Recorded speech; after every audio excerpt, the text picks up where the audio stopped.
I am just getting over a slight cold, so my voice doesn't sound exactly like it usually does.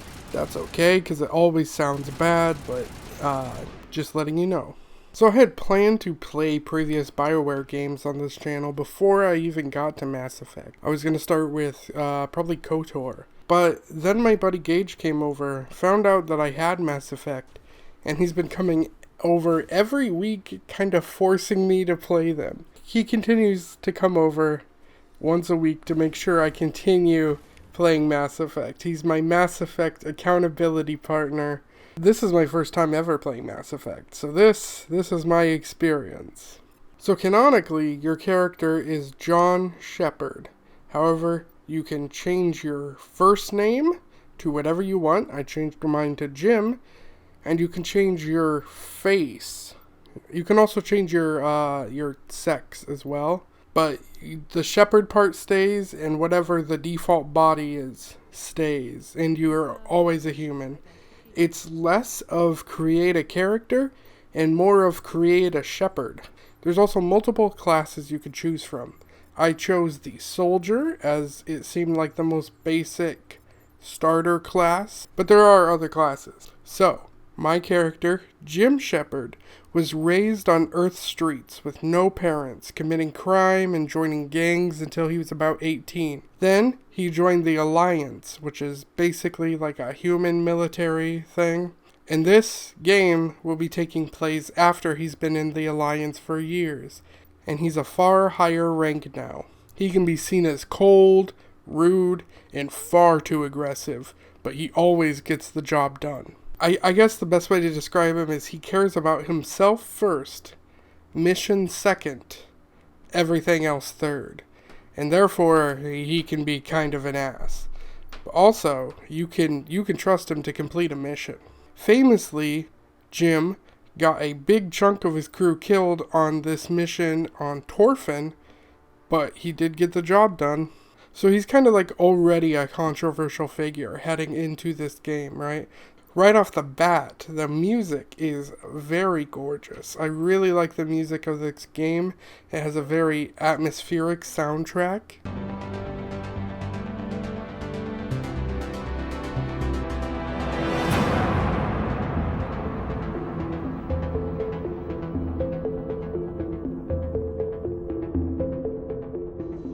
Our story starts on a ship called the Normandy. And it was here that I was blasted with so much exposition, I retained almost none of it. But now that I've had time to, digest all the information they give me, I do understand it, and here's kind of what's up. Captain Anderson is our boss. He's played by the amazing actor Keith David, who just keeps showing up in games and movies I like. I literally just made a big Saints Row video not too long ago, and he's a character in that as well. Now this is an Alliance ship, and the Alliance are humans. However, there is one alien with us, a Taurian Spectre. Now what the hell do those words mean? Well, we mainly operate in this huge chunk of space, I believe that's called Citadel space. There is a council that basically runs and governs it. And there are 3 races within the council. There is the Asari, the Turian, and the Solarian. And I'll go into more detail later about them. Now, the humans don't have a seat on the council, and neither do a whole bunch of other races. And the council can also create a thing called a Spectre. And these guys are above the law. And they serve the will of the council.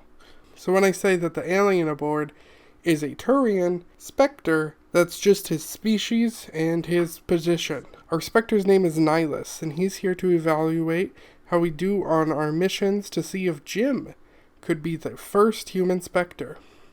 Our mission is a planet called Eden Prime. A distress signal came out from there, and so we're off to check it out. We get a video call from a soldier named Ashley. She's on Eden Prime battling something. Not sure what, but then we see this. And let me tell you, this scene is more intense now that I know what the hell is going on. But when I first started, I was just getting fucking hit by so much new information so fast. let me tell you, I couldn't fully comprehend everything that was being thrown at me. And when I couldn't retain it. So Jim will be leading the ground team with 2 other dudes. Seconds later, one of them dies. This game gives you tons of choices, and the wheel usually works like this. The top right option is good, middle is neutral, bottom is bad. And left side, I believe, are just other dialogue options.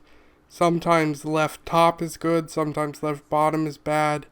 But they are just other options because, like, the left middle could be investigate, you know? And it's not necessarily bad, good, etc. I don't think on left side, but right side it is. So Jim chooses that we're not going to bury that guy because we need to continue our mission. Again, it's him first, mission second, others third. So the guy who died, not a priority. Combat's actually not bad, which is not something I'm used to saying about a BioWare game. It's third-person shooting with a focus on cover. I'd say the game I've played that's closest to it in terms of how the shooting takes place is Spec Ops: The Line. I can't think of anything else that is that I've played. But the sound design is just really good. Listen to the sniper sound and just try not to come in your pants. It's impossible. This is the try not to come challenge. Alright, here we go.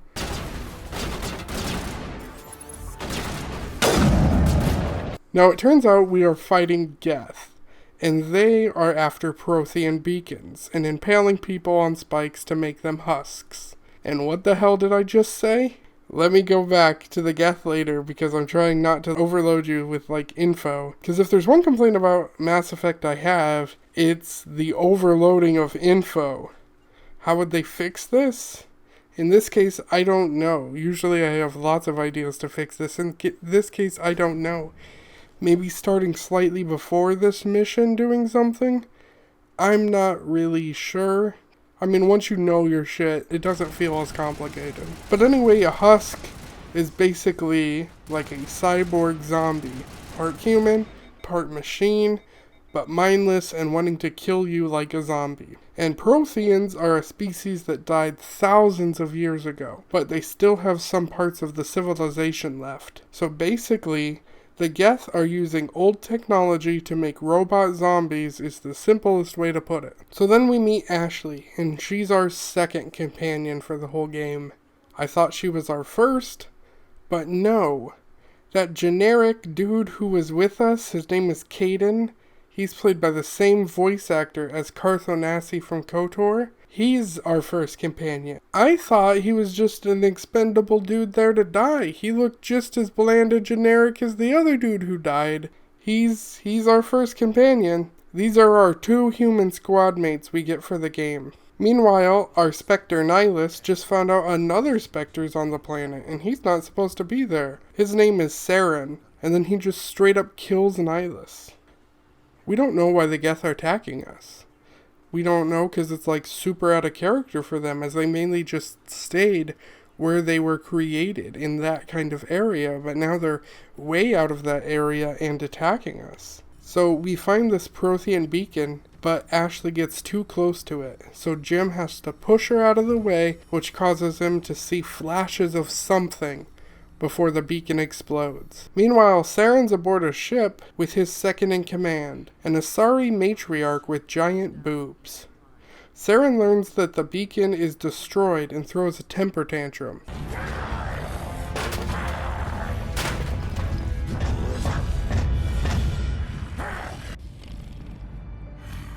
This human must be eliminated.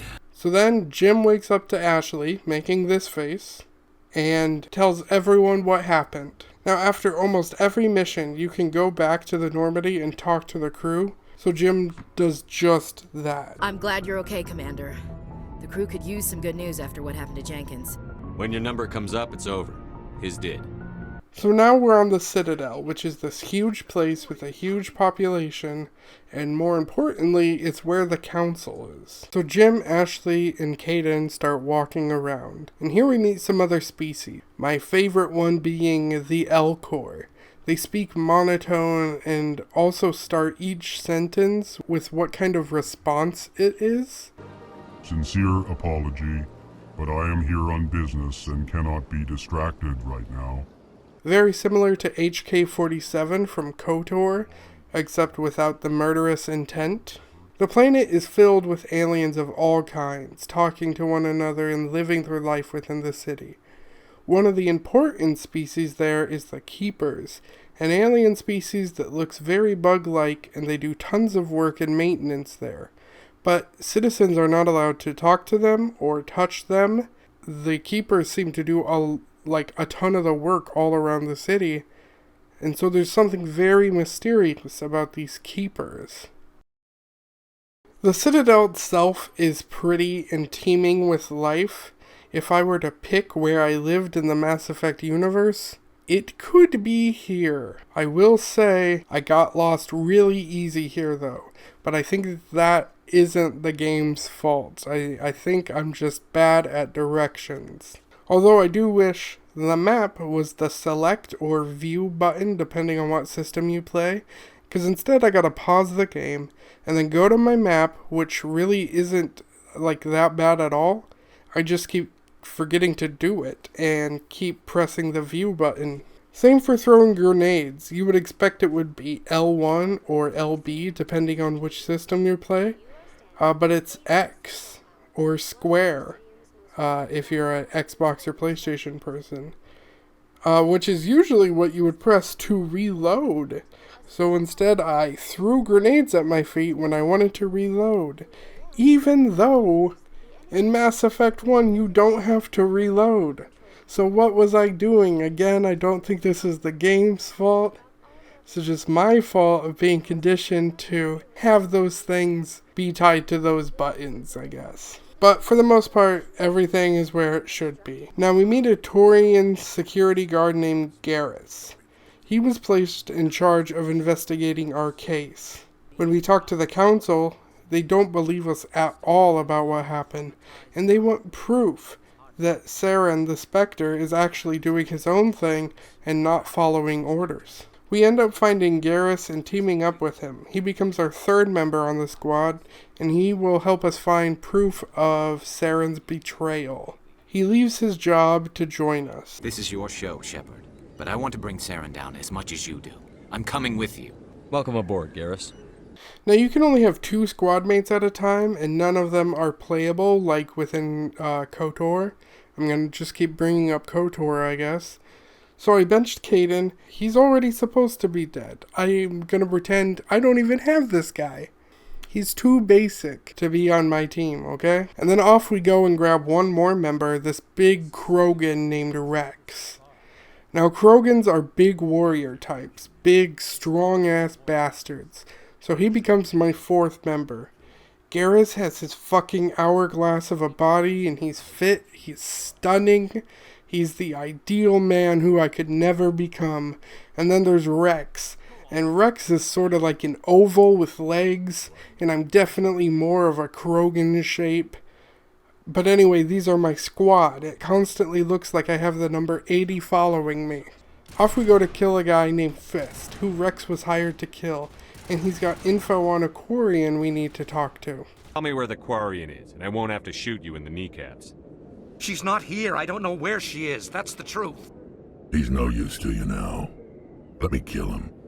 I told her I'd set a meeting up. But when she shows up, it'll be Saren's men waiting for her. Give me the location. Now. Here on the wards, the back alley by the markets. She's supposed to meet them right now. You can make it if you hurry.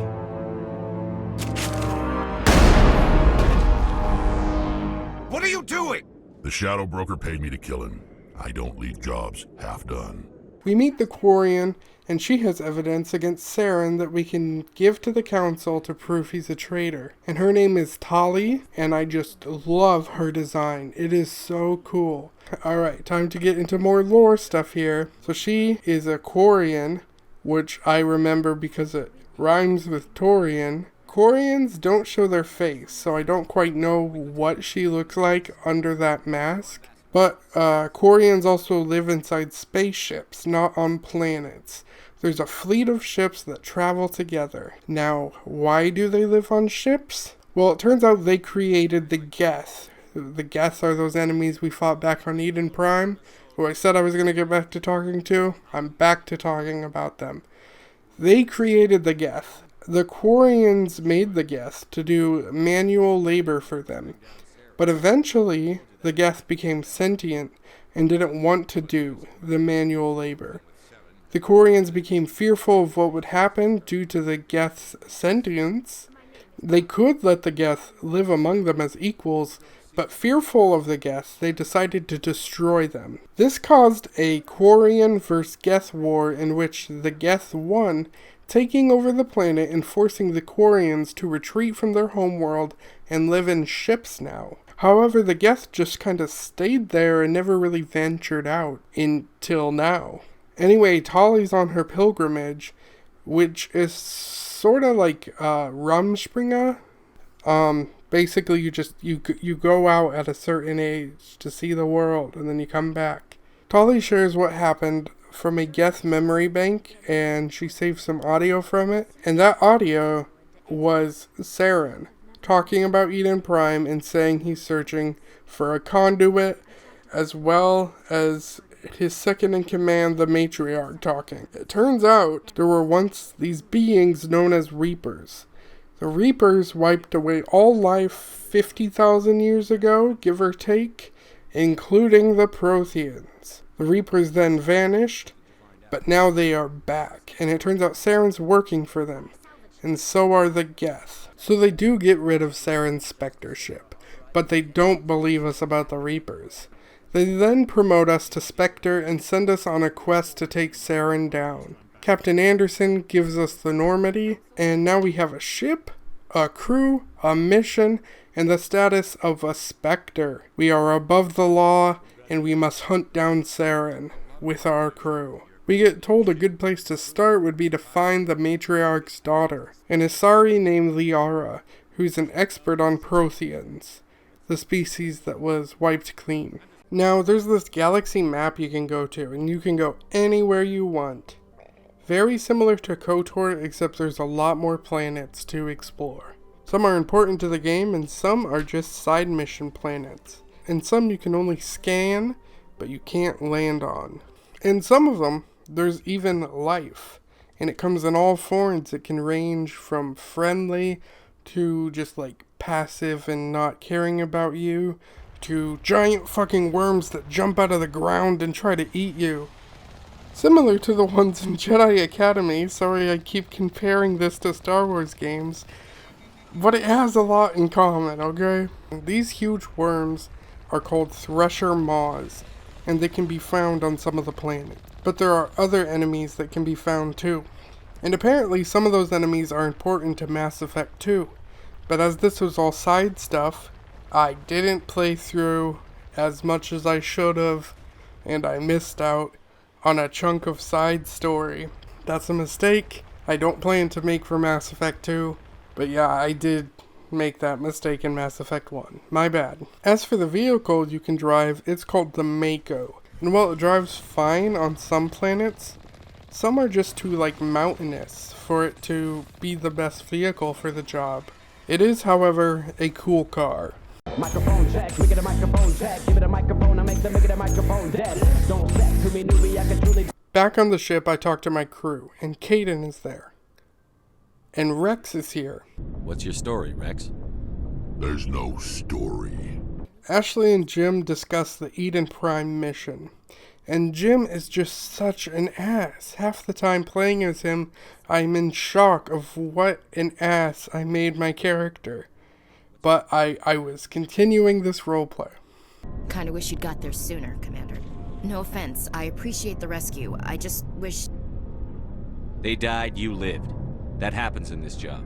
Garrus tells me he's enjoying being with me more than his previous job with CSEC. And Tali tells me how much she loves the Normandy. So off we go to find Liara, daughter of the Matriarch. We find her trapped in an old Prothean security device. Apparently, Geth are around, so she activated it for protection, but got stuck. Rex isn't sure we should trust her, but she lets us know that not only is she not like her mother, but that she also doesn't like Saren. And also the Geth were trying to attack her, and why would they do that if she was already working for Saren, you know? So Jim lets her out, and she becomes the newest member of our team. We then have to fight our way out of all these Geth, who I believe were trying to capture her because she's a Prothean expert. We protect her and we fight, but the Geth have also brought Krogan with them.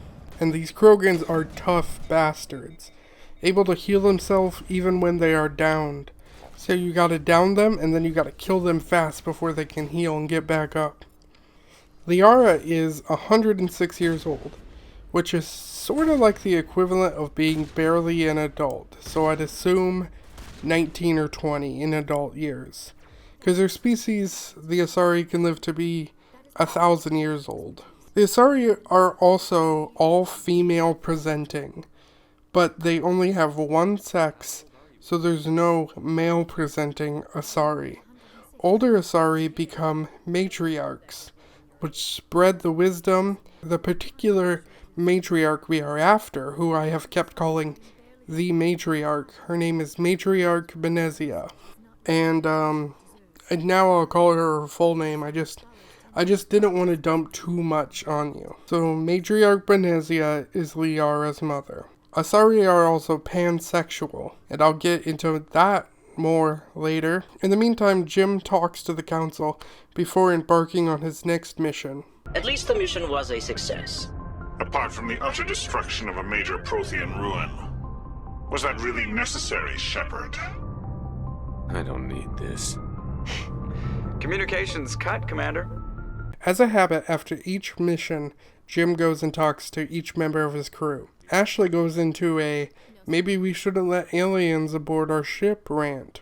And while Jim is an asshole, he isn't racist. I get that she's worried about spilling top secret info to people who could be our enemies in the future. But as far as Jim is concerned, these are all safe allies and friends who are helping us in this mission. Even if he has no idea how to be friendly, these are his friends. Garrus talks to him about how his father was a CSEC officer and he isn't happy that he quit his job to ride with Jim.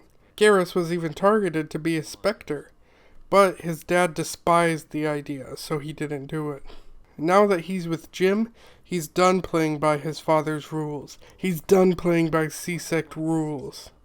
But Saren's not going to play by our rules, CSEC's rules. If you want to nail Saren, you need to send someone who isn't restricted by policies and procedures.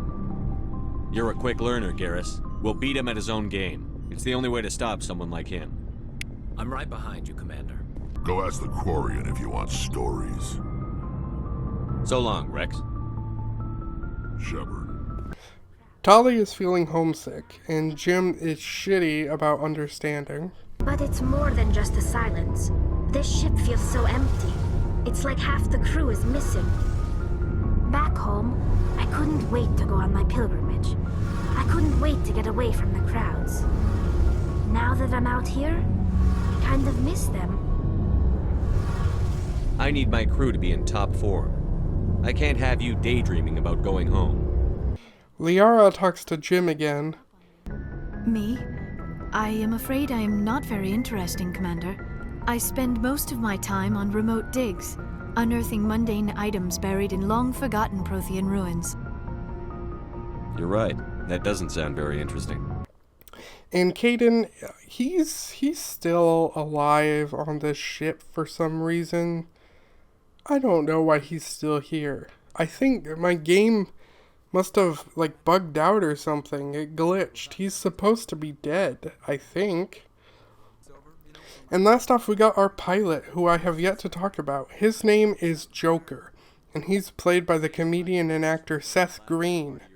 He also has a disease that would make it hard to station him as a soldier or anything else. But he is one hell of a pilot, and he ends up becoming one of my favorite characters. Okay, I've got Vrolik syndrome, brittle bone disease. The bones in my legs never develop properly. They're basically hollow, too much force and they'll shatter. Even with crutches and my leg braces, it's hard to get around. One wrong step and crack! It's very dramatic. But I've learned to manage my condition, Commander. So off we go to Pharos and fight hordes of Geth. Now on this planet, there is also a plant life form named the Thorian, not to be confused with the Corian or the Torian. This is the Thorian. Thorian infect and control the host, making them sort of like plant zombies. Sort of like The Last of Us, I guess, but these ones are smart enough to use guns and such. Jim then shoots some Geth in the ass and continues to explore. Turns out, the colonists on Pharos are working for a company that willingly knew about the Thorian, and was willing to risk their own employees to it to study the effects. Jim does not take this info well. You've gone way too far. This ends now. If that's the way it has to be, heck, come on! We then meet the Cthulhu-looking Thorian, and it responds by vomiting out an Asari and controlling her to speak. We end up battling Thorian creepers and shooting up the tentacles of the big-ass Thorian. After killing the Thorian, an Asari breaks out and thanks us. Her name is Shiala. She works for the Matriarch and for Saren. She tells us Saren has an enormous ship called Sovereign that can dominate the minds of his followers in powerful ways. Saren had met with the Thorian to learn some secrets from it, and it traded her as a sacrifice to make an alliance. Saren then got what he needed and decided to betray the Thorian in an attempt to destroy it. Hence the large amounts of Geth on Pharos. Now Saren had those weird visions too, but only a Prothean mind could understand them. But as the Thorian were older than the Protheans, it does have somewhat of a Prothean mind locked into its huge consciousness. And she was connected to the Thorian mind, so she may be able to understand the visions. I hope that wasn't too confusing, as there's a little more. I'm trying to trickle information, but I know this is a lot. Anyway, so Asari can do this thing where they connect to your mind, and it has many different uses, but for this particular instance, the use we're focusing on is its ability to transfer knowledge. With Shepard gaining the knowledge of the Prothean mind so he can see his vision more clearly, and what he sees appears to be an edgy art project probably found off the deep web. But this is actually a vision about the Reapers. Back on the ship, Liara tries to comfort Jim. My brain's been scrambled like an egg. How do you think I feel? Liara suggests they can share knowledge, and maybe she can make sense of what he saw. She then tells us we only have a piece of the vision, and if we can find the rest of it, she may be able to explain it. However, the knowledge transfer took a lot out of her. Jim then again reports to the council. Commander, is this some kind of game? Are you calling in a report just so you can cut us off again? You know it. That never gets old, does it? I stopped by Ashley, who was watching her video mail. Oh, before I go, we saw Caden in a news vid about the Normandy. He's cute. Later, sis. Caden. Now that name sounds familiar. Do we know a Caden? Oh, I think he's that dude who died at the beginning of the game. Ashley tells us about her family back at home, and how she helped raise her sisters, how they dealt with their boyfriends, and how she believes in God. You were right about one thing. That wasn't interesting. Garrus tells us of an investigation he had on CSEC that he still wants to pursue. There was this dude who was cloning organs inside of living people. Then he was knocking them out, stealing their organs, and selling them. And not only was he not caught, but the victims who had been cut open, when being researched by it, seemed like they still had all their organs. So it was a confusing little mess. He was basically creating extra organs without their consent, then stealing them for profit.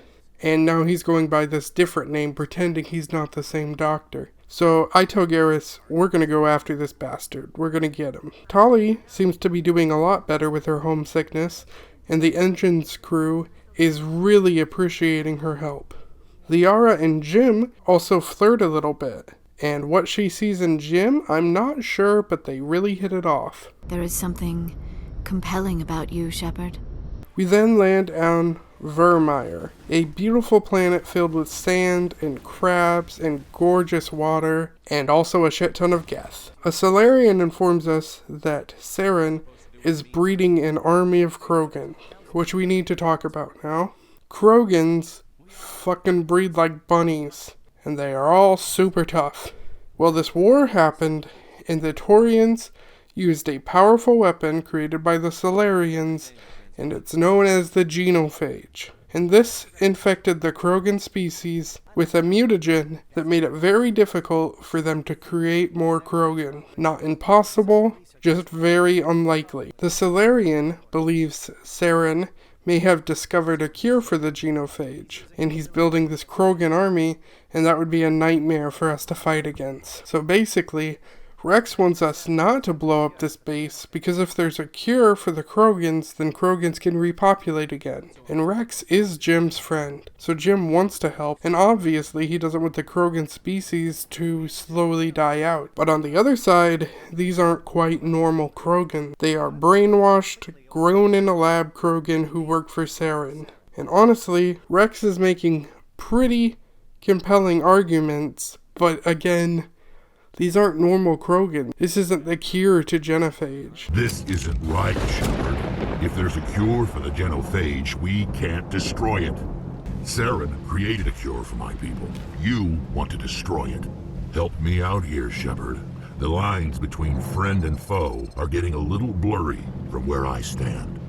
If you can't give me a better reason than this to destroy the hopes of my people, then I'm done with you. And Jim could talk Rex down if his speech was higher. Sadly, I didn't put enough points into speech, despite having Gage strongly hint that maybe I should put a lot of points into speech.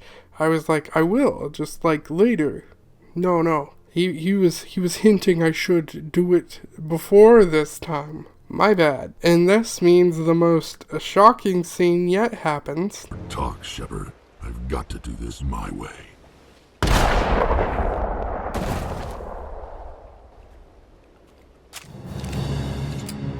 I don't think so, friend.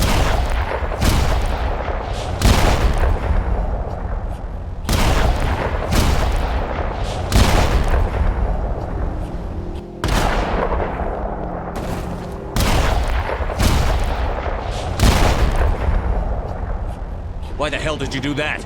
I was still talking to him. With Rex dead, Jim has lost a close friend. Shepard, what can I do for you? What's your story, Rex? There's no story. Go ask the Quarian if you want stories.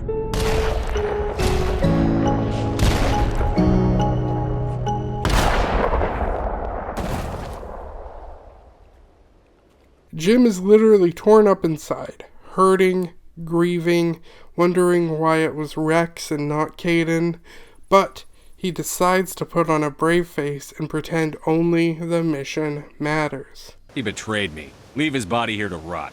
Jim sends Kaidan to help fight and sends Ashley to arm a nuke to blow up the facility, while he plans to find a Prothean beacon. We also get a war speech. Our influence stopped the Arachni, but before that, we held the line.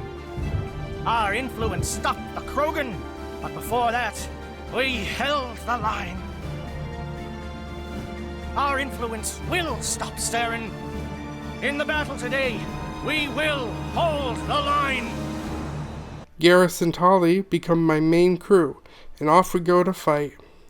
Kaidan ends up dealing with more than he can handle, and so does Ashley, but she's going to try to activate the nuke. So our choice is, do we go save Kaidan, who says he can handle it, but that's most likely a lie, or do we go a longer way and save Ashley? The Geth are pouring in and we need to get out fast. Kaidan is closer, but also he was supposed to die at the beginning of the game, so this would fix that issue. However, Ashley's willing to sacrifice herself to make the bomb go off, and she did kill Rex, even if it was to save Jim. Alenko, radio Joker and tell him to meet us on the AA tower. Yes, Commander. You know it's the right choice, LT. I'm sorry, Ash. I had to make a choice. I understand, Commander. I don't regret a thing. We also find the beacon and talk to a Reaper, an actual Reaper named Sovereign. It turns out he isn't a ship at all. He's a whole ass Reaper. Reapers seem to be like kind of mechanical but also kind of organic. They were inside of him as if he was a spaceship. He's like a spaceship on the inside, but no, he's a real living being. And he explains that Reapers have wiped out civilization time and time again. That the mass relays, which are these space jump machines that can quickly get you from point A to point B, and the Citadel were already here when the Protheans existed. And they are still there. That we didn't build them, and the Protheans didn't build them. So who built them? It turns out it was the Reapers. But before leaving, we run into Saren himself. You've seen the vision from the beacons, Shepard. You of all people should understand what the Reapers are capable of. They cannot be stopped. Do not mire yourself in pointless revolt. Do not sacrifice everything for the sake of petty freedoms. The Protheans tried to fight, and they were utterly destroyed. Trillions dead. But what if they had bowed before the invaders? Would the Protheans still exist? Is submission not preferable to extinction? Now you see why I never came forward with this to the Council. We organics are driven by emotion instead of logic. We will fight even when we know we cannot win. But if we work with the Reapers, if we make ourselves useful, think how many lives could be spared. Once I understood this, I joined Sovereign, though I was aware of the dangers. I had hoped this facility could protect me. Sovereign's manipulating you and you don't even know it. You're already under its power. No, Sovereign needs me. If I find the conduit, I've been promised a reprieve from the inevitable. This is my only hope. I gotta admit, Saren makes some really fair points. Very logical, and I can see where he's coming from. Me personally, he might have gotten me to join. But Jim Shepard, no, he's afraid of nothing. He gonna fucking fight even if he ain't got no chance of winning at all. Even if it's him as a human, he will punch a giant Reaper. That's Jim Shepard. The Saren fight is alright, but he gets away. And we need to escape because Ashley is blowing the place up with a nuke. And just like that, with one mission, we lost 2 of our squad and countless soldiers.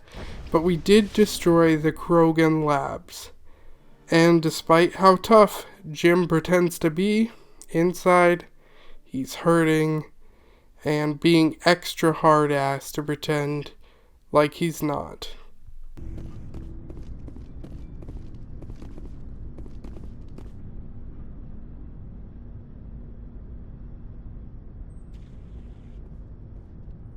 Why are you still alive? Liara then joins our minds again in order to see what Shepard has learned from this new beacon. And Liara says it's some sort of distress call, a warning against the Reapers, and that the conduit is something Saren is looking for the Reapers.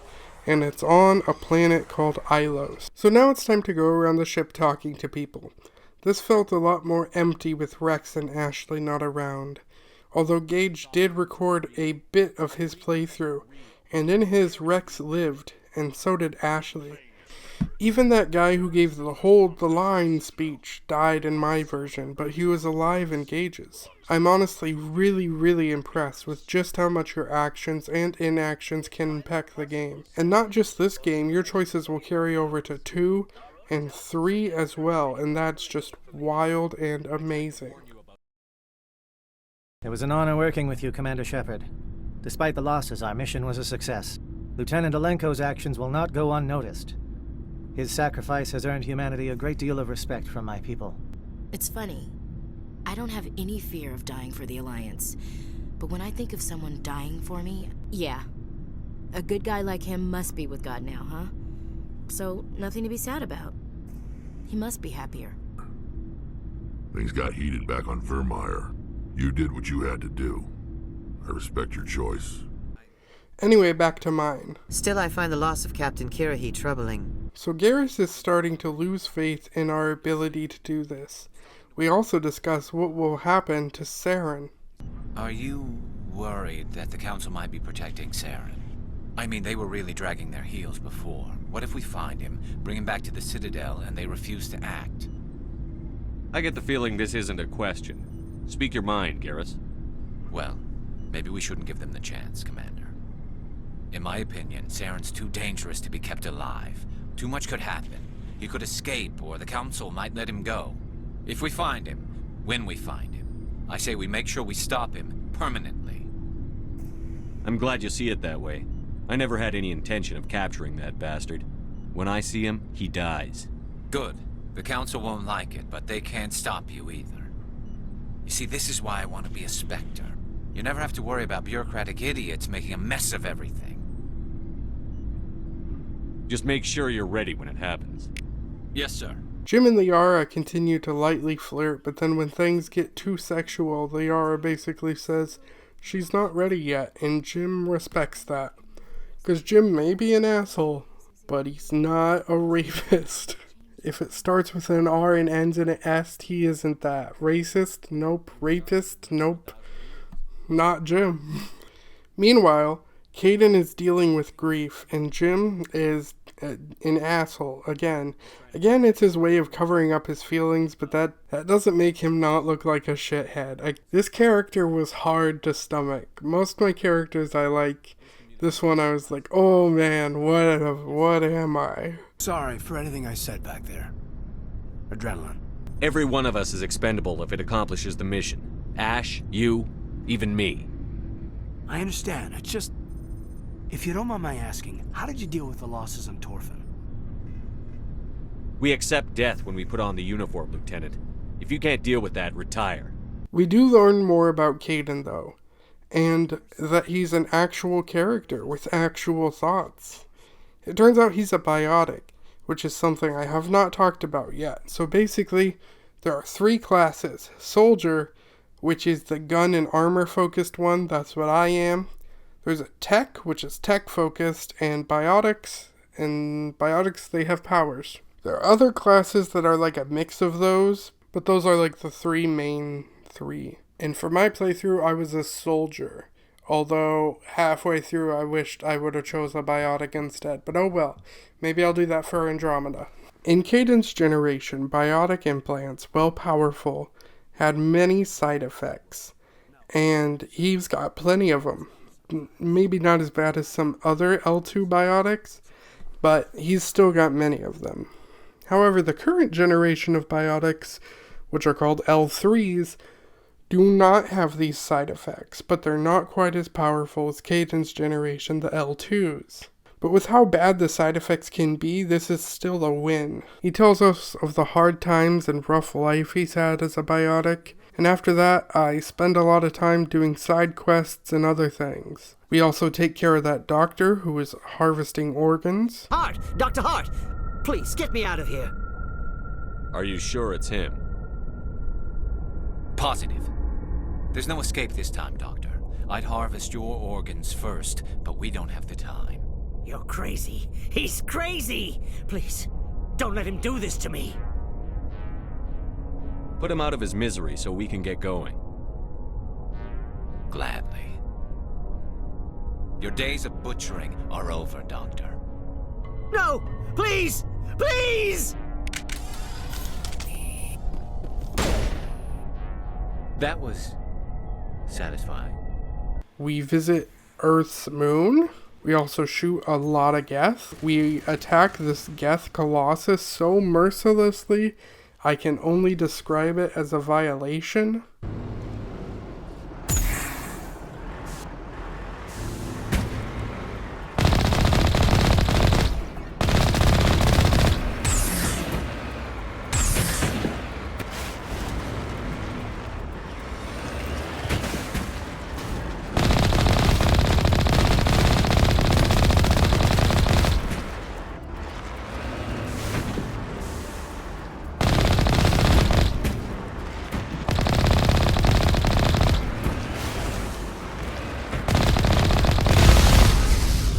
We also stop bombs and fight pirates. We stop an asteroid from hitting Earth. Hold it right there. This doesn't have to end in bloodshed.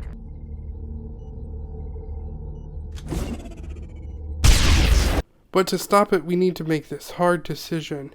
On one hand, there's a small amount of people who will die if we try to stop this Batarian terrorist Balak. But on the other hand, he was trying to fling an asteroid into Earth and kill a huge amount of people. And if I let him go, who knows what he would do. Now, if you want your friends to live, I suggest you step aside. I'm not letting a terrorist like you go free. Do what you want with the others, but it'll be the last thing you do. I hope this is worth it! But you're no better than us. I gave you a chance to save them and you threw it away! Who's the real terrorist here? You. But you're dead.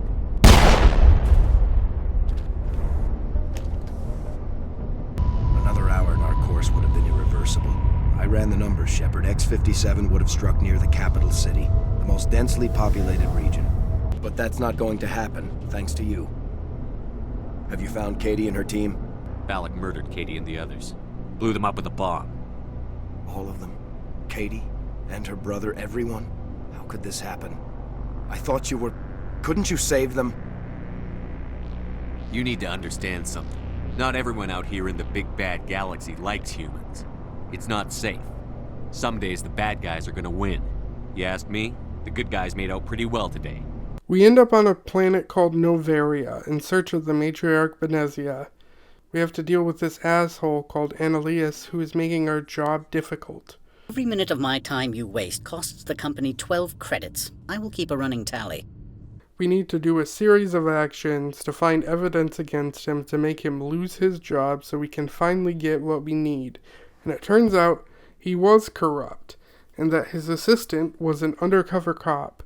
So we get him arrested so we can continue to go where we need to go. It's an outrage. I'll see that you never work in this sector again. Yeah, get a move on. You, Shepard! I demand you place this bitch under arrest! You have the right to remain silent. I wish to God you'd exercise it. And it turns out where we need to go is overrun by aliens called Arachni.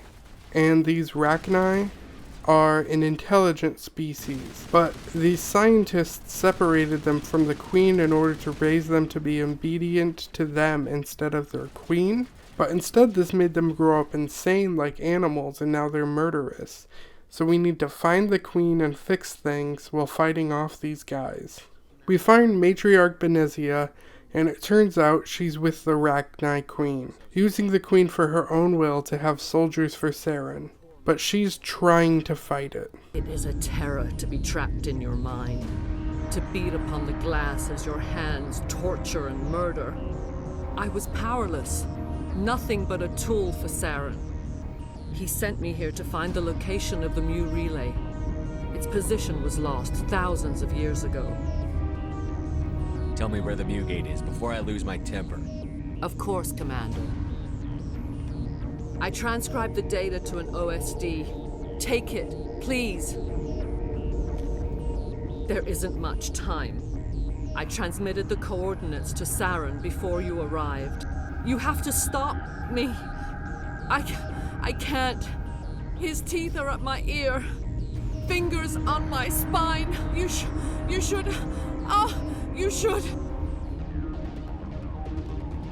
Die.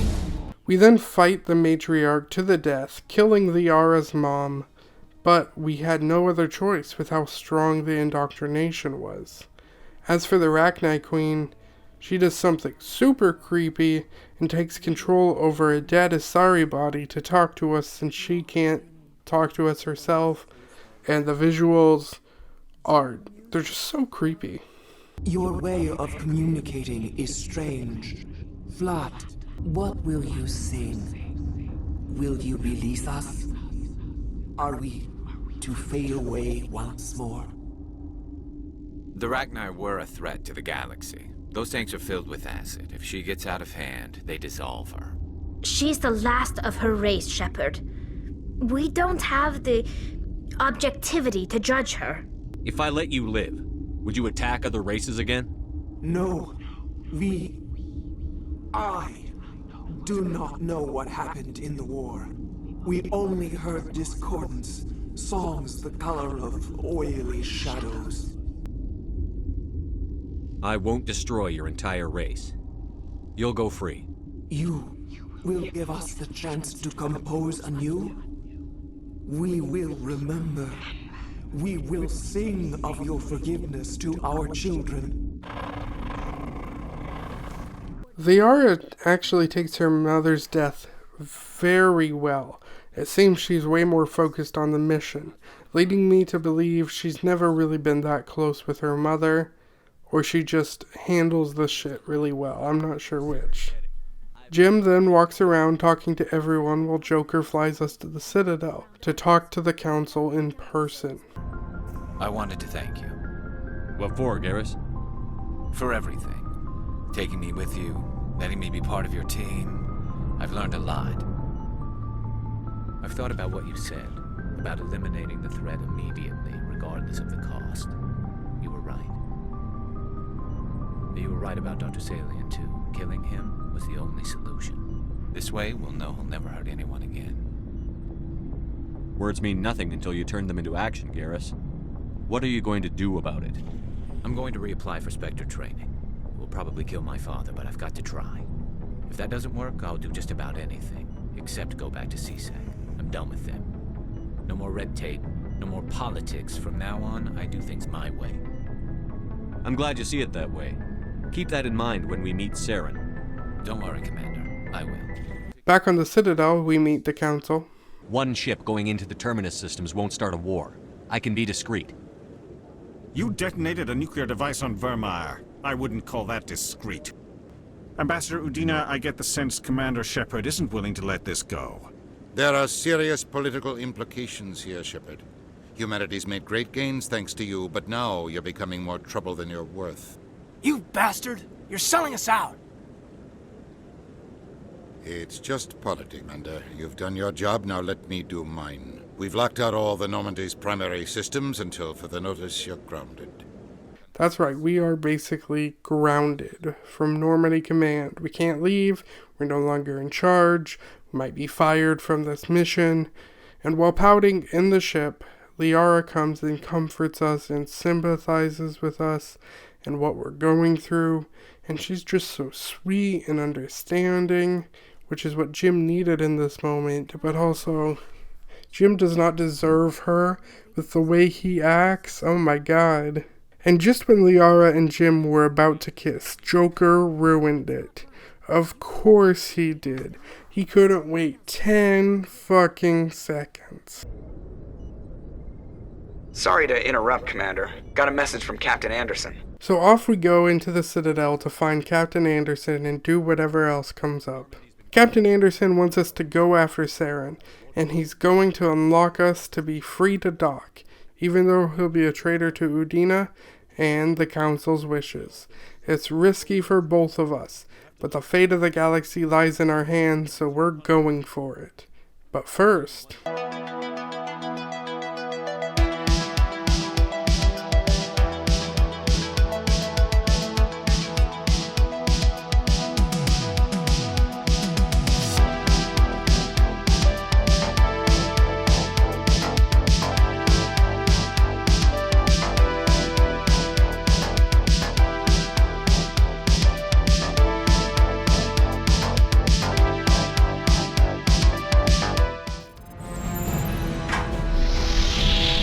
Get us out of here, Joker. Off we fly to Ilos, but first, Liara would like to speak to us.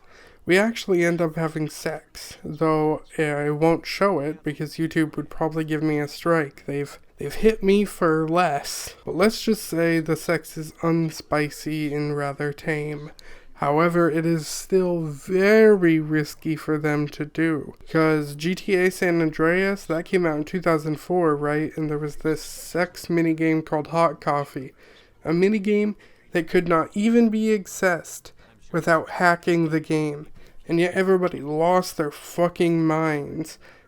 and the game had to be re-released with that content out of it, which not only cost a lot of money, but also I assume would make any publisher afraid of having a sex scene in a game.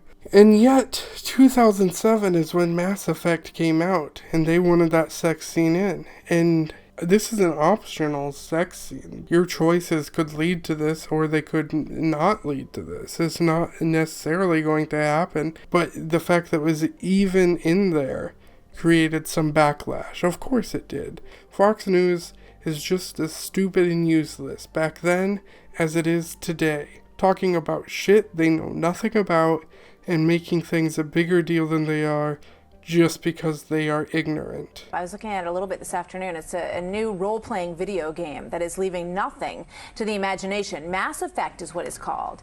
It's made for Microsoft's Xbox system, and it features in some parts of this, you'll see full digital nudity. The game is rated M for mature. However, critics say that Mass Effect is being marketed to kids and to teenagers. Microsoft responded to these claims and said that they were inaccurate. I mean, let's talk about who the video game is for. It might be for adults, but if you look at the statistics, who is playing video games but adolescent males, not their dads? And here's how they're seeing women. They're seeing them as these objects of desire, as these, hot bodies. I mean, they don't show women as being valued for anything other than their sexuality. And it's a man in this game deciding how many women he wants to be with. All right, let's get Jeff in on this. All right, that's go ahead, completely Jeff. incorrect. Yeah, it's completely incorrect. First of all, you can actually play as a man or a woman in the game. Cooper, have you ever played Mass Effect? No. It's sort of a choose-your-own-adventure story, and it doesn't force you down any situation. You can actually play through this game without the sexual situation ever happening. Right, and the young boys game. are going to be choosing not to have sex. That'll be what they'll choose. I mean, no, let's be because realistic it's not here. a simple choice, but Cooper, it's not a simple choice. You don't turn to the game and says, would you like to have sex or not? It's through the evolution of a relationship with characters, and the fact that this game has incredible artificial intelligence, and you can actually fall in love in this game, and it's just like modeling your life, and I think that's a much more powerful form of media. Darlin, I got to go with the research, and the research says there's a new study out of University of Maryland right now that says that boys that play video games cannot tell the difference between what they're seeing in a video game and the real world if they don't have a real experience. I will say this, look, who can argue, possibly, that, Luke Skywalker meets Debbie Does Dallas is a good thing? It's not. It's just not good. And I'm definitely not going to let Mass Effect in my house. Sure why it didn't get an adults-only rating. That's the highest rating that it can have. So first of all, this board that rates them needs to have their head examined. And this made me feel old watching this. What happened to Atari and Pinball and Pac-Man? So yeah, all of that for one of the tamest sex scenes ever. The rating system is literally there, because not everything is for kids. There are movies that are rated R. Those aren't for kids. A game that is rated M isn't for kids. Just because it's video games doesn't mean it's just for kids. I understand that you don't understand because you're fucking ignorant because you don't use that thing. But what else would you expect from Fox News? It's less of news and more of boomer gossip and segments on why to hate what you don't understand. Like, my god, do you know how many people Shepard killed in this game? Do you know that there's violence in this game? But that's fine. All that killing, that's probably fine. What's actually the issue is there might be a side boob in there, and that's gonna ruin the youth. Also, this came out in 2007. Buying physical copies was still a predominant thing, meaning if a kid got a hold of this game, usually a parent would have to buy that for them. But will the parent take responsibility? No! The ignorant fuckfaces go after the industry because they don't play video games, so surely only children do. Perhaps if Shepard would have asked for Liara's hand in marriage and then had a ceremony, then only had sex for the sake of reproduction, then maybe Fox News would have said, hey, that's okay. Perhaps if sex was in a religious book that children read, such as, I don't know, the Bible, hey, that would be okay. But no, because it's in a game, a format that these stupid people are not used to. Clearly it's bad. Anyway, so Ilos. This place is kinda creepy, and it has a lot of ruins, and we also find some damaged Prothean message in the ruins. Cannot be stopped. Cannot be stopped. We learn that the Citadel is where every previous civilization set up their government, and that the Reapers have set it up this way, because it turns out the Citadel is a trap. It's actually a giant mass relay, strong enough to grab the Reapers from dark space where no one else has gone. Once it opens up, the Reapers will appear and destroy everyone. It turns out this conduit that we've been searching for is a back door, a portal to the Citadel. It turns out the Keepers, the little bug boys who are controlled by the Citadel, they constantly work to maintain it, but it actually controls them.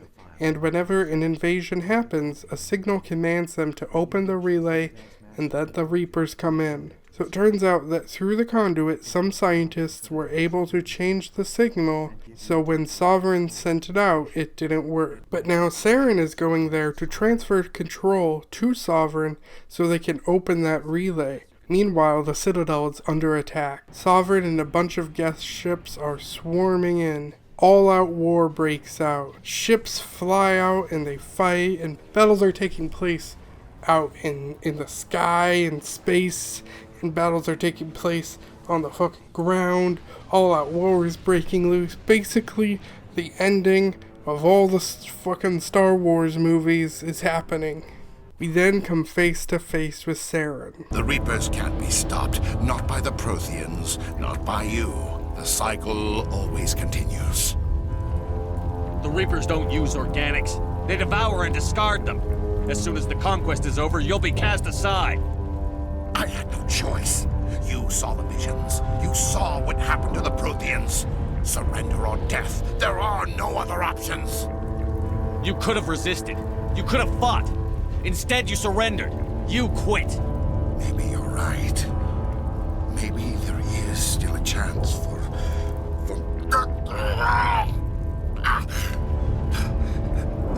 The implants. Sovereign is too strong. I'm sorry. It is too late for me. There's still one way to stop this. If you've got the guts. Goodbye, Shepard. Thank you.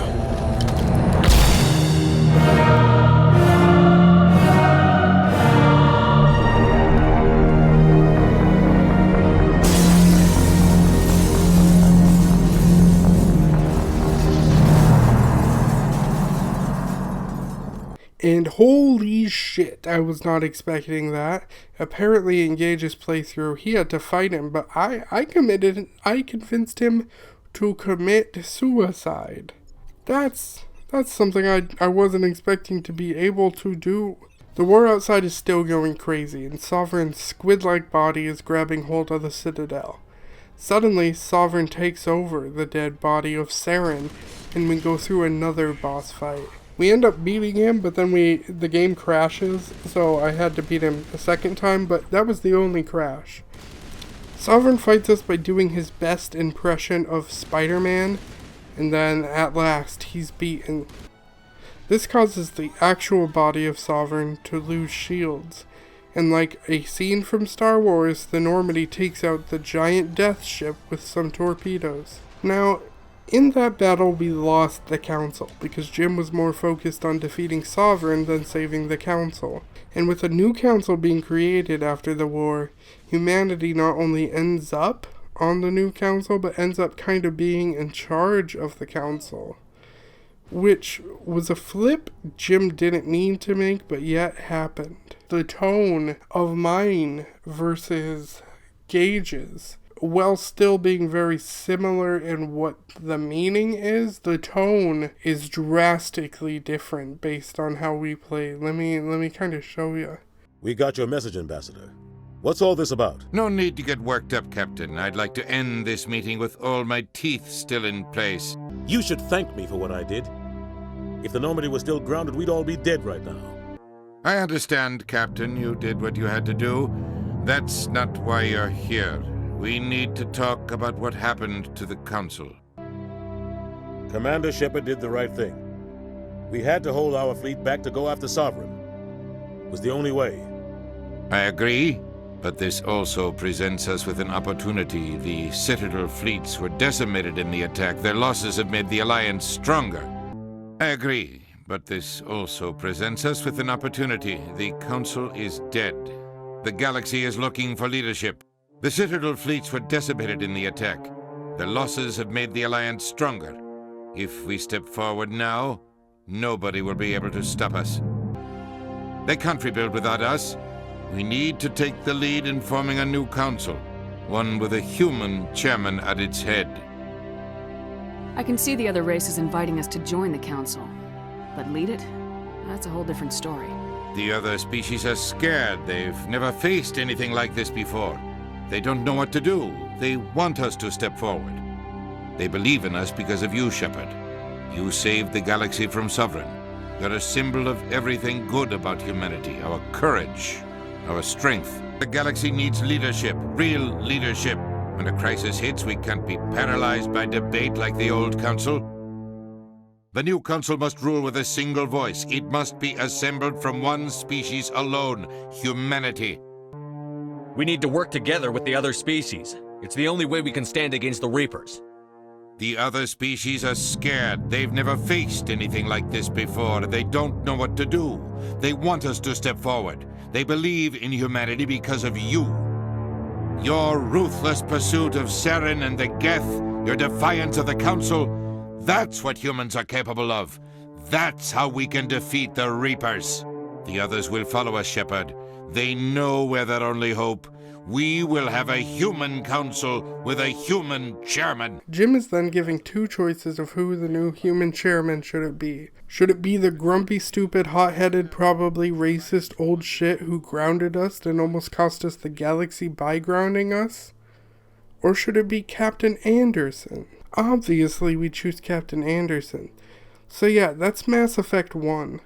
We won, but not fully, because the Reapers, they're still coming. They just don't have a mass relay to jump over there super fast now. Mass Effect, a pretty decent game. Pretty fucking good, honestly. BioWare seems to always deliver in my eyes, and Mass Effect is just another good one. And while there is definitely some jank, mainly in the controls and the AI department, I'm chopping that up to the game coming out in 2007.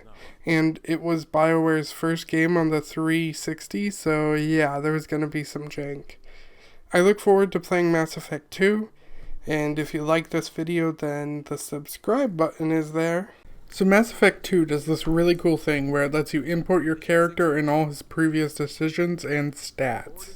I don't know how easy it was when it came out, but I'm playing on the remastered Legendary Edition, and that was very easy to do.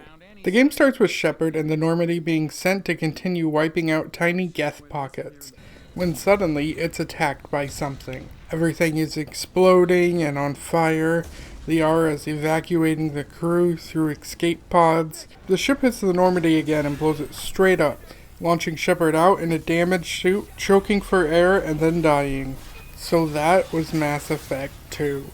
Far shorter than the first game, and really throwing in that famous BioWare twist. I wasn't expecting Shepard to just die and the game to end, but that's what happened.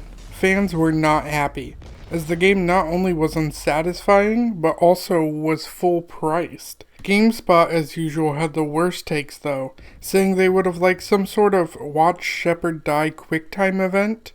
So yeah, that was Mass Effect 2. Thanks for watching, make sure to like and subscribe.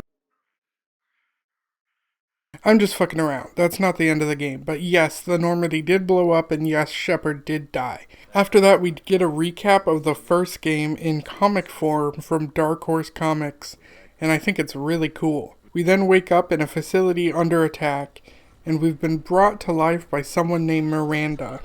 We then start the Halo Combat Evolved tutorial by needing to get a pistol and then ammo before fighting the invading forces. Guns are a little different here, with you not needing to reload. Also, the combat is just tighter and feels better than the first. A lot more polished. Through logs we learned that it took over 4 billion credits to bring Shepard back to life, so someone must really want him around. We continue fighting these robots who are not the Geth. These guys are some sort of hacked robots. We meet our first companion, Jacob. He's a biotic soldier and he's honestly pretty useful. He tells us he can explain what's going on as soon as things are safe, but for now we just need to fight. But Jacob does decide we need to know one thing, and that's the people who brought us back. They are Cerberus. Now, who is Cerberus? Well, had I done the side stuff in Mass Effect 1, then I would have known a bit about them. But basically, they're a human supremacist group that do everything they can to make humanity the top dog of the galaxy. They're usually seen as a terrorist organization. We are also traveling with this weasel of a man named Wilson. But then, we meet Miranda. Miranda, but you were... Dead? We leave the facility, and Shepard is taken to meet the leader of Cerberus, the elusive man, who talks to us remotely, and he will always only talk to us remotely. He explains that human colonies keep vanishing, and he wants to know why, and he wants us to stop it. He believes it may be tied in with the Reapers, and I really like this. Normally I don't like the bring the character back to life thing, but having the villains do it, for sort of a noble cause, that gives Shepard a reason to team up with a group he previously never would have. Miranda is also biotic and seems a little cold to us. She doesn't fully trust us, and we don't really fully trust her. So Jim, Miranda, and Jacob head on their first mission to discover what is kidnapping the people. And what we do find is Tali. She wasn't kidnapping the people, I mean that we just find her. She's excited to see us, and she's with a team of Quarians. It turns out they are there to find one of their own, who's hiding from whatever is stealing these people. Tali at this point is in command of a squad of her own, so she cannot join us. She is also surprised to see us, because it's been 2 years since we died. We meet the guy Tali and her crew was trying to find, and he tells us as much as he can about what happened. Monsters coming back. Mechs will protect.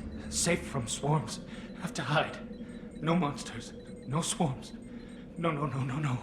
Through some security footage, we find out that whatever showed up to kidnap humans is something called a collector. Looks like security footage. He must have pieced it together manually. What the hell is that? My god. I think it's a collector. Is that some kind of alien? They're a species from somewhere beyond the Omega-4 relay. Only a few people have ever seen one in person. They usually work through intermediaries, like slavers or hired mercenaries. If they're involved with the Reapers somehow, it could explain what happened to the colonies. With that, we go back and report to the elusive man. It's here we're given a crew. Joker has joined the cause as our pilot, and on top of that, we got a rebuilt and improved version of the Normandy. Part of the new features include an advanced AI on the ship known as ED. And AI are often illegal due to what happened with the Geth, so not everyone is comfortable with ED being on ship, including Joker and Jim. As with the first game, after every mission, Jim runs around the ship and talks to everybody. And with talking to the crew, they all have different opinions on Cerberus, despite them working on Cerberus.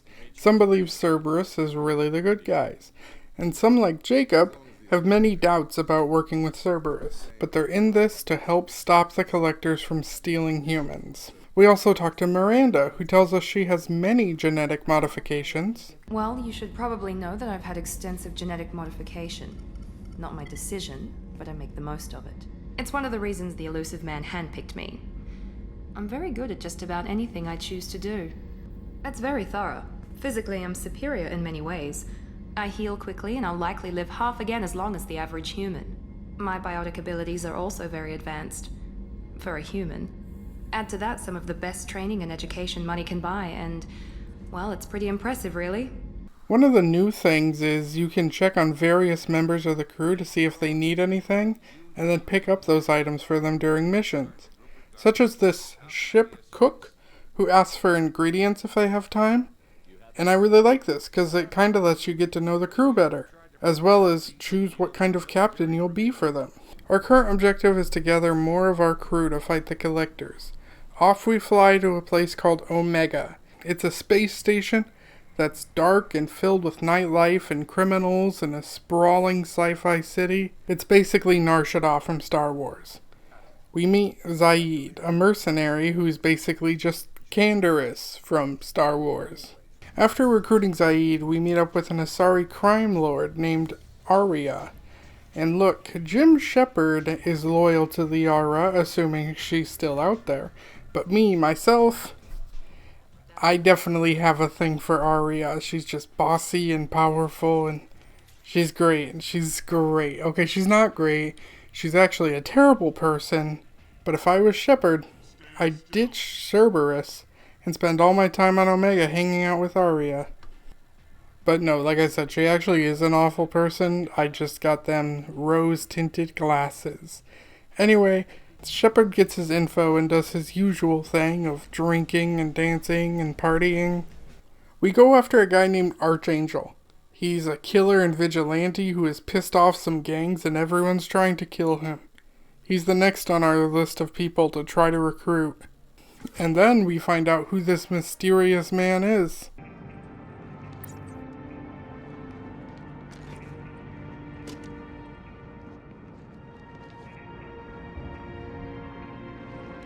Shepard. I thought you were dead. Garrus, what are you doing here?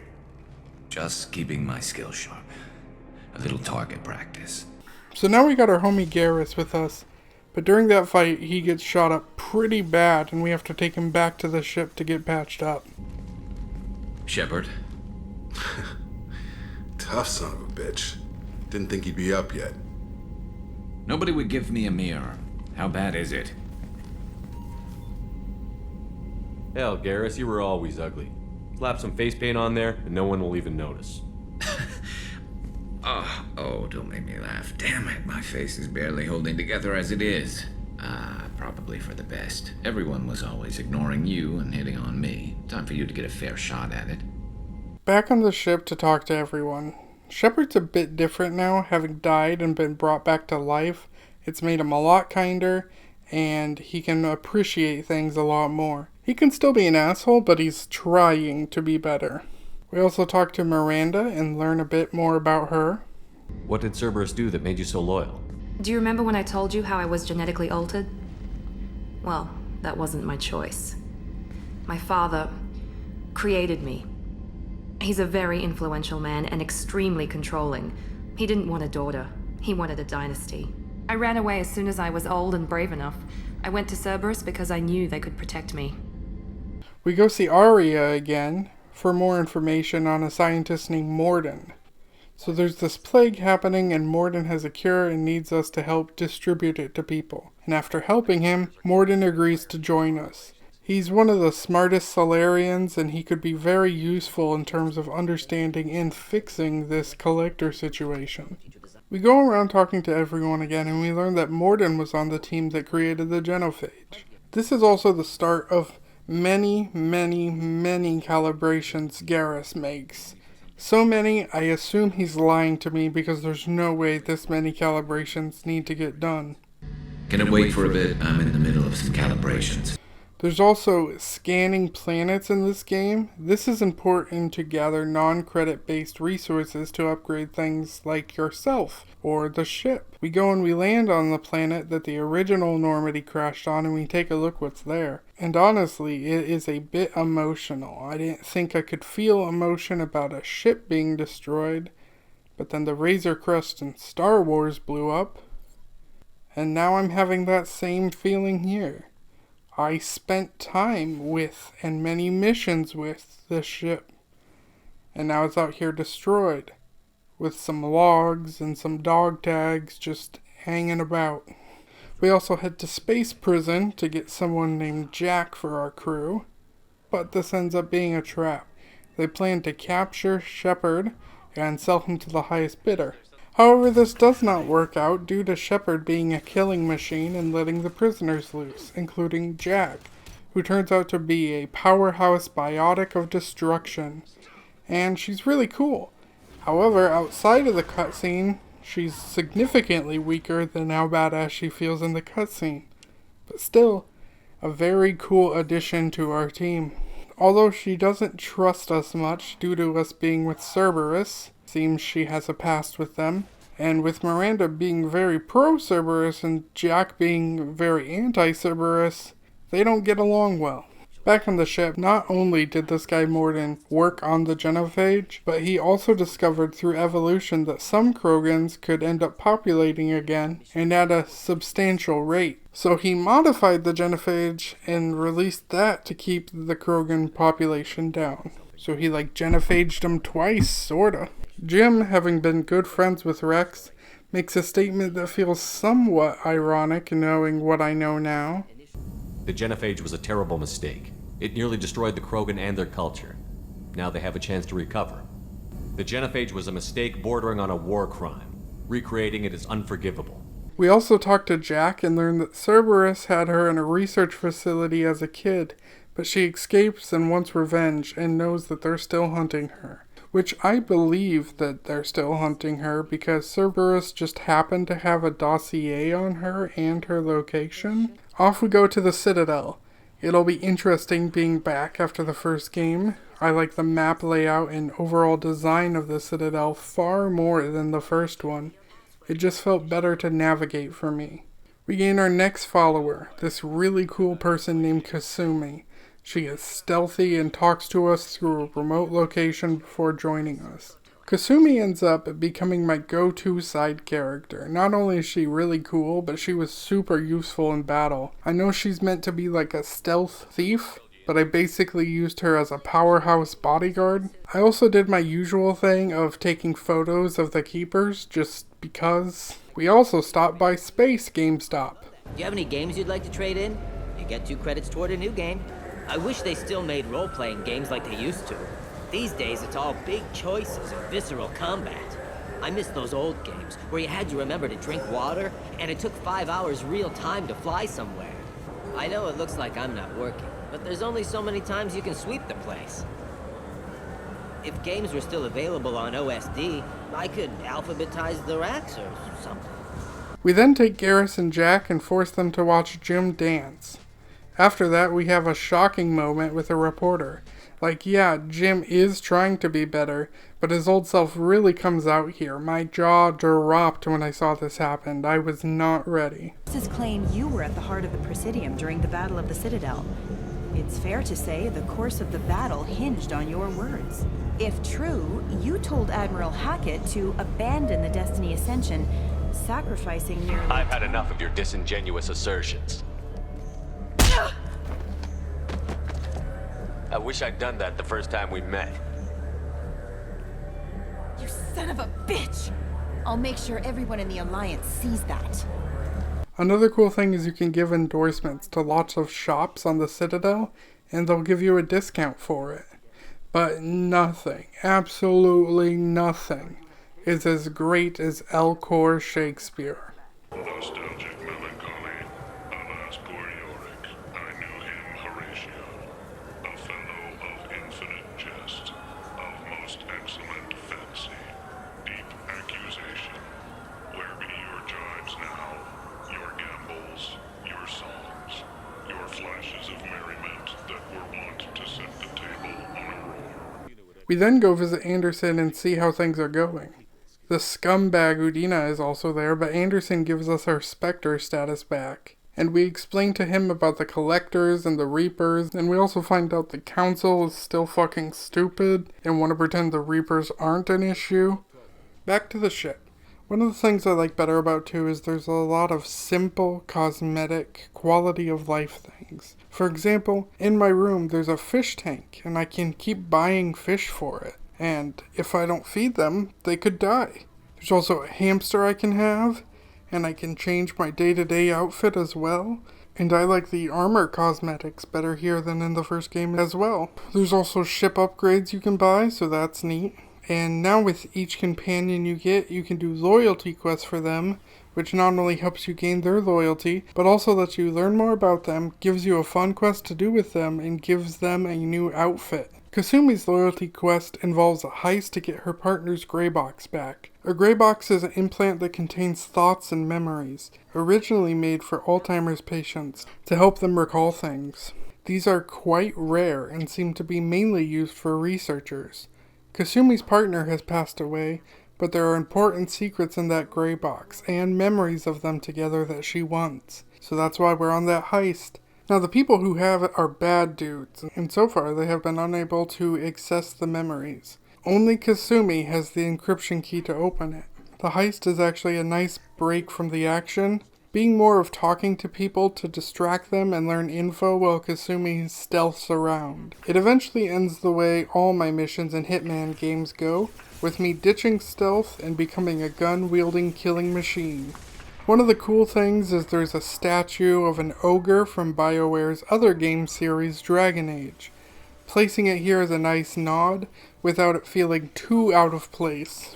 On top of that, you can wear Dragon Age themed armor, but this one does feel a little out of place to me. We finally get the gray box and we access it. Kasumi, if you're seeing this, it's because I'm dead. The information we found is all here. It's big, Kasumi. If the Council ever got wind of this, the Alliance could be implicated.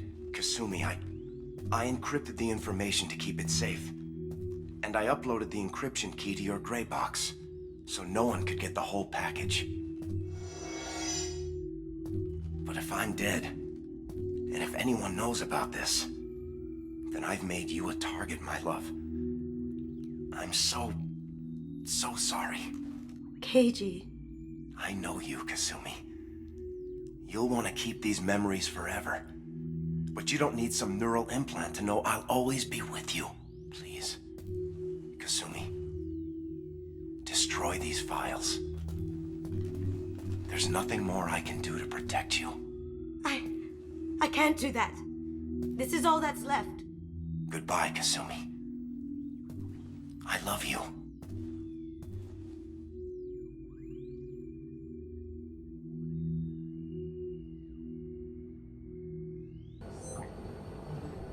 So now we got to decide if we will destroy the gray box or let her keep it. On one hand, it has secrets in it he wants destroyed, and he wants the gray box destroyed. He doesn't want Kasumi to hold on to him with that pain forever. On the other hand, Kasumi really wants to keep it. She deeply misses him and wants to cherish those memories, and this could be the closure needed. If it's that important to you, keep it. Just make sure you're ready to live with the consequences. Yeah, I am. I'll stay off the grid. No one will know I exist. I think I want this. Thanks, Shepard. Personally, I get it. Having visual memories of a loved one who died could really help heal and grieve. Kasumi is my main companion. I take her everywhere.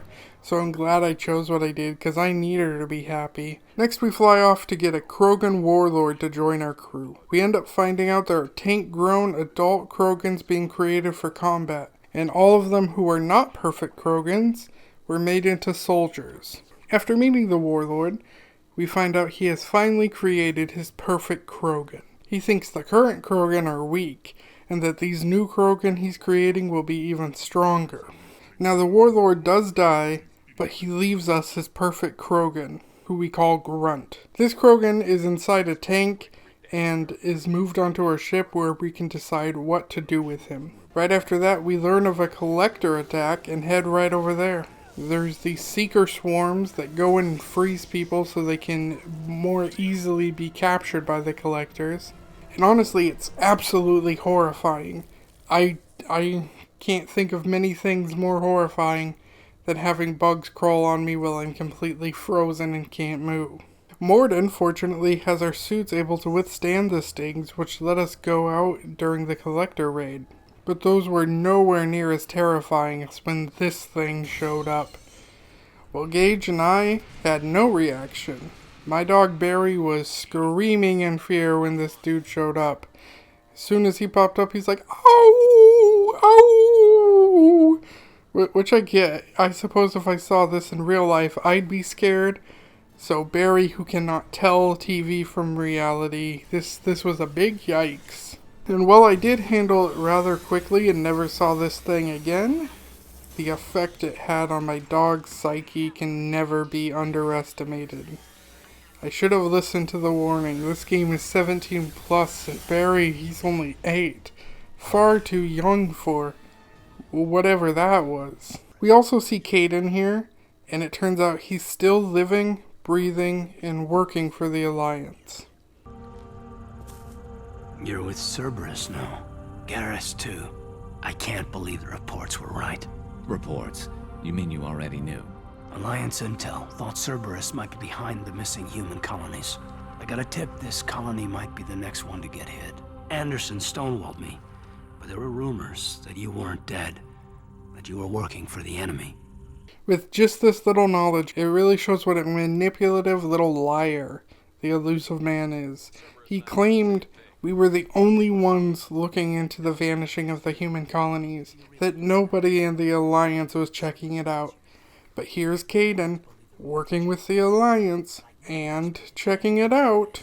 Back on the ship, Jacob tells us his father's ship went missing 10 years ago, but it just sent out an SOS signal. I let him know we'll go check it out. We also check up on Joker. Hey, Commander. It's, pretty crazy the people you can run into out here, huh? I mean, it was probably a setup or something, but it was still good to see Kaidan. Staff Commander Alenko, wasn't it? Another reminder of how I lost more than 2 years. I don't need this garbage. Right. Understood, Commander. I assume everything is going well up here? It was until the thing started questioning my every move. It won't let anything slide. You were deliberately falsifying maintenance reports, Mr. Moreau. Not falsifying, tweaking. I always round up on task times. It makes us look good when we come in under. Harmless self-promotion. Edie can ease off on that. Very well, Shepard. Yeah, go pout. I win. Joker. Right, no hard feelings. Good game. Miranda also lets us know she has a twin and that her father is hunting her. I tell her we'll check into that as well. I switched Jack's outfit to one that's a more punk type one, and now her and Jim Shepard look like they're either related or in a band together. Jack talks about her trauma and how people just use her, that if she wasn't being held in a cell as a test monkey, that she was with people who truly didn't care about her. And so I decided I would kinda have Jim Shepard play almost like an older brother role for Jack. Jack is edgy and standoffish, but she also knows it, so she placed herself in the lowest, darkest part of the ship away from everybody. We then go up, and we have to decide whether we free Grunt or not. On one hand, freeing him could be dangerous. On the other hand, I'm curious, so I decide to free Grunt.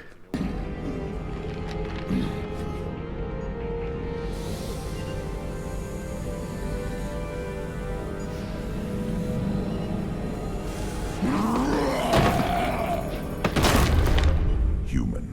Male. Before you die, I need a name. I'm Commander Shepard, and I don't take threats lightly. I suggest you relax. Not your name. Mine. I'm trained. I know things. But the tank, Okeer couldn't implant connection. His words are hollow. Warlord, Legacy, Grunt. Grunt was among the last. It has no meaning. It'll do. So was letting him out good or bad? Only time will tell. We also get a call from Admiral Hackett from the Alliance. He said that way out in Batarian space there might be evidence of a Reaper threat coming basically immediately. And since we are close, he was like, hey, can you check it out? So I told him, yeah, we'll get around to that immediate threat later. So off we fly to Jacob's dad's distress call. And what we learned is that the ship crashed and that local food impairs brain functions. Jacob's father, the active captain, saved all the ship food for himself and a few others, but he had the women eat the local food, and it made them unable to think straight. It seems like they then used the women as pets or sex slaves against their will, with them not being fully cognitively there, you know? And even when their beacon was fixed to call for help, Jacob's father continued this going on because he had built this sick, twisted paradise for himself. An absolute garbage person. Jacob. No. Not Jacob. Why not me? Would 10 years of this look better to anyone else in the galaxy? You have to understand, this isn't me. The realities of command, they change you. I wasn't ready for that. After a while, the perks seemed normal. That's it? You created a harem and played king? 10 years in a juvenile fantasy? I can't point to where it all went wrong. But when the beacon was ready, revealing what happened didn't seem like a good idea. There's no way I'm letting this slide, Taylor. A price will be paid. How much? What kind of math can balance these lives? His life isn't worth pulling the damn trigger. I'm pretty sure we can spare the ammo. Yeah, you're right. But I'm not taking the shot. My father owned his mistakes. He was a different man. A good man.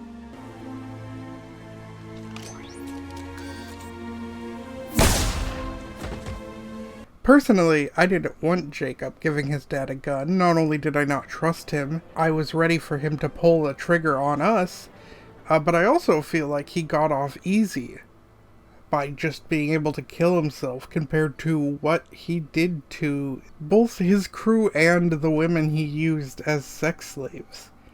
I mean, at least he pulled the trigger, but I would have preferred something harsher. Back on the ship, Morden asks us to go save a former co-worker of his named Malin.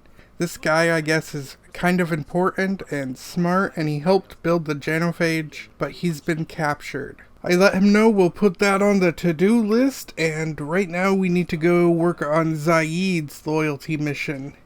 It's basically a fight against an old enemy of his, in which we have to let that guy go to save people.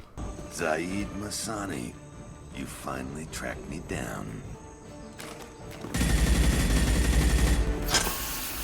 What was that? Gone nearsighted, old friend. Burn, you son of a bitch. Next time you're gonna blow something up, I want to know about it first. Vito was confident. Had a lot of men. Now he's lost the home field advantage. Help! We're trapped! We can't get to the gas valves to shut them off! The whole place is gonna blow! No time. Vito's probably halfway to the shuttle docks by now. We're here to free these people. We're going in. I knew this was a mistake. If we're gonna do this, we'd better get to it.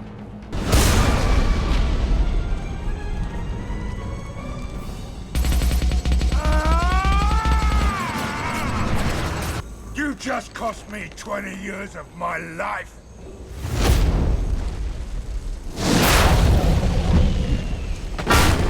Ah! Son of a bitch! Oh. You started this fire, Zaid. It makes sense that you'll burn in it. Yeah? Screw you. Now come on, get me out of this shithole. You put your revenge ahead of the mission. How can I trust that you'll be there when we need you? I'll do what I was goddamn paid to do, Shepard. Just don't expect any more than that. Now stop screwing around. Let's go. You put your own goals ahead of the mission. That's not the way this works. I've survived this long watching my own back. No time to worry about anyone else.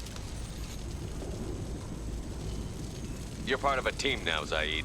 There's no way we can do this unless we're all working together. You have a point. I'm not done with Vito, but I can put that behind me long enough to get your mission done. Zaid is pissed about it, but eventually he understands, and I really like that we come to an understanding. I thought for a second I was going to have to leave him behind.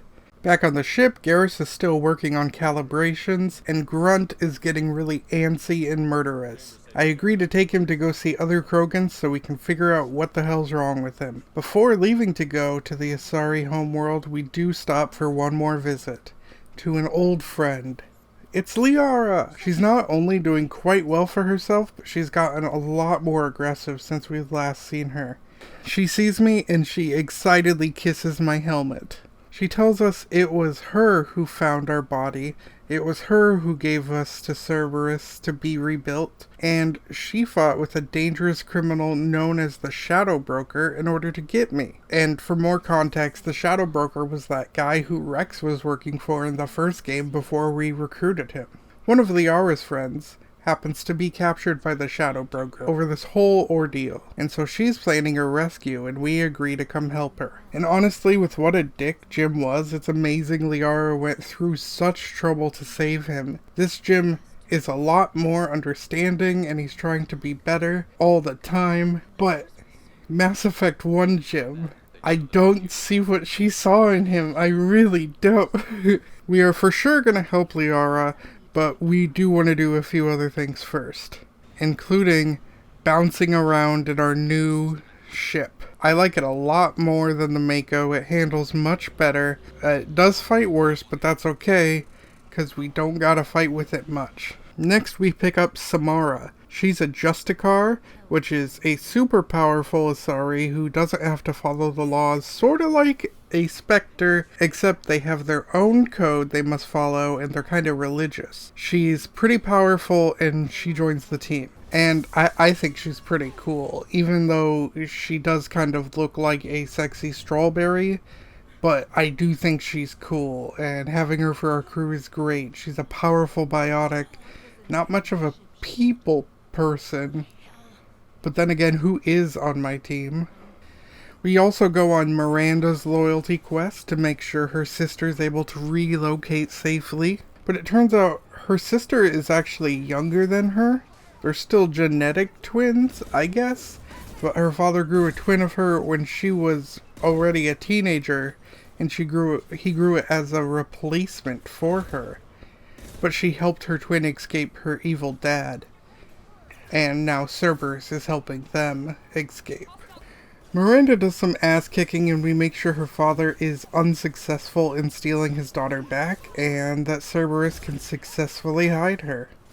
There she is. She's safe. With her family.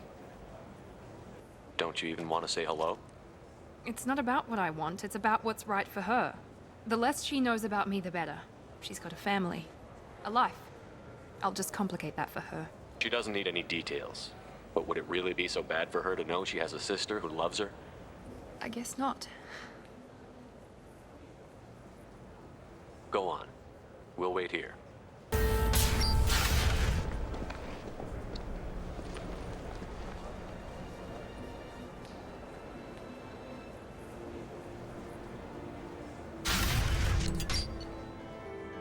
I honestly thought that was really beautiful and it made me feel for Miranda. We also head to a tower to pick up an assassin for our team named Thane. But while there, the building gets attacked by armed thugs, killing tons of civilians. And Shepard is not having this shit. Have you seen the assassin? What are you looking for? You're not one of Nasana's mercs. Who are you? You've got two ways down. Express or coach. Your choice. Look, pal. Even if I knew where he was, I wouldn't tell you. Not the answer I was looking for. I've got nothing more to say to you. If you shoot me, my...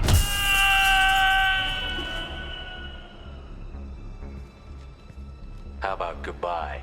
Thane then introduces himself by killing a room full of people and then joining our team. More importantly than all that, there's a very sweet but dumb Krogan trying to woo an Asari, and I'm very invested in this.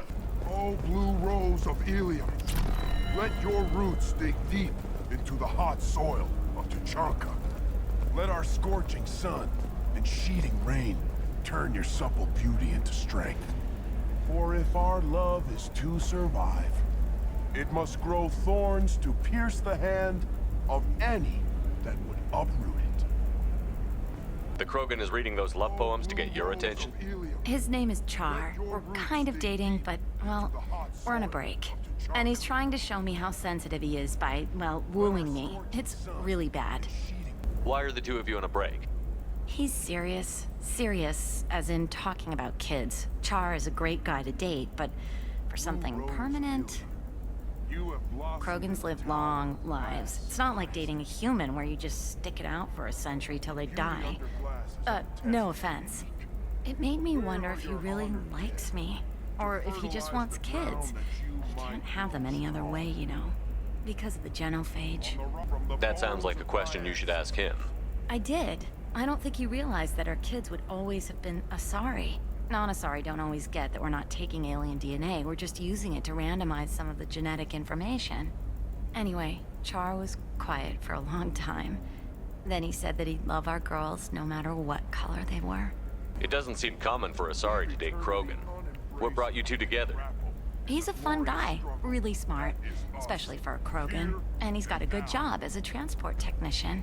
It's fun to join a mercenary guild or dance at bars for a few centuries, but eventually you hit the matron stage, you know? Then you get your back tattoo removed, let your scalp go back to its natural blue, and settle down with someone dependable. You need to talk to your boyfriend. He's just gonna keep shouting poetry until you do. I know, but it's tough. I like him a lot. Hell, I love him. But I don't know if he's permanent Bond material. Look at him. He's obviously crazy about you. Is he? I mean, what if he just wants to have kids? Am I just his baby-making machine? He said I wasn't, but... If he said that, then you either trust him, so you have nothing to worry about, or you don't, and you've already decided. I guess I hadn't thought about it like that. And I do trust him, if he said it. I'm going to talk to him. Here, I've given you a discount at the terminal.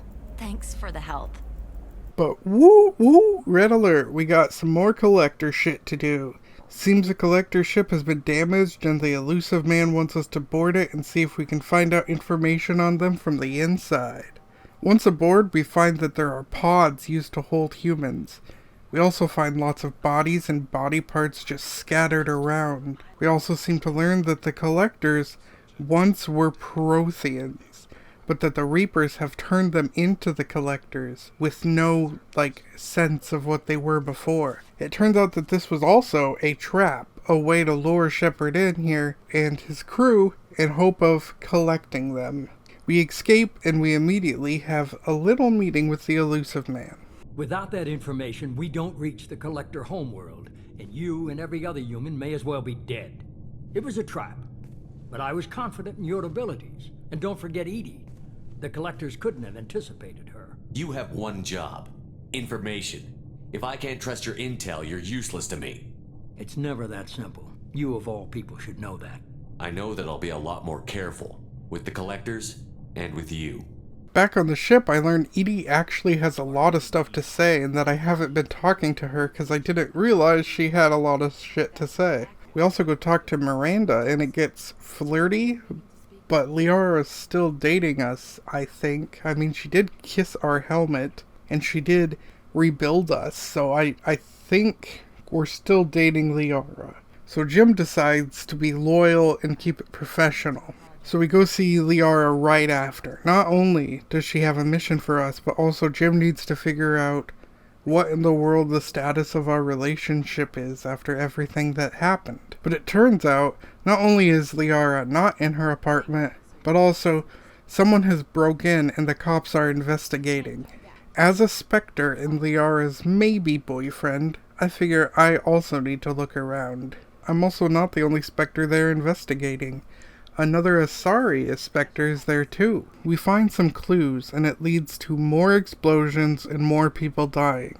The vibe gets a lot darker real quick as many bodies and half dead or injured people are lying about. There are mercenaries all about. Also it seems Liara's contact for the Shadow Broker may have been killed. Something is seeming off about this Spectre. Why are there mercenaries attacking? Does this have to do with the Shadow Broker? What the hell is going on?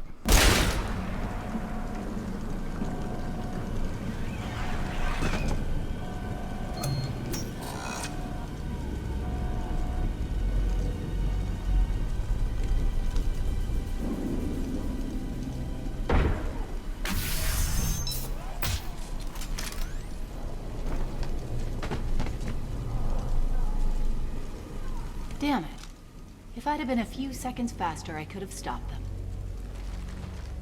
Is this Saket? Must have been.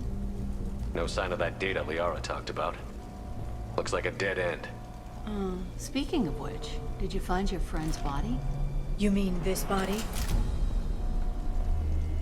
Liara. Something I should know? This is the woman who tried to kill me. You've had a rough day, so I'll let that slide. Why don't you put that gun down? I saw you. I doubled back after I left.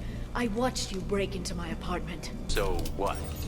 You were just using me to find the message? Nothing personal, Shepard.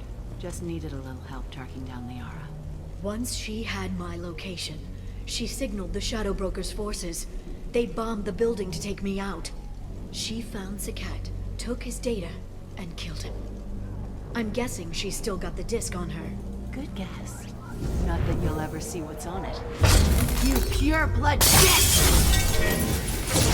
I'll explain what pure blood means in a second, but for now we have to go after her in a space car. And something weird happens, it controls like absolute shit, just garbage, and then the game breaks, which is cool, because I got to fly around a bit and look at the assets and see how some of the walls are just like PNGs and shit like that, but being able to break through the wall is always a cool thing for me.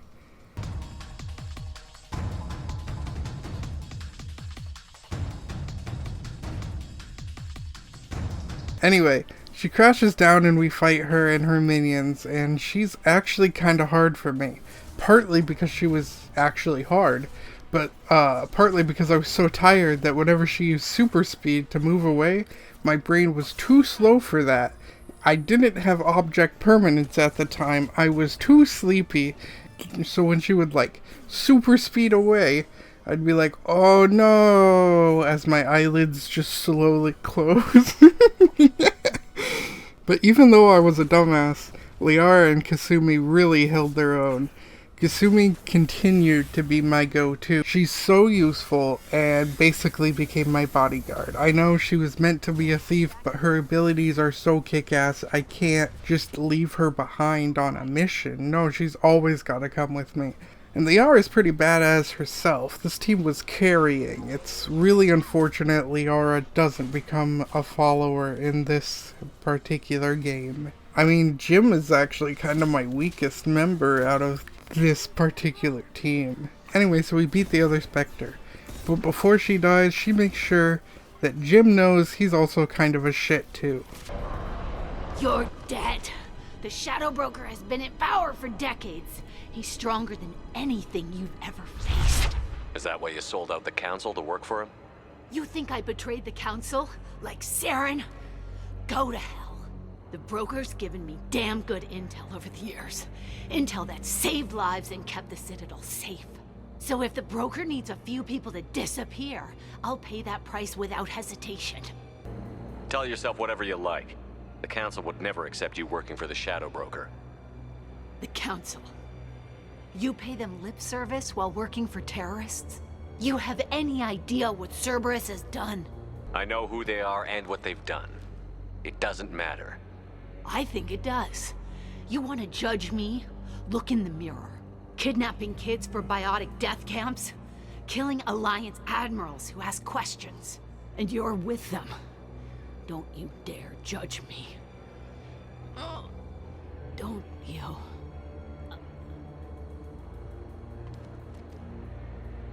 And now it's time to go after the Shadow Broker, and while there are 100 reasons to kill him, Liara wants him dead, and that's all the reason Jim needs. We end up meeting the Shadow Broker, and he's this deep-voiced motherfucker. You won't be walking out at all. You're quite confident for someone with nowhere left to hide. You travel with fascinating companions, Doctor. I'm obliged you brought along Ms. Godo to Sony. That gray box she's hiding is priceless. You're not putting a hand on anyone. It's pointless to challenge me, Asari. I know your every secret, while you fumble in the dark. Is that right? You're a Yogg, a pre-spaceflight species quarantined to their homeworld from massacring the Council's first contact teams. This base is older than your planet's discovery, which probably means you killed the original Shadow Broker 60 years ago, then took over.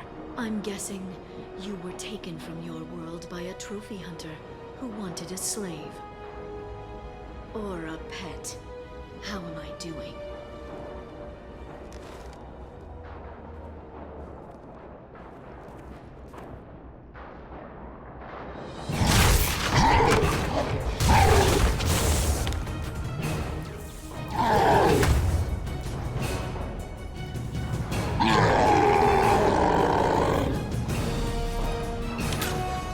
And just like that, I'm running around fighting him in fear while Kasumi stays down. I cannot stress how terrified I was. Not really of the Shadow Broker, but the thought that Kasumi was dead. Every time I made a run for it and saw Kasumi on the ground, I would make a kind of noise that maybe Barry would make. Maybe me and Barry are more similar than I know.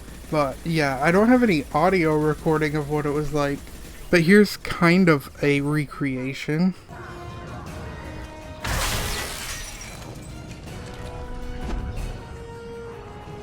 No, no! Fuck. We end up killing the Shadow Broker and freeing her friend. It turns out Kasumi is fine and I was worried for nothing. And best of all, Liara is the new Shadow Broker now. She'll be able to help us with info, and she won't be joining us, which sucks because I want her to join. But also I want her to be able to do what she wants, so I will let her be the new Shadow Broker. We helmet kiss and I go off again. Well, sorta. I actually invite her up to my room on the ship before we go, and she wears this beautiful dress, and Jim just wore his daily clothes like a scrub. Liara also brings us a present. It's our old dog tags. And I'm not gonna lie, these mean absolutely nothing to me or to Jim. But Liara went out of her way to get them, and she's just such a sweetie that there's no way, like, he's not gonna be thankful. Or at least, like, pretend he's happy about it, you know? For almost everyone, Shepard will pretend to never be afraid, really, you know? But there are two people Jim can kinda open up to. And I'd say it's Garrus and Liara. So Jim dumps on Liara the worries of the mission and his stresses, and then we decide to stay together. So tell me what you want. If this all ends tomorrow, what happens to us? I don't know. Marriage, old age, and a lot of little blue children. You just say these things.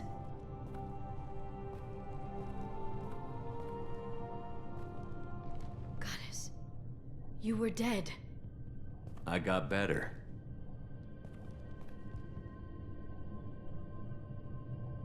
This time, but you're going to leave again. When your team is ready, you'll leap through the Omega-4 relay.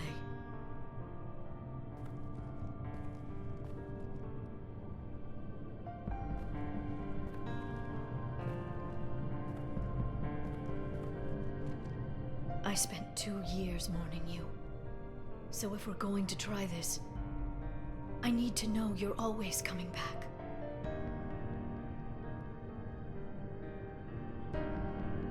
I'm always coming back.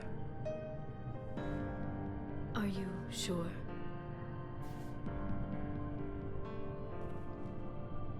I haven't stayed dead yet. You make a compelling argument. Oh, I'm just getting started. And that's a beautiful scene, I think. I plan to come visit her often after every mission to tell her about my time and ask her about hers, but unfortunately, it did not work that way, as she never has new dialogue after this point. And I guess this was a DLC. I don't fully know which stuff was DLC, which stuff wasn't. I know some, because Gage has told me, but there are some stuff I don't fully remember if it's DLC or not. It's because I have the Legendary Edition, so it's all there. Back on the ship, Joker and Edie keep arguing, and Kasumi took notice. Joker and Edie are like an old married couple.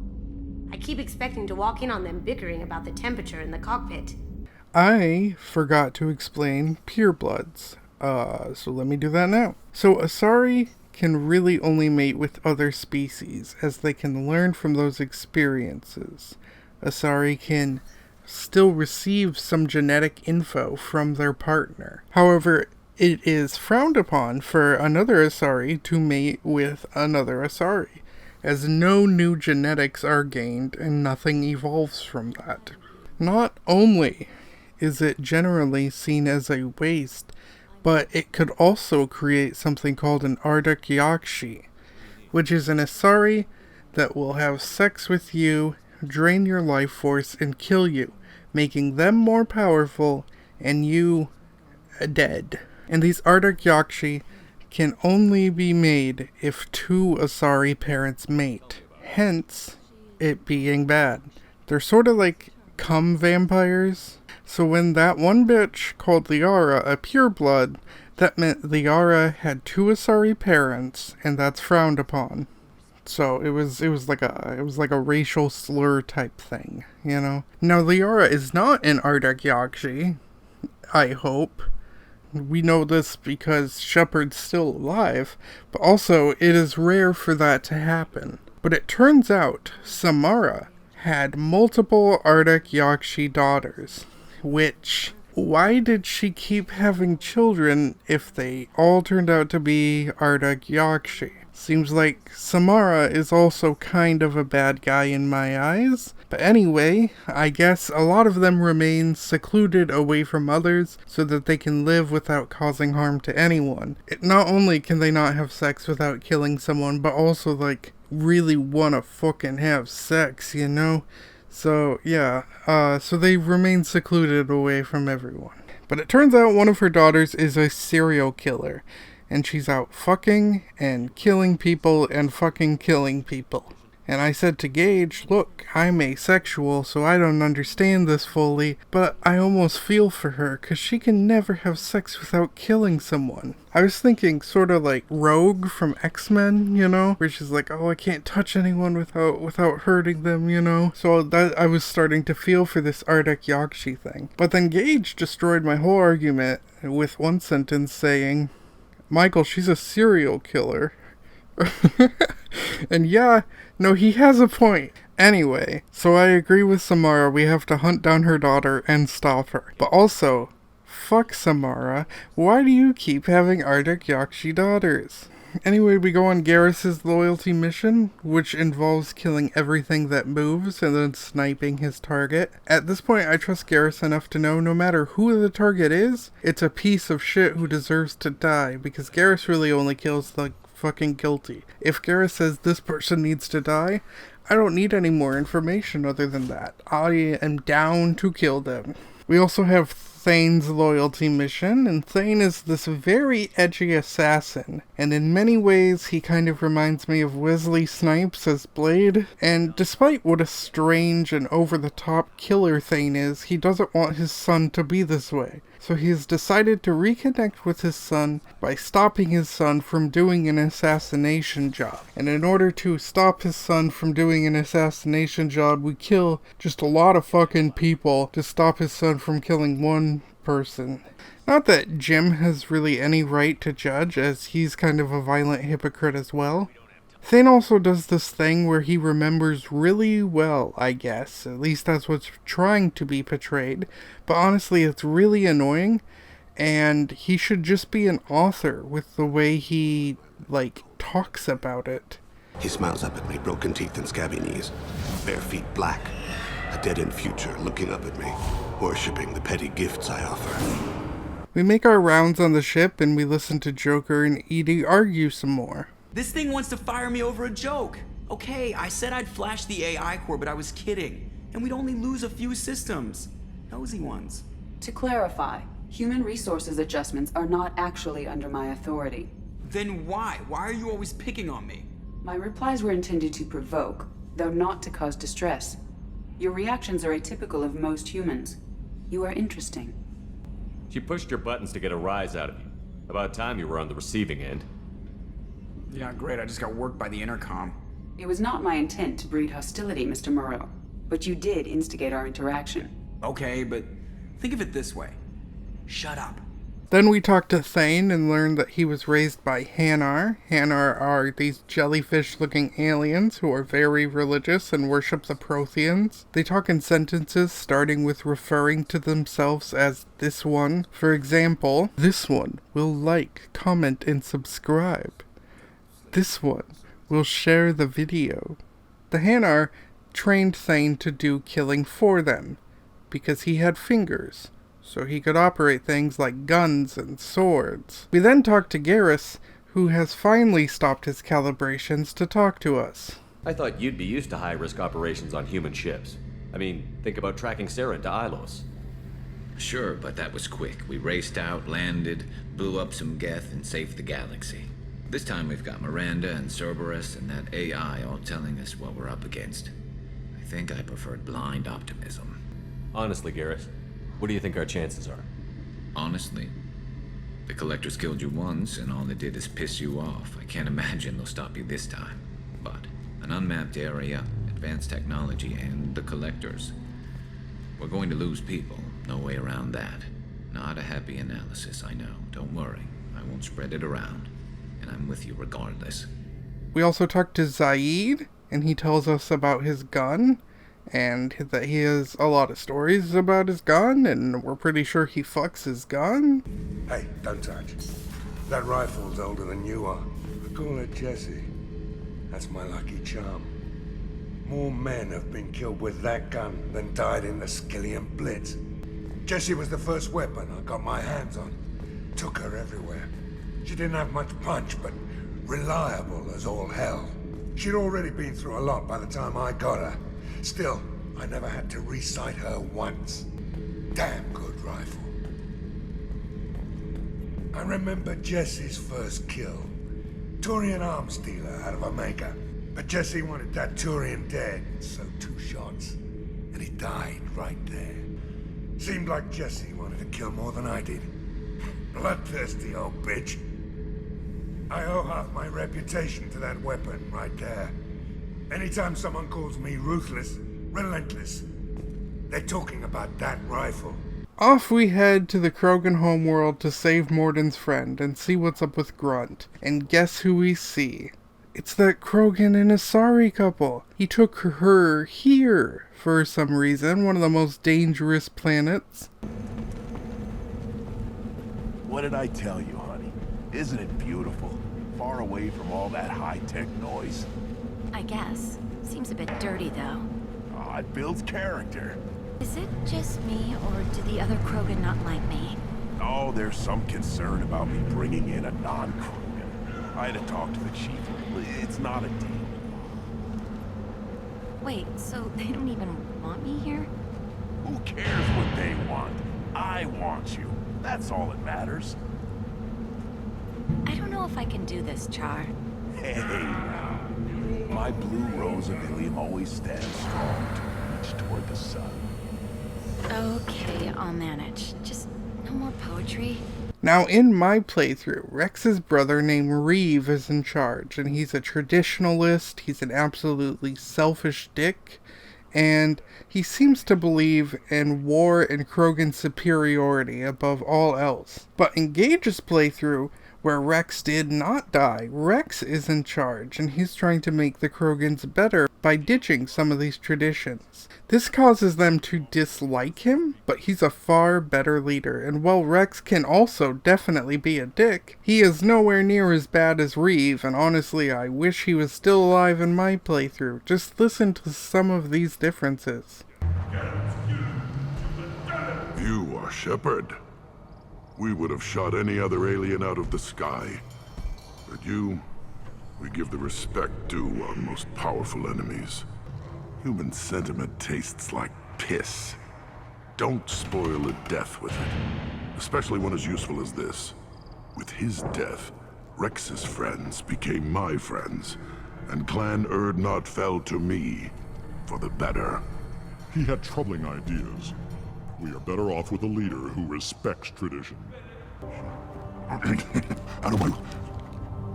Shepard! My friend. You look well for dead, Shepard. Should have known the void couldn't hold you. You abandoned many traditions to get your way.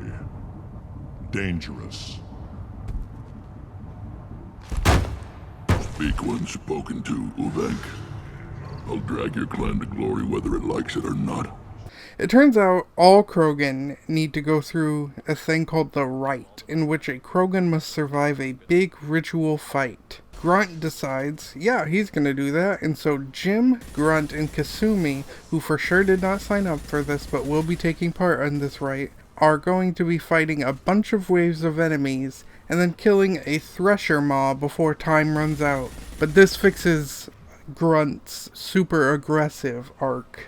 Sort of. I mean, he's gonna always be super aggressive, but like now he's not as aggressive. We then go on Morden's loyalty mission, in which we find out that someone has been trying to cure the genophage and is experimenting on live Krogan and killing them. On top of that, clan wars have broken out, and so much of the Krogan homeworld is in ruins right now. How can you agree with using the genophage, Morden? Look at what happened to Tuchanka as a result. State of Tuchanka not due to genophage. Nuclear winter caused by Krogan before Salarians made first contact.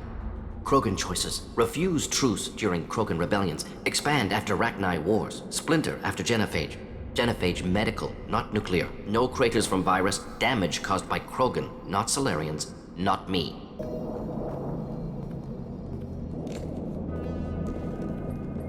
Dead Krogan, female. Tumors indicate experimentation. No restraint marks. Volunteer.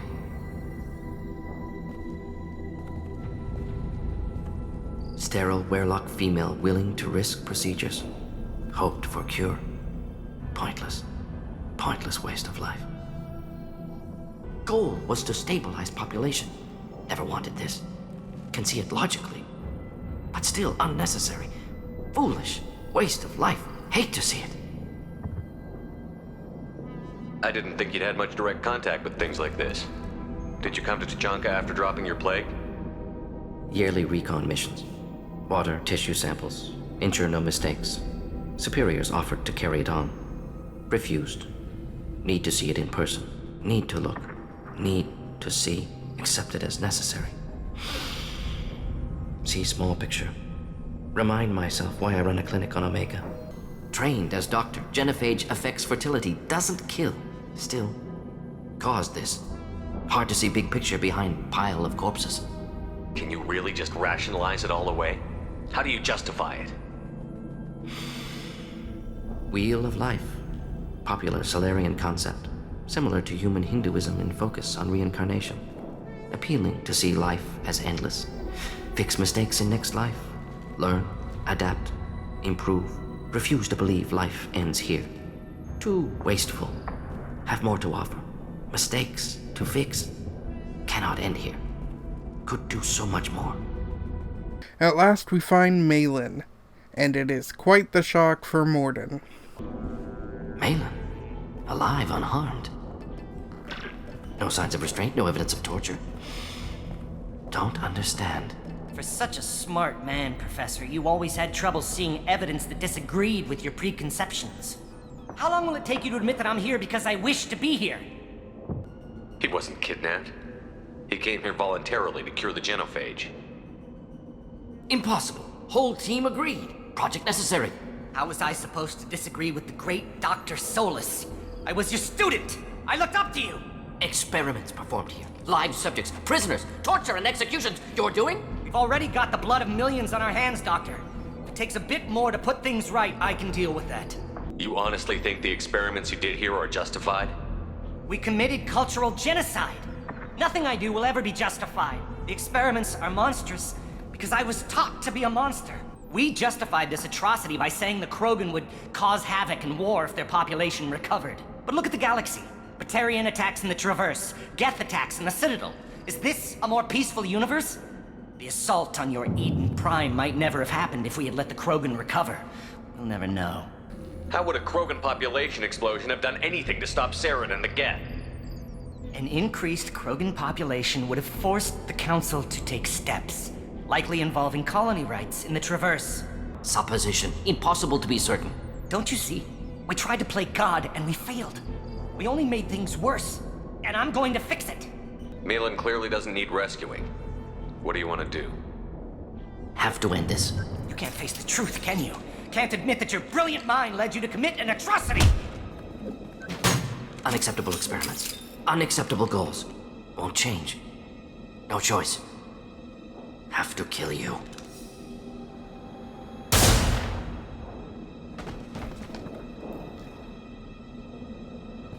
Apologies, Commander. Misunderstood mission parameters.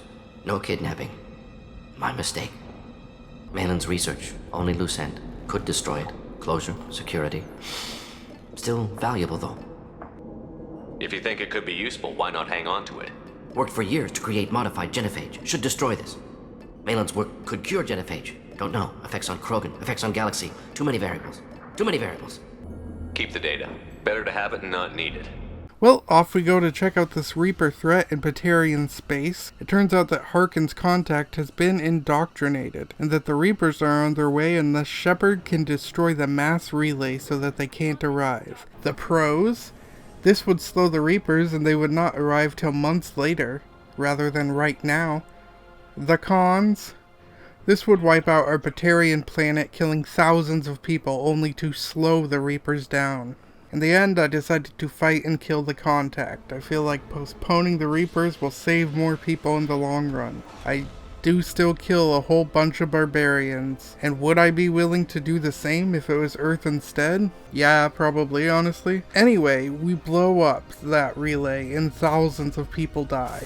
On top of that, when this whole Stop the Collector's mission is over, I will be stripped of my Spectre status and jailed as a war criminal. This was definitely a really hard decision to make, I think my hardest yet, because over 300,000 Batarians are dead. Over one decision.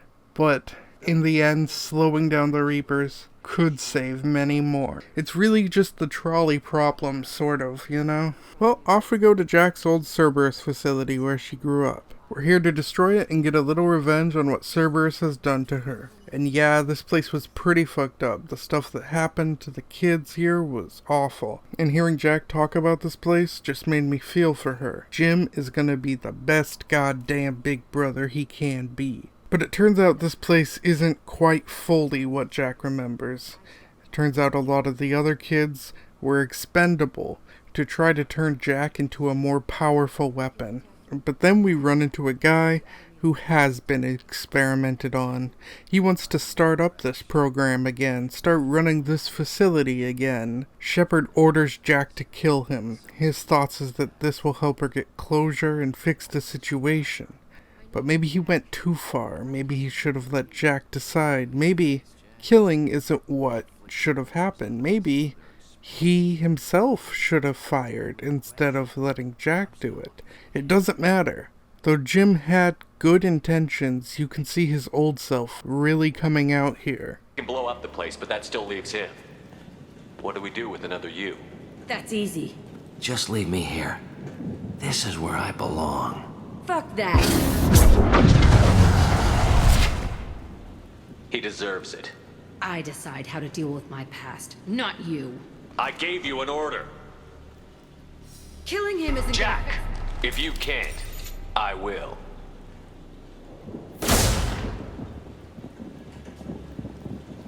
That felt good.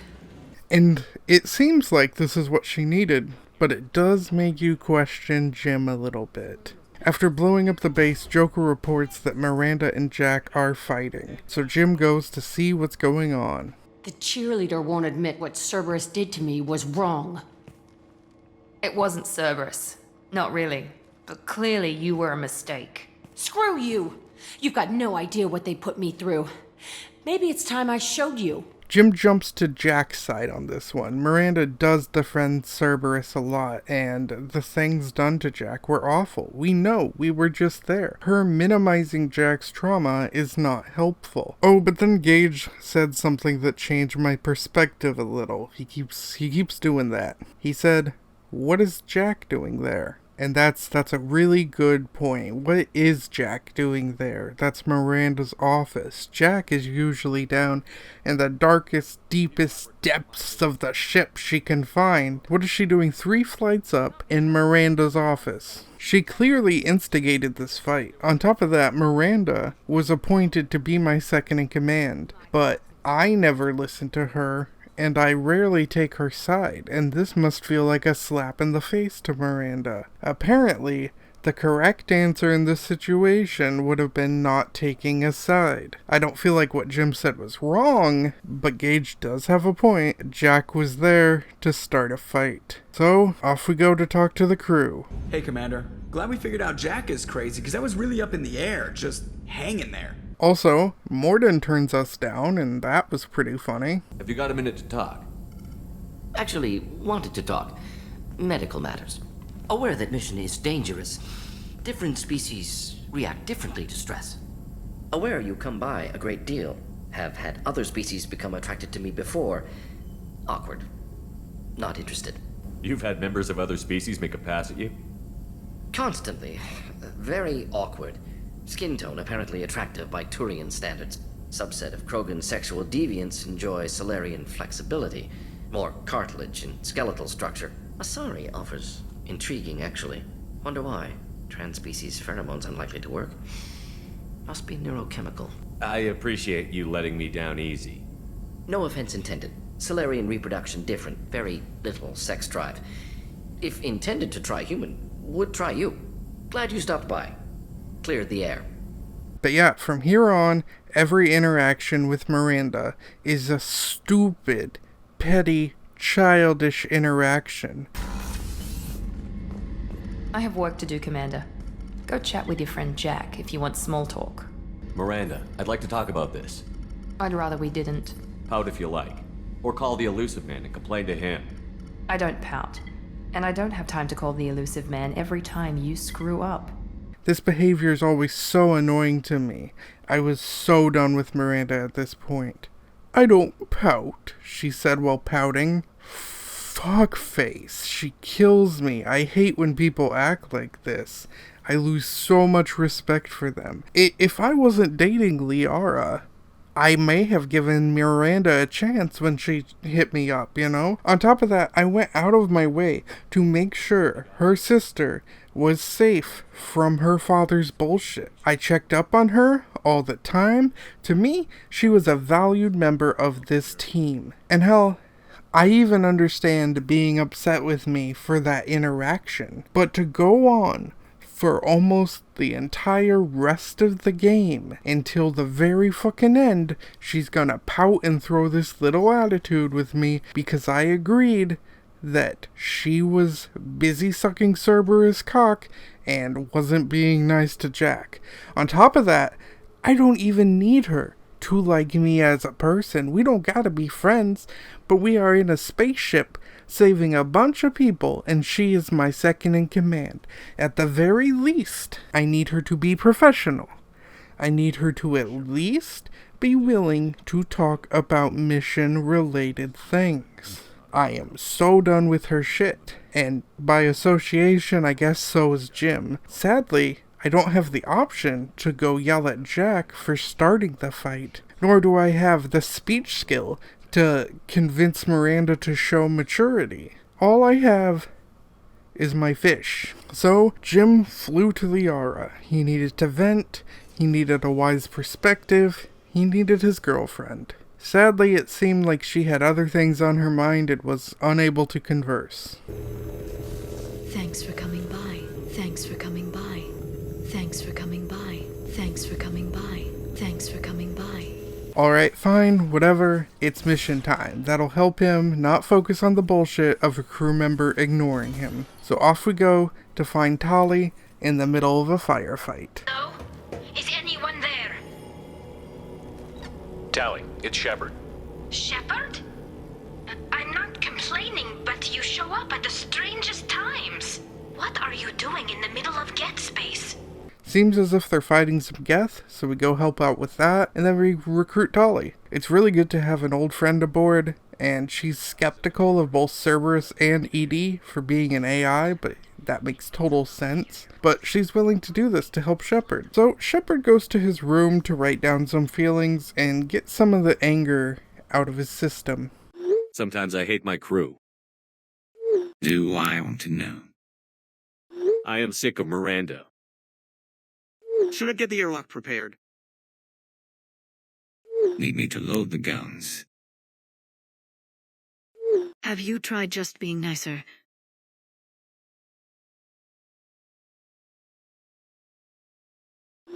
Babe. Baby. It is not that simple. Be nice. Off we go to find Samara's daughter and kill her. The plan? Make Shepard irresistible as fuck. So she'll come out of hiding and try to vampire his cum. And boom, it works. She wants the shepherd's pie. So off we go back to her place. Now, she is an awful person. We literally met a mother who lost a daughter to her before we met her. But if you want, you can kill Samara and take her daughter as your crew instead. On top of that, you can also have sex with her daughter. You will die, but you can. I think it's a funny option. It's not even close to a tempting option, though, as Jim decides to help Samara kill her. Back on the ship, it seems Tali has gotten bad news. She has been branded a traitor by her people and is expected to show up for a hearing. This is really shocking news, as not only did she just get here, but also Tali would never hurt her people. It turns out Tali was sending inactive Geth parts to her people for research, and one of their ships has been attacked by Geth. So they're claiming Tali sent back active Geth parts and that's how that happened. But it turns out that Tali's father is dead, and that it was him who was the cause of the Geth attack. But Tali doesn't want me to tell them that. She wants her father to be remembered as a hero,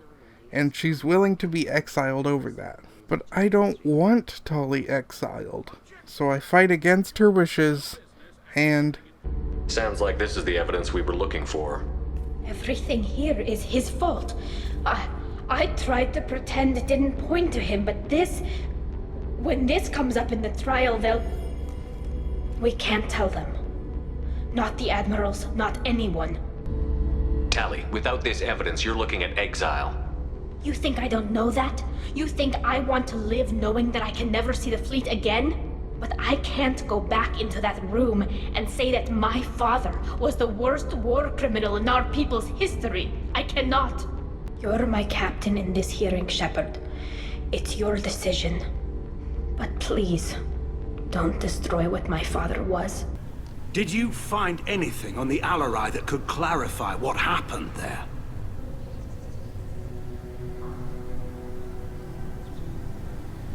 Shepard, please.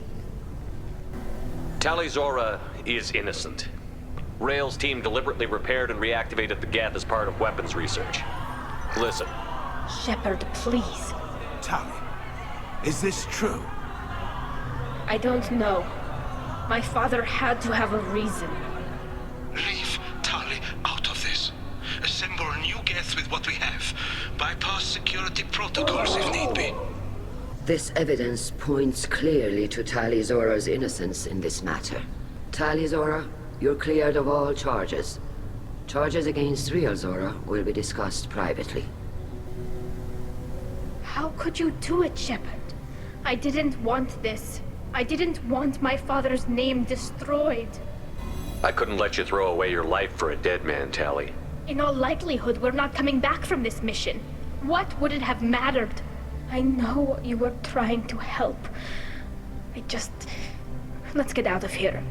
Back on the ship, Tali and Jim are not getting along. Keela, I'm sorry I dragged you into Quarian politics. All that infighting, seeing what my father did. And now the fleet is tearing itself apart because you turned over the evidence after I begged you not to. I was trying to do what your father would have wanted, Tali. What you did would have made my father proud, Shepard. But I'm not him. I know you were trying to help Shepard, but I didn't want this. Sometimes friendship is about doing what's right for someone, even if they don't agree with it. Shepard, I spent my whole life watching my father make decisions I didn't agree with. He always told me he was doing it for me. I just saw him commit war crimes on my behalf and without my consent. I didn't need another father back there. I needed a friend. I made a mistake. I never wanted to hurt you.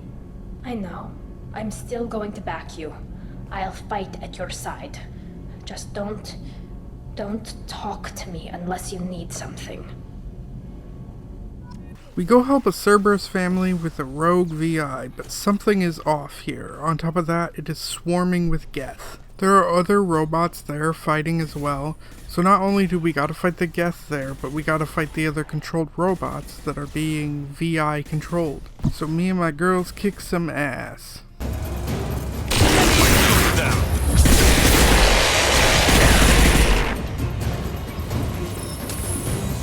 The head person of the lab, Gavin Archer, sends us to shut down the VI core, but upon pressing the button, Shepard is scanned into the VI. Here the VI is somehow showing memories playing out. It turns out this isn't really a VI, and that Gavin Archer has an autistic brother named David. David happens to have an eidetic memory and be very quick at calculating things.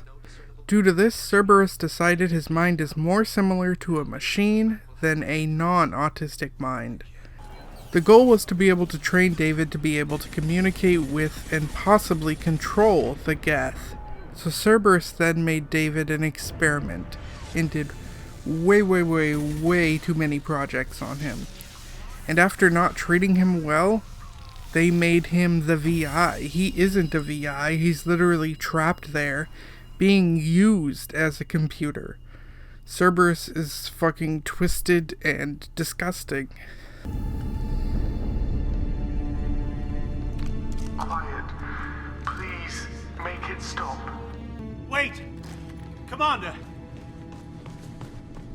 I'm begging you. Don't do anything rash.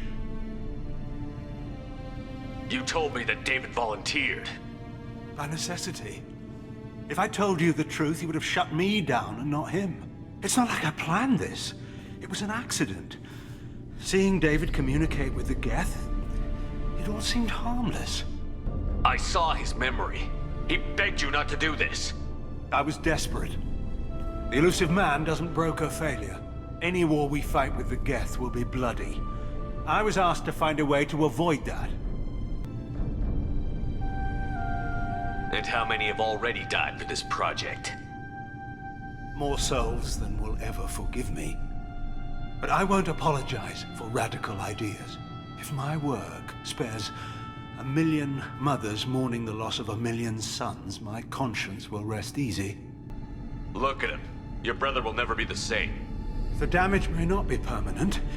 He might recover some semblance of his mind. So you'll sacrifice your brother's happiness for your own ambition.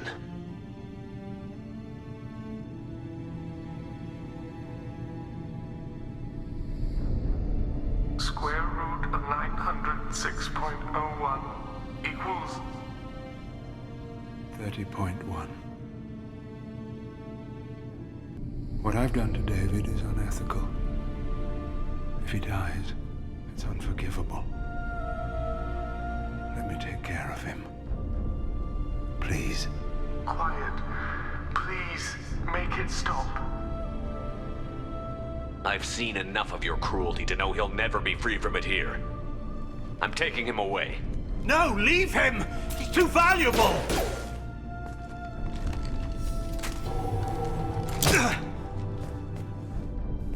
You even think about coming after your brother, and this bullet will be waiting for you. Then we'll see who's valuable. Where will you take him? Grissom Academy. They can help special cases like David, minus the torture. I really wish I could have killed Gavin. What he did to his brother, unforgivable. I don't think I could ever forgive the elusive man either. And if there was a way to kill Gavin, I am disappointed I missed it.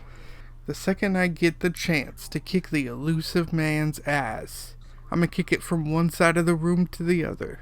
After that, we find a dead Reaper floating in space. We decide to board it to gather an IFF, which will allow us to send Reaper signals that we are on their side so they won't attack us. And I knew that Reapers were part organic, part synthetic, but I didn't realize just how much the inside of a Reaper just looks like any other spaceship. While there, we find a Geth fighting a whole bunch of husks. And this is strange for two reasons.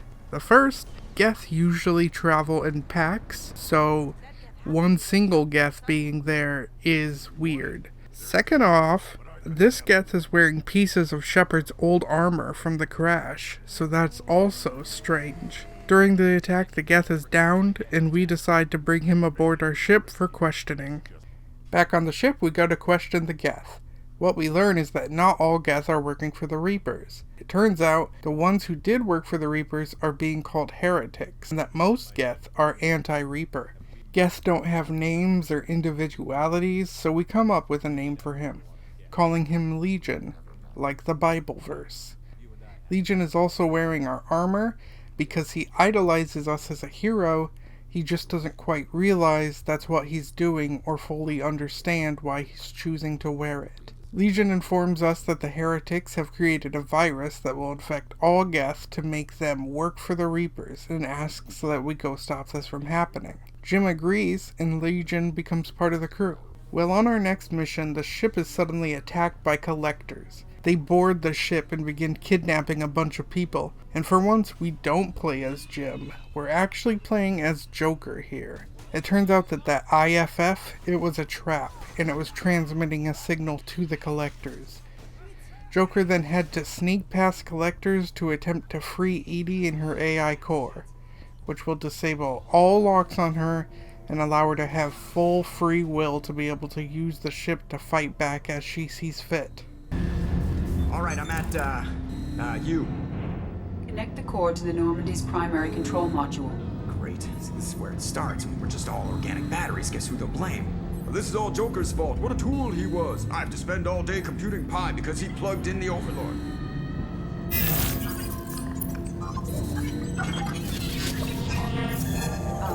I have access to the defensive systems. Thank you, Mr. Moreau. Now you must reactivate the primary drive in engineering. Falling through the ducts again. I enjoy the sight of humans on their knees. That is a joke. Right.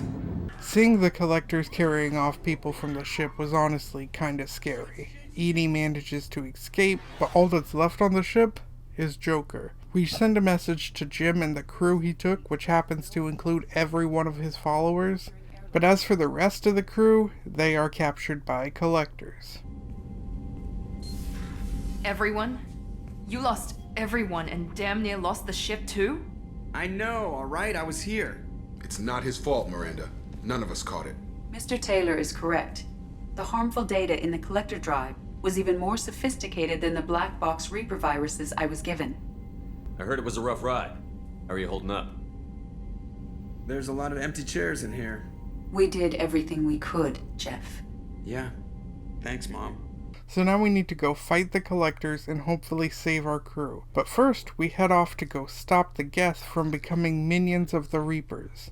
And we're actually left with two options. We can either destroy the station and the heretic Geth inside, or we can repurpose the virus to force them to be on our side against the Reapers. Now this is kind of a hard choice, as Geth have intelligent thought. So on one hand, it would be wrong to forcefully reprogram their minds against their consent for our cause. On the other hand, we are at war, and they want the Reapers to win, which would mean the extinction of all intelligent life. On the other hand, just because people disagree with you doesn't mean they need to be assimilated into your way of thinking or destroyed. On the other hand, this isn't just a disagreement. This is something that could end all life, and we could use all the help we can get against the Reapers. So, Jim ends up deciding to rewrite the heretics.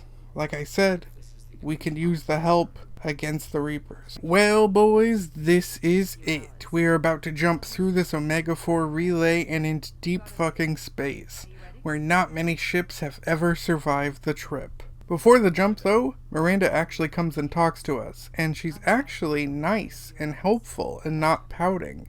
This could be it. We could all die here. Maybe we won't make the jump, maybe the upgrades won't be enough, maybe we can't win the fight against the collectors or get our crew back. The odds are not great, but we are fully ready and we are going in. So kaboom, we make it through the orbital jump and we are in uncharted space now, with tons of destroyed ships around us that didn't make it through the initial jump.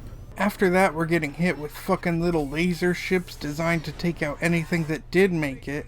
But now, we fucking made it through that too. So we gotta rush inside the collector ship, grab our team, blow up the station, and get the fuck out if we can. One of the cool things about this ending is we have to split up into different groups to achieve success. So I get to pick who I think the most optimal people will be for said mission. And I won't go over every choice, but I will end up mentioning a few. We come in swinging and kicking ass. No matter what, I will keep Kasumi with me at all times because I need a bodyguard. But while we are fighting, this happens though. Here they come! Close the door! Pressing fire! Cover!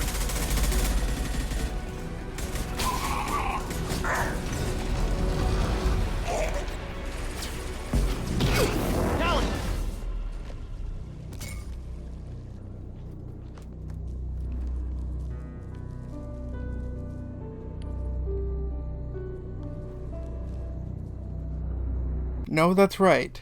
Tali is dead. She's fucking dead. I thought she'd get back up, but nope. She is dead.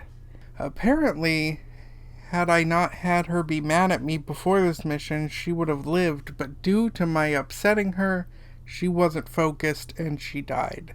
This death, I think, hit me harder than any other death so far. Having her die and die being upset with Jim when they have been buddies since Mass Effect 1, it sucked. But Jim has to go on. There's no time to mourn her or even give her a proper burial.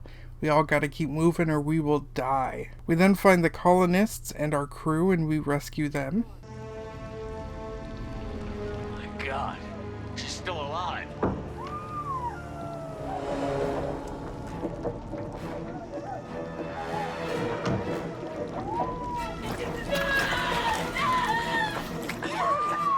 Get them out of there! Hurry! Shepard, you came for us. No one gets left behind. I then pick Zaid to take the crew back to the ship. You may think this is a bad idea, but my thought behind it is Zaid can fight and also fight to protect, you know? I ran through my options quick, and I really do think I trust him most with the task of bringing them back. I then chose Miranda to make a force field to keep Seekers off us, while Samara and Kasumi were my backup fighters.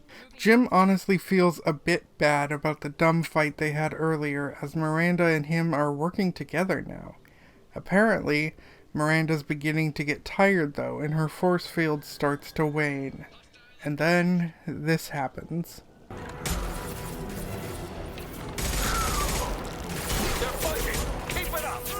Hurry, Shepard!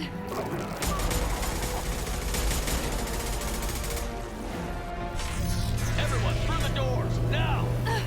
Hurry, Shepard! No, pull back!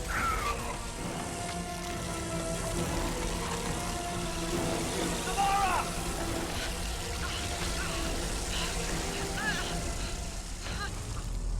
So yeah, now Samara's fucking dead, and I feel like this one was bullshit.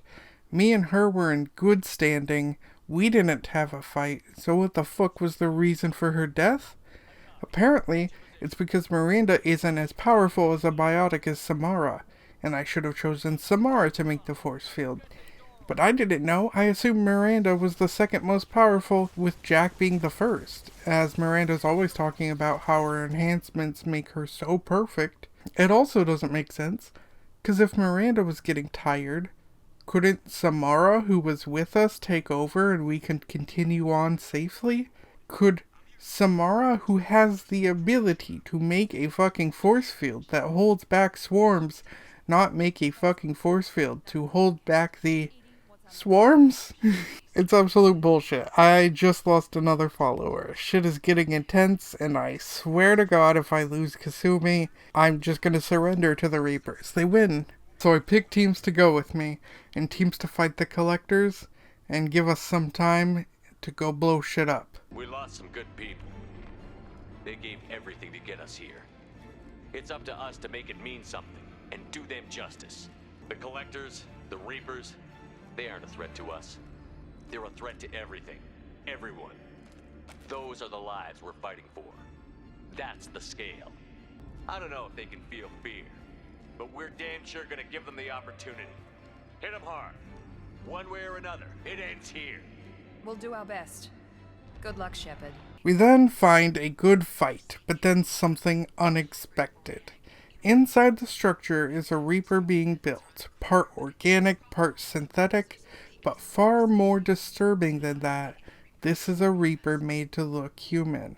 Apparently that's why the Collectors have been collecting humans. So Collectors collect species, they break them down, and turn them into a Reaper that resembles the species that has been collected, using the actual parts from those species. Meaning, that squid-like body we saw in Mass Effect 1 was a Reaper resemblance of some other species that has already been conquered.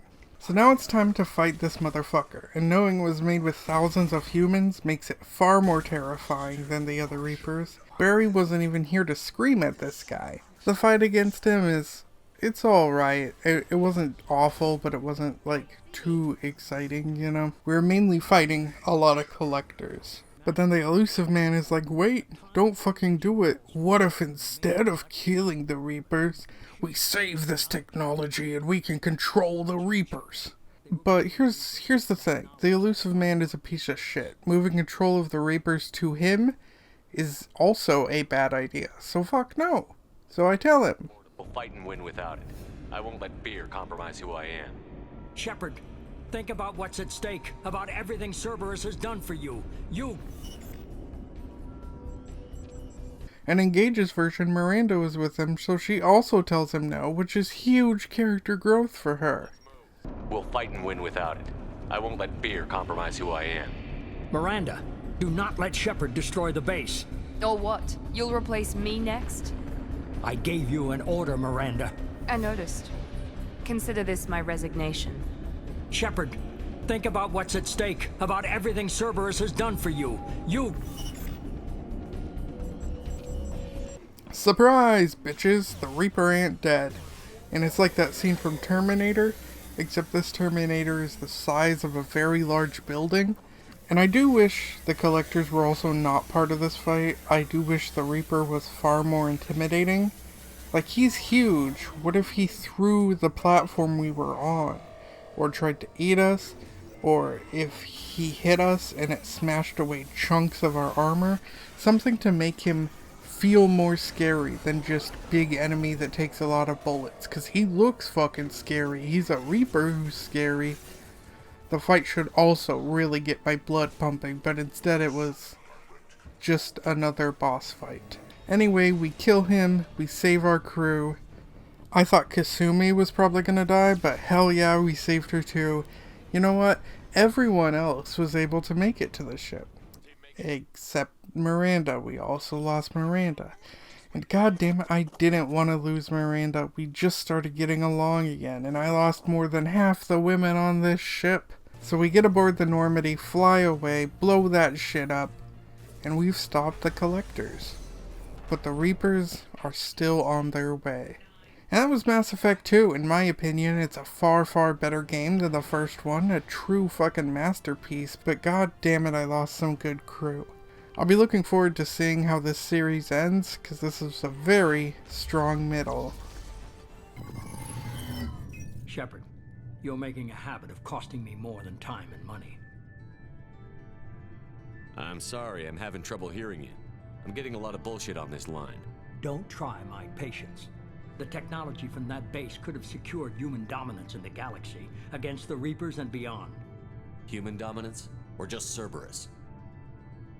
Strength for Cerberus is strength for every human. Cerberus is humanity. I should have known you'd choke on the hard decisions. Too idealistic from the start. I'm gonna make sure we're ready when they get here. You can fall in line or step aside, but don't get in my way. You're sure that's what you want? You're taking a hell of a risk, Shepard. Joker, lose this channel.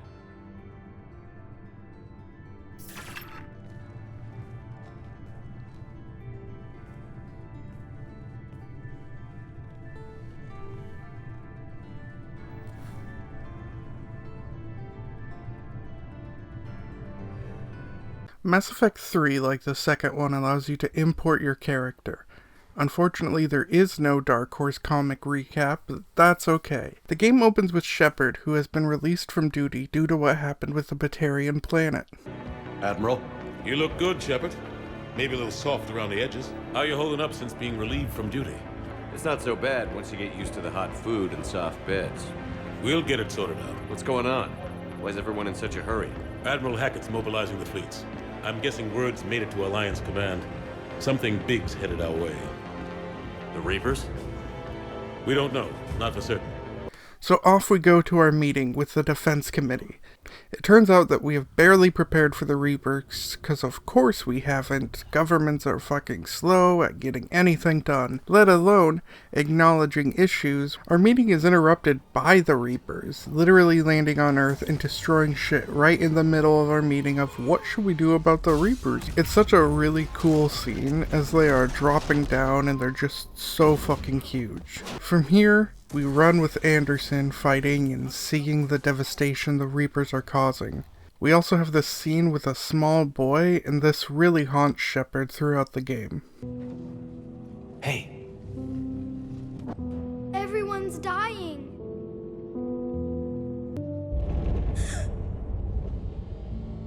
Come here. I need to get you someplace safe. Take my hand. You can't help me. Shepard! In here! Anderson decides to stay on Earth and help in any way he can, but he reinstates us to our commander position with the Alliance and sends us to build an army of every species that can help us fight the Reapers. Basically everyone versus Reapers.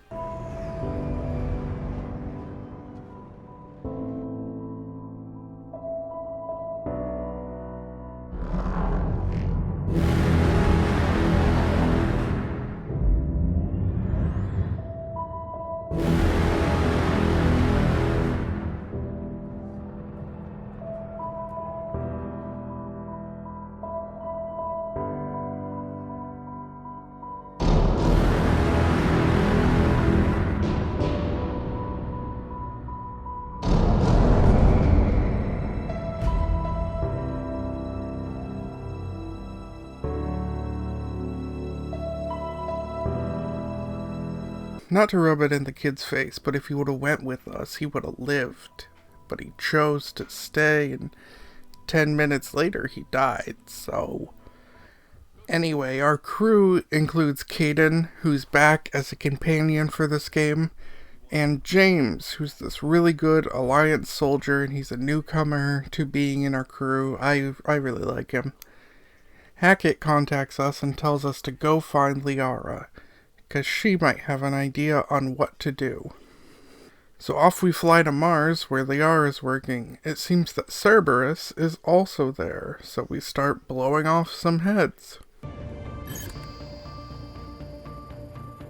I know we're here now. Despite killing Cerberus, Kaidan thinks we still might be with them. And you can tell this man 100 times that you aren't. But he's always gonna be like, so are you with Cerberus? Shepard, I need a straight answer. About what?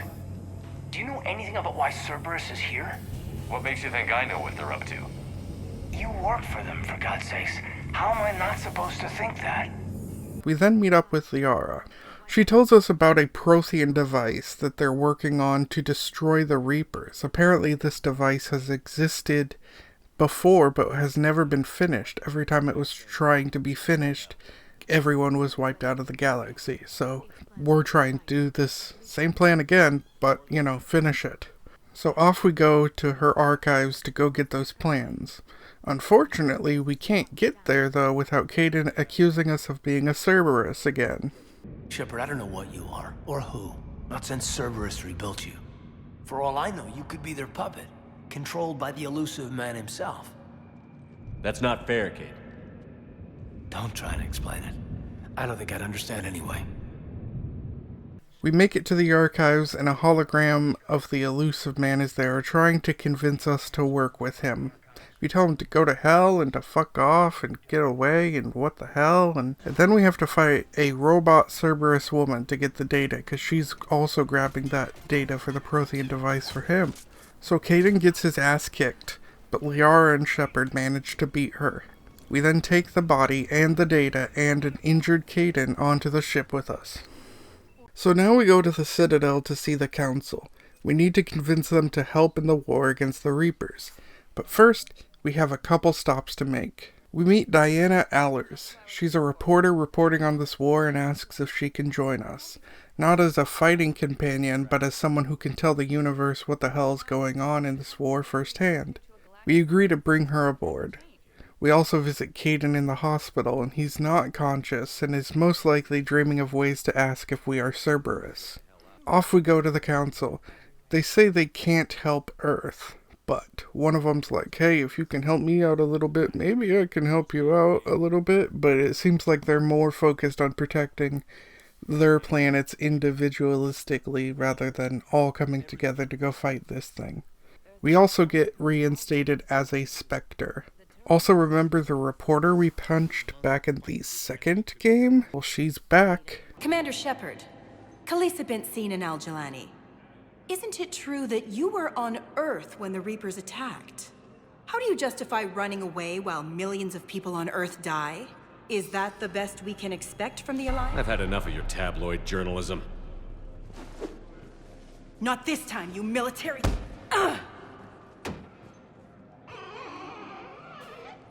You're angry. I get that.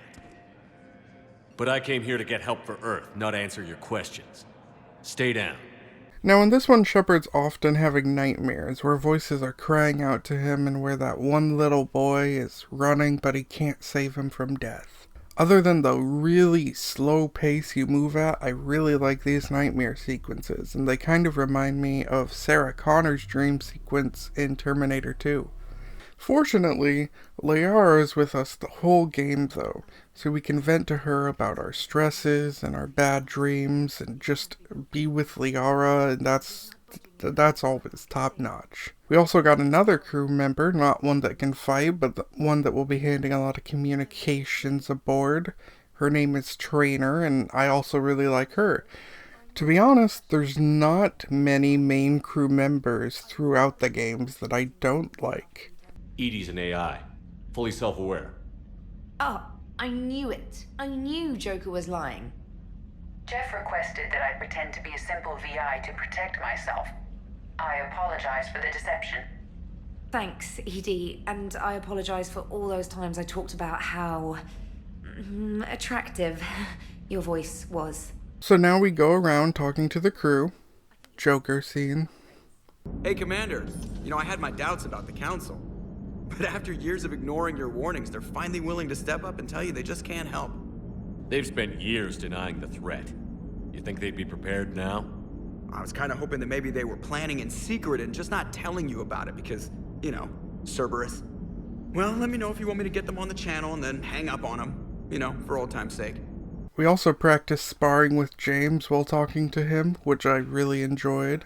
Liara has also set up shop in the ship, so she can work with us and be the shadow broker at the same time. Off we fly to rescue a Turian Primarch, so we can get the help of the Turians. But the planet is being overrun by Reapers, and their husks, and to make it worse, the Primarch is dead. Luckily our boy Garrus is there, and he joins our squad, and we go and find the next in charge to make them the Primarch. After getting the Primarch, he also asks us to get the Krogan aboard our ranks. Immediately after, the Asari contact us and say they're not going to work with the Krogan and they will not come to our big meeting of all these different races and stuff. And this sucks, but At least right now we have the Turians on our side. So off we go to talk to everyone. Garrus said he had to attend to the Normandy's weapon systems. Something about calibrations. Sounds like Garrus. But one of the best surprises I could ever ask for happens. Edie takes control of that robot body that hurt Kaidan, and now she has a body. She can walk around and she can use it to fight with us. She's still on the ship, she still is the ship, but she also has a body that she can remotely control, and that's really cool because now we can use her as a squad mate. Joker also seems to approve of this. Hey, Commander, check out my co-pilot! So she installed herself into the new body without any help from you? Come on, Commander, don't you trust me? Okay, let me put it this way. If I knew that Edie was gonna install herself into a sexy robot body, do you honestly think I'd be able to keep quiet about it? Look at that! I would've baked a cake. I am right here, Jeff. Yes, you are, Edie. Yes, you are. Our next stop is Grissom Academy. Seems Cerberus is attacking it and trying to capture some of the students. Grissom Academy is a school for biotics, and you'll never guess who became a teacher there. It's Jack. She's the teacher. She found her place in life and she likes teaching them. They will also be joining us for our big fight against the Reapers. Once again, it is time to talk to our crew. One of our members I haven't mentioned yet because he's new and we haven't really had many meaningful interactions yet is Cortez. Cortez works as a secondary pilot while Joker flies the Normandy. Cortez flies the landing shuttle. We find him listening to recordings of his husband who has passed away, and we comfort him and tell him we'll be there for him if he needs anything. We then head back to the Citadel to get some shit done. And by shit done, I mean we meet up with Arya again. She's not on Omega right now due to Cerberus attacking and taking control of Omega. Now she's here and offering us a deal. If we can help her get Omega back and get the gangs back in line under her control, she will help us fight the war against the Reapers. And the way I see it, not only do we need everyone we can possibly get, but also she is a bossy, powerful woman and I have trouble saying no when she tells me to do things. Plus a chance to hurt Cerberus is also good. So yeah, we get the gangs together and we are ready to hit Cerberus on Omega. But we will get back to that though. Right now we need to blow off some steam.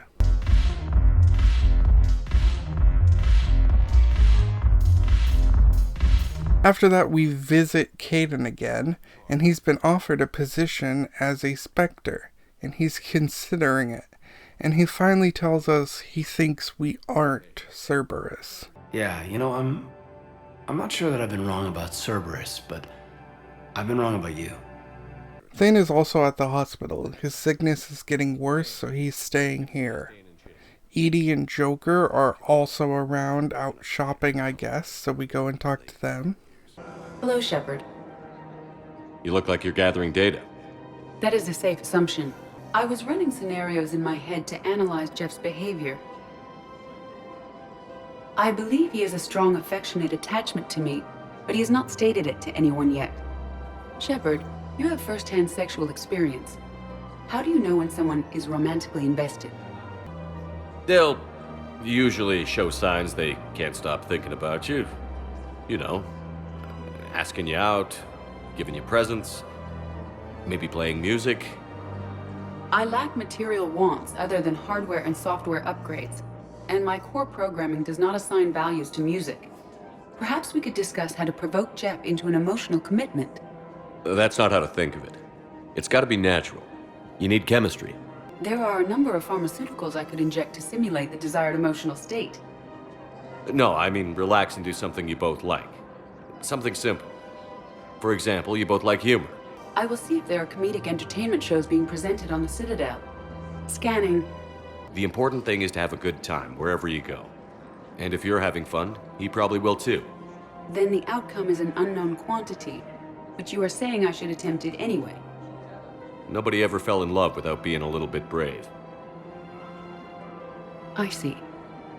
I believe you have improved my chances, Shepard. Thank you. Hey, Commander, check it out. Big news! The Blasto movie is breaking opening week records. There's also a big expose on quasar tournaments, tips on how to make your apartment look bigger, and, oh yeah, a big-ass Reaper invasion.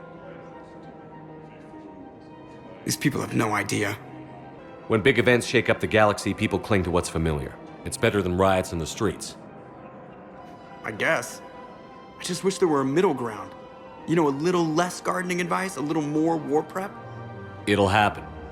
Once there's something people can do to help. Meanwhile, they ignore the unshackled AI walking around the Presidium. She run into any trouble? No, she's my mobility assistance mech. Thanks to Vrolic syndrome, I'm legally entitled to bring her everywhere. Finally getting some use out of those disability benefits. I'm sure she appreciates getting out to see the sights. And they could make a really cute couple. They have my blessing. Also, Liara is here. So goddamn, it turns out that the Citadel can also have lots of dialogue for your crew, just like the ship. I just didn't realize that yet until now. So I guess I will be coming here more often. We talked to Arya one more time. How do you plan on taking Omega back? I think I'm going to employ violence. I'm gonna slap Omega right out of the elusive man's greedy little hands. We'll talk later. I'm sure. After that, we go to Dr. Bryson to investigate. I'll tell you more about that when the textures actually pop in.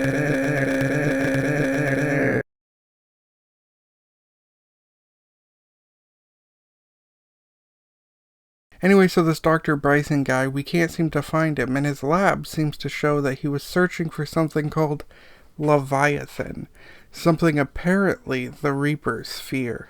So it's time to go ahead and help Arya take back Omega. I didn't realize this was a giant DLC mission because I said just one more mission and then I'm going to bed. But it turns out this one more mission was multiple hours. Anyway, I ended up having to do it in 2 parts because my tired little eyes couldn't stay awake, even for Arya. So we are about to do a lot of shit.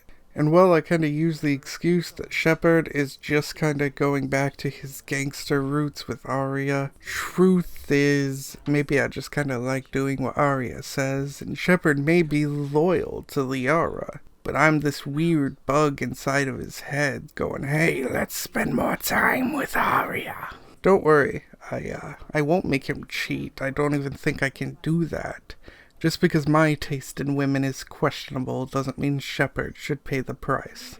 We get to use Arya as a squad mate for this mission, which is super cool, and she's actually really great. Unfortunately, after this mission, we can't use her again, but fortunately, this is a really long mission. Also, I learned this entire time I could hotkey my abilities, so I didn't have to use the wheel.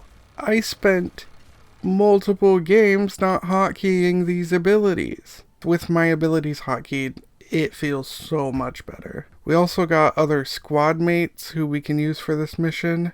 Nyreen works with Arya, and she's far more reasonable. She's sort of like a ninja Torian, and she's also a pretty great squad mate. It's unfortunate we can't use them outside of this mission. And goddamn, hotkeying their abilities made this so much fun. I can't believe how little I was using abilities compared to now that they are hotkeyed. Arya makes a speech that also gets the civilians on her side and to attack Cerberus as well. Now, a lot of questionable decisions were made on my part. Arya and Nyreen are trapped and getting hurt and gonna die. Now, in order to free them, I need to shut off this reactor. But if I do this, I will shut off the life support systems for a lot of people. And the Cerberus fuckhead is counting on me to be unable to do this, taunting me the whole time. At the same time, my squad's getting shot to shit and Arya's screaming to shut it off or they're gonna die. And so I'm trying to reroute power so I can do both and save both. But the longer I wait, the more I feel like Arya and Nyreen are gonna die. So I shut off the life support systems, and I know, looking back, it's an awful decision. I killed a lot of people just to save Arya. But let me try to justify this in some way that doesn't make it look like I just buckled under pressure and did what Arya told me to do in a stressful situation. You see, I need Arya alive because I need her army to fight this war for me. Yes, some of you may die. But it's a sacrifice I am willing to make. After Gage woke up, he told me that they didn't need to die, and actually if I just kept rerouting the power a little longer, I could have saved everyone. God damn it. I don't know when I will stop committing mass murder. Am I the real Reaper? Anyway, so we kill a lot of Cerberus and a lot of monsters Cerberus made, and at last I get Arya to the Cerberus fuck who took Omega from her. That is the most pathetic thing I've ever heard. Shepard, I'm unarmed, and I can give the Alliance intel on the elusive man. You'll say anything to save your skin. I let you escape, Omega. I deserve mercy. Is this true, Arya? Inexplicably. I think he'd agree now that it was the biggest mistake of his life. But this is murder. That's right. Cold-blooded murder.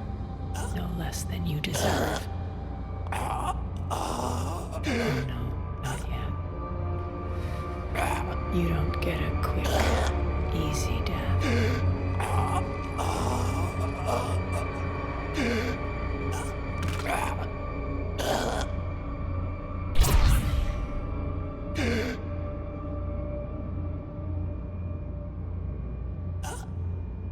And yeah, I know. Shut up. I get it. I know, yeah, she's the bad guy. I get it. I know, it's just not, you know. Anyway, so what were we doing before? Oh yes, Dr. Bryson. We're going off to see him. Also, look at this badass outfit Liara has. I tried to make my armor kinda match hers. Anyway, this facility is really weird, and so are the people, and something is off about this place. It turns out there's an artifact that is messing with people's mind, and it gets blown up. Bryson is dead, his assistant is dead, but apparently he has a daughter who might know something. We go visit Caden again, and he is now a Spectre, and is healed enough to leave the hospital. We then fly off to where Bryson's daughter Anne is, and it's here we have to fight a bunch of monsters.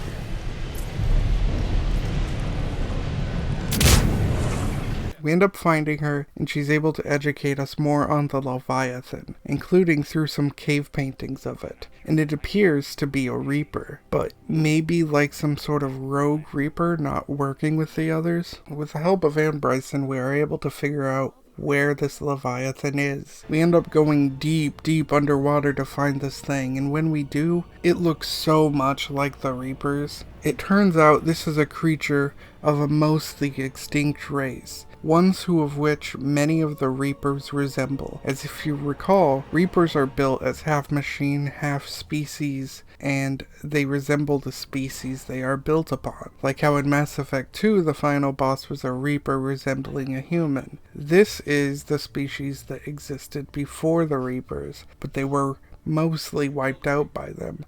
All but just a few, and we are calling them Leviathan. Now, Leviathan species actually created the Reapers with the goal to preserve life. But kinda like Vicky from iRobot, the machines decided that the only way to save all life was to kill most of it, so that life couldn't fight and destroy one another. But to keep enough of the far weaker species alive, so that evolution would eventually make the weaker species strong, and then repeat this cycle forever, so that life would always remain. So Leviathan species ended up being the first harvest. Not only is this interesting from a narrative point, but you know how Star Wars has the themes told in multiple ways thing? George Lucas said it's like poetry, it rhymes. Again, it's like poetry, so if they rhyme.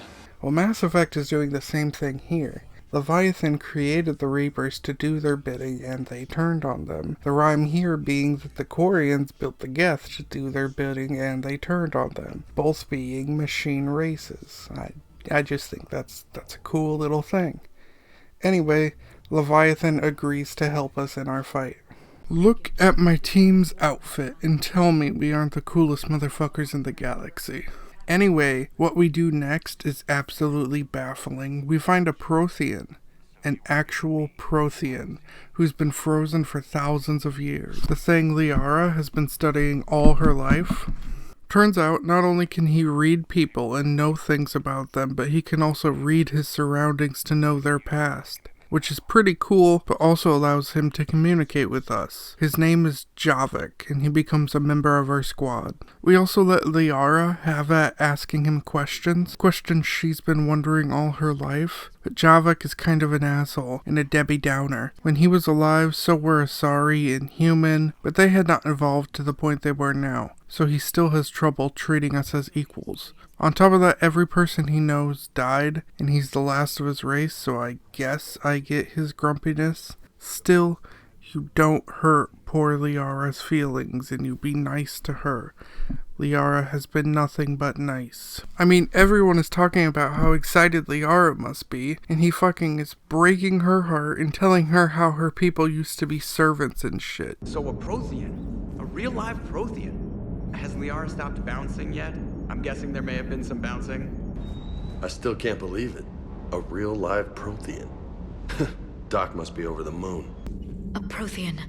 A living, breathing Prothean right below me.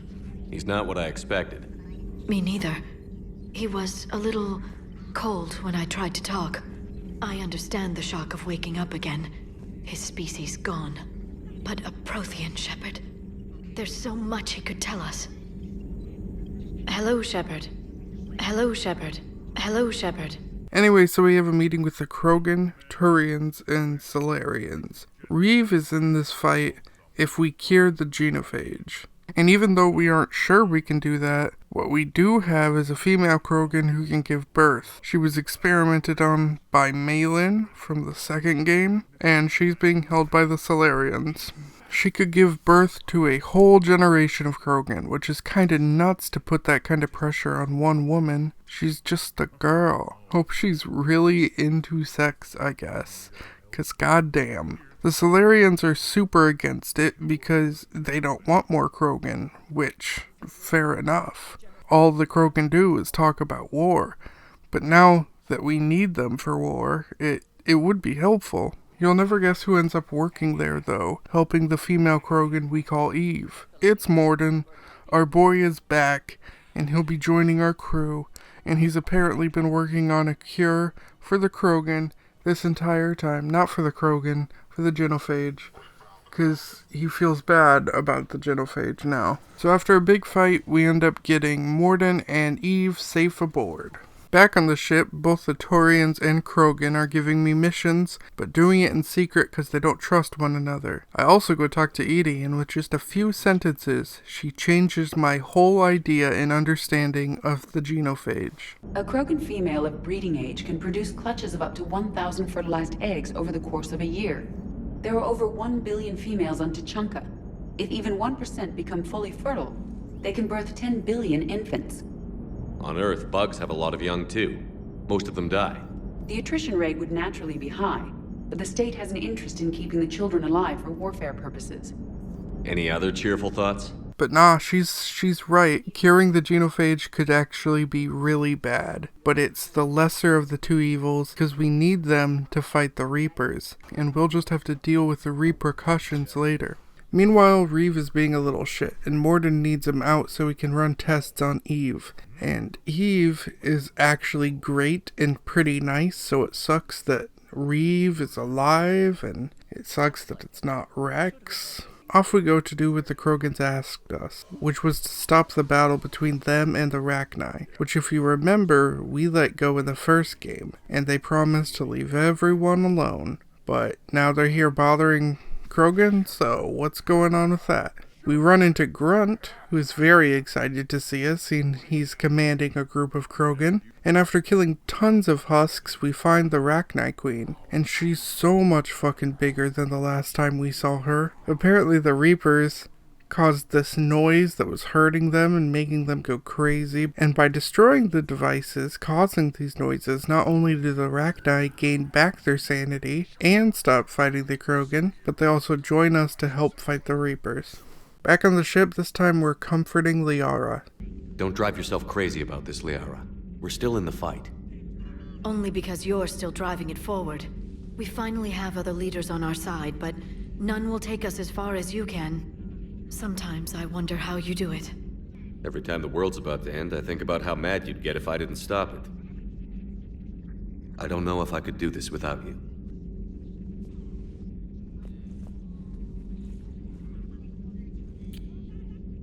Flatterer. I try.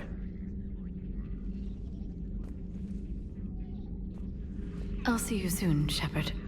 After that, we go on the Torian's mission to save his son Victus from the Reapers and these awful monsters called cannibals. Well, it turns out his son is there to deactivate a bomb on the Krogan homeworld, a bomb that could destroy tons of Krogan, and they had it there just in case, but now Cerberus is there, and so the Turians are trying to deactivate it. I head up to my ship and chew out the Primarch for not giving me the full details of this mission. I thought I was just there to save his son. I didn't know there was a bomb. I then go talk to Liara again one last time before going down to risk my life over a bomb. I've been thinking about the knowledge we gathered on the Reapers, and how easily it could be lost again. So, I put a plan in motion to preserve things for the future.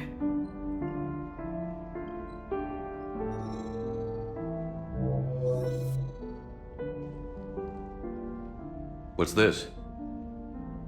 A record of the galaxy. Information on the Reapers, relays, different cultures, and blueprints of the Crucible. But there's one entry I wanted your opinion on. Which one? Your own.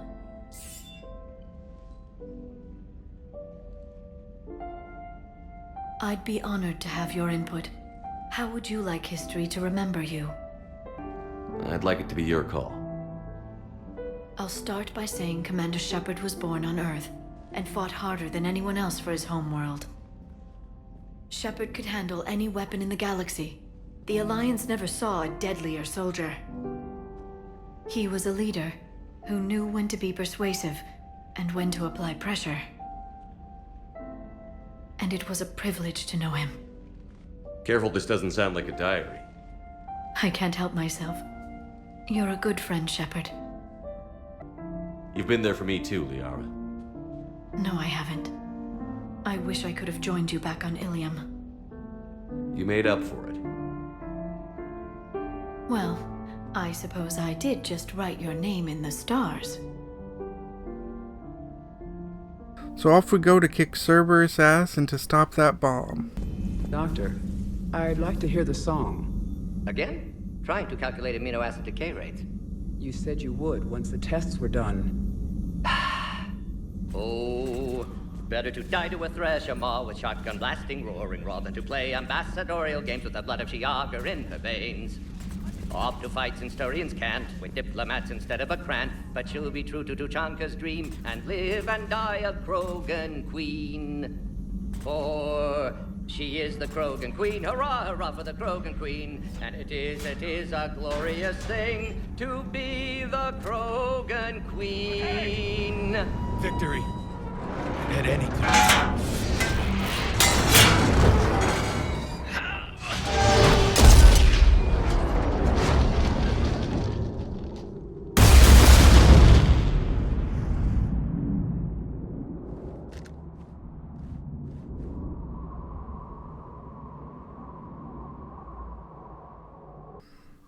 Well, it's time. Rex will be leading us on a dangerous mission to a tower that can release the cure for the genophage that Mordin has cooked up. And Mordin has really changed his mind about this whole genophage thing and wanting to cure it.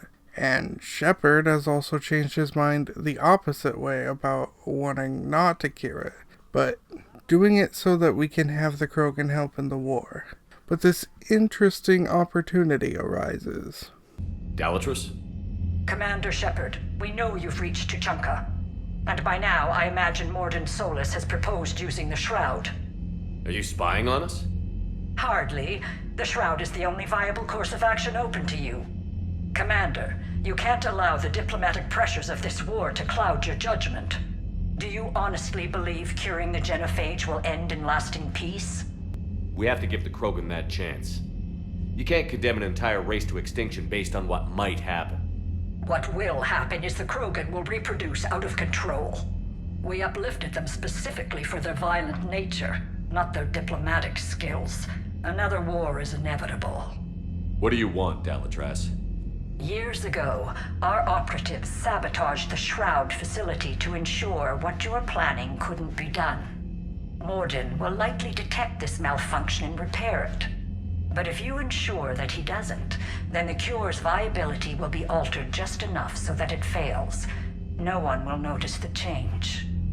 You mean trick the Krogan? They need not be any the wiser. Let Erd-Not Reeve believe you fulfilled your promise. Morden would never stand for that. How you deal with him is up to you, Commander. We can provide you our very best scientists to build the Crucible, and the full support of our fleets. If I sabotage the cure. Think about it, Commander. The choice is yours. And holy shit, what an offer. Don't cure the Krogan means no war with them, but that they still fight with us thinking that they were cured, and on top of that, we would have the Solarians on our side. And by the time the Krogan learn they aren't cured, a big chunk of them would have died, making the inevitable war against the Krogan all the more easy. Morally, it's a pretty damn gray choice, but strategically, it's an absolute win. It's a really hard decision though, so I haven't fully decided yet, but I'm leaning towards sabotage the cure. And unfortunately, Reeve is such an asshole that he's making my decision easier and easier to not help him or his people. After today, Krogan's superiority will be obvious to everyone. There will be a reckoning for the genophage, Tarak, but not until I say so. I hope you're not serious about avenging the genophage, Reeve. It would be a disaster for our people. Our people were made for war. It's what they want. And you need to be the leader who tells them they're wrong. Also, if Rex was here, I feel like I'd have a harder time deciding, but with Reeve here as the leader, I'd hate to think of how he'd act with a bigger army. I choose to fight. Who will join me? I will. And so will the rest of you. I choose to fight. Who will join me? I will. And so will I. Now hold your heads high like true Krogan. There's a Reaper that needs killing! Shepard, try not to get killed up there. Fight like a Krogan and you'll be fine. Wait! I want you to know that no matter what happens, you've been a champion to the Krogan people, a friend of Clan Erd-Not, and a brother to me. To every Krogan born after this day, the name Shepard will mean hero! Now, let's show them why. Also, while dealing with this, not only do we have a Reaper to deal with, but also we have a big-ass Thresher Maw. Our new plan is to try to get the Thresher Maw to fight the Reaper, if we can lead it to it.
Now comes the time to talk to Morden. Morden, is the cure ready? Yes, loaded for dispersal in 2 minutes. Procedure traumatic for Eve, but not lethal. Malin's research invaluable. Control room at top of Shroud Tower. Must take elevator up. You're going up there? Yes, readings at lab suggest temperature malfunction. Could affect cure viability. Need to adjust settings manually. It's not a malfunction. It's sabotage. Your people did it years ago. Of course. Shroud necessary for distribution. STG would have backup plan. Contingency to stop cure. And you knew. Dalitras offered me a deal. Her full support for the Crucible project. Difficult moral circumstance. Solarian assistance reluctant. Minimal.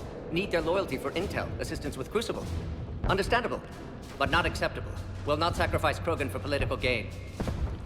Every time we've talked about this before, you've defended the genophage. Hell, I had to talk you into saving Malin's data. How can you change your mind now? I made a mistake!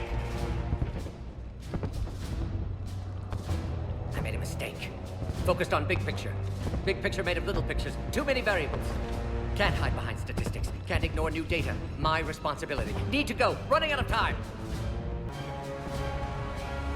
Go. Save the cure. Thank you, Shepard. Difficult decision. Why it had to be me. Someone else might have gotten it wrong.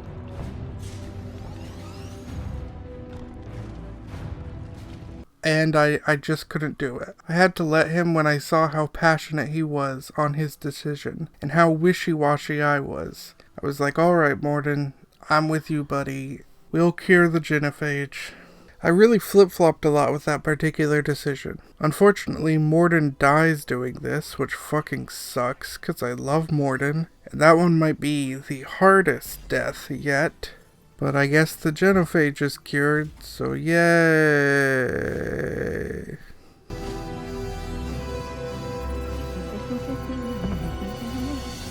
I studied species Turian, Asaurian, Batarian. Temperature now within acceptable range. Dispersal commencing.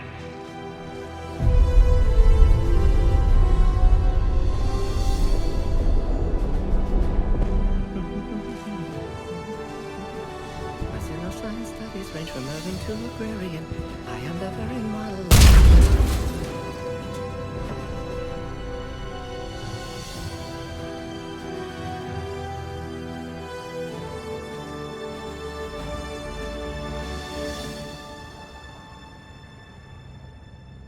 Back on the ship, the reporter, who we said could tag along, interviews us about everything that happened, and Shepard politely and truthfully answers her questions and doesn't punch her. Turns out the Citadel is under attack by Cerberus, and we are heading there to fight them. And honestly, I feel like the combat is pretty great in this one, but that could be just me figuring out hotkeys. Anyways, Cerberus has a ninja weeb man named Kai Lang, who looks like he's in the wrong game. Tell me he doesn't look like he's from Metal Gear Rising. Kai Lang is annoying because the plot wants him to succeed so bad that it stops making sense when he's around just so it can work for him. And hey, I'm fine with him winning or being a tough-ass dude or whatever. They just didn't write him well. Like it's Shepard, Liara, and EDI versus him, and he doesn't seem scared, which is fine. But let's remember Liara is a biotic and the Shadow Broker. EDI is in a super-powered robot body, and Shepard fistfights monsters 3 times his size. Just then Thane comes up to him with a gun rather than shooting him. Which, Thane is an assassin, so that doesn't make sense. And then Kai Lang kicks his ass, cause Thane is sick. Then they fight a bit more, Thane knocks him over, but then he runs at the guy with a sword, which Thane should know better. He's an assassin. Guns are good for range, swords are good for up close. Why go up close, Thane? So yeah, he gets stabbed and everyone forgets how to aim as Kai Lang leaves. We also hop into a car to go stop Udina, who is apparently now working with Cerberus and is gonna get the council killed for humanity's superiority. Cause of course that fucker is. But then Kai Lang returns, jumps on our car, doesn't get shot at all somehow, doesn't even have to try to stay on the car, all momentum is not bothering him in any way whatsoever, and then he stabs our car, and that breaks our car, and it crashes while he leaves with Cerberus in another car. We finally reach the council. Cerberus took out the shuttle. Everyone back to the elevator. Move!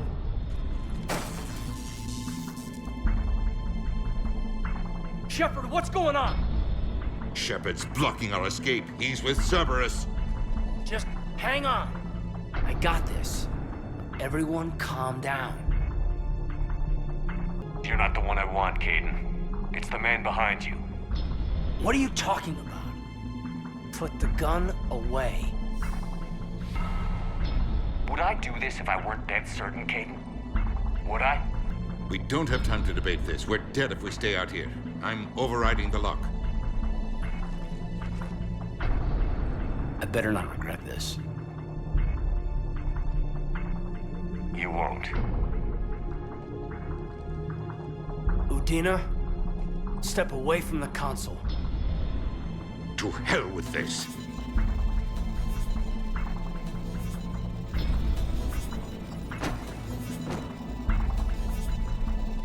He's got a gun! So hell yeah, Udina is dead, and look on the growth at Caden, finally trusting us, finally not just questioning if we're a Cerberus. We go back to see how Thane is now that Cerberus hightailed it. He asked me to take off his oxygen mask so he could be comfortable. I don't think it will be very long. Your father helped me save a lot of lives. I'd like to be here. Of course. Commander, I'm afraid I won't be joining you again. You've done more than enough, Thane. There's something I must do before it gets worse. I must...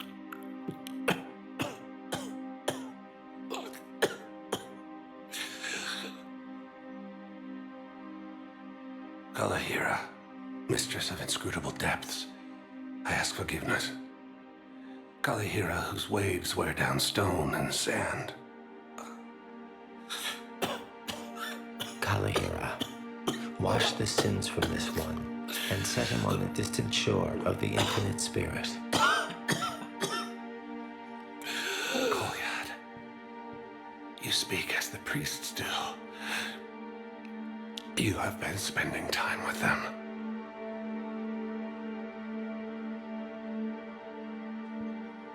I brought a prayer book. Commander, would you care to join me? Kalahira, this one's heart is pure, but beset by wickedness and contention. Guide this one to where the traveler never tires, the lover never leaves, the hungry never starve. Guide this one, Kalahira, and he will be a companion to you as he was to me.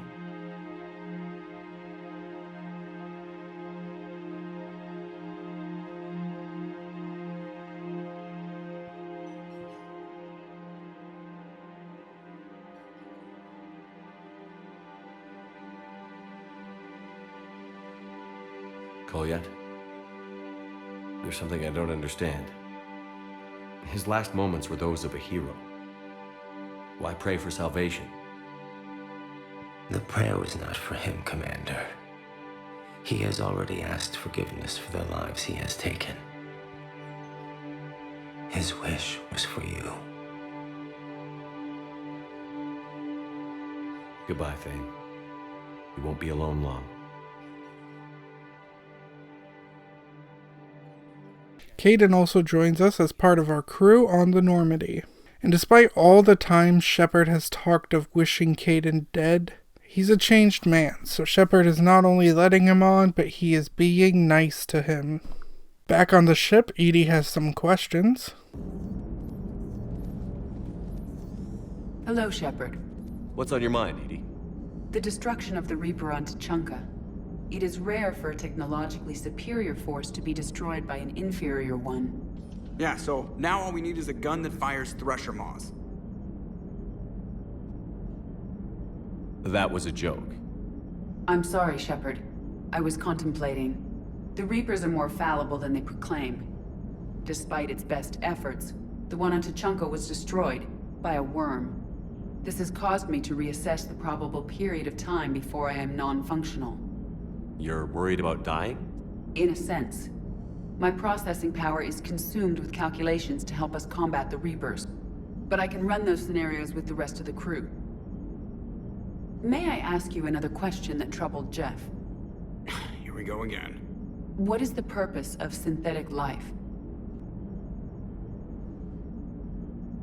It's not that different from organic life. A free-willed synthetic chooses what it wants.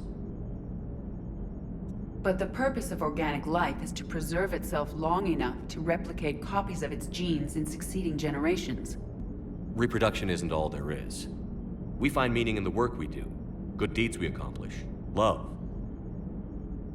I see. I will search my files on the biographies of humans to see if prominent figures follow the pattern you suggest. It appears many humans did in fact do so. We then help Jacob fight some Cerberus, which is nice to have him against them now too. Then off we go to the Citadel, and quite a lot of it is filled with grieving families who have lost homes or people they cared about. It is truly a sad sight. And then the second Gage went out for a smoke, I fucking booked it past everyone and went straight to Aria. It seems the galaxy can't keep us apart. I also run into Jack. Shepard, everybody knows you can't dance.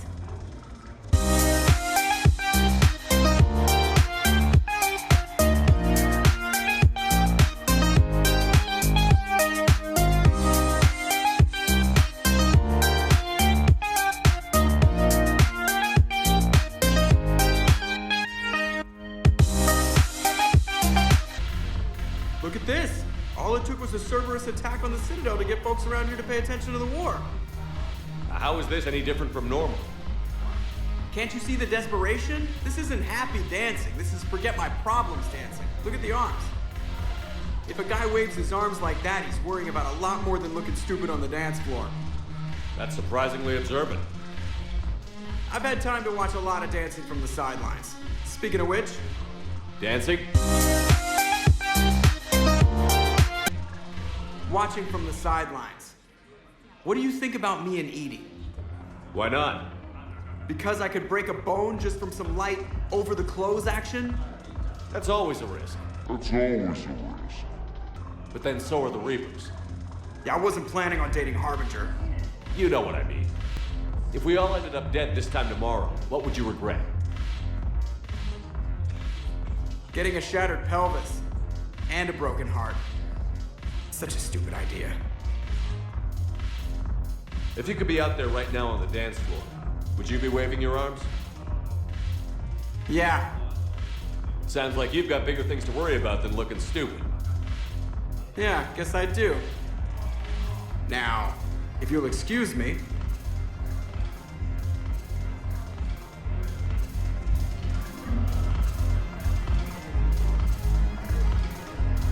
Speaking of dating though, you will never guess who hit on me. The second I stop hating him, this happens. It's just, you plan a career, you focus, and then suddenly the world's ending and it's too late to find someone.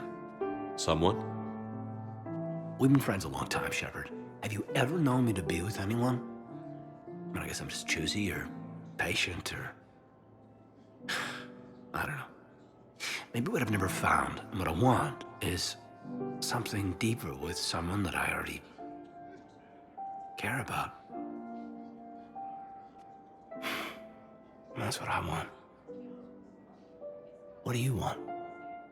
I'm sorry, Caden, but we should just keep it professional. Sure thing, no problem. I understand.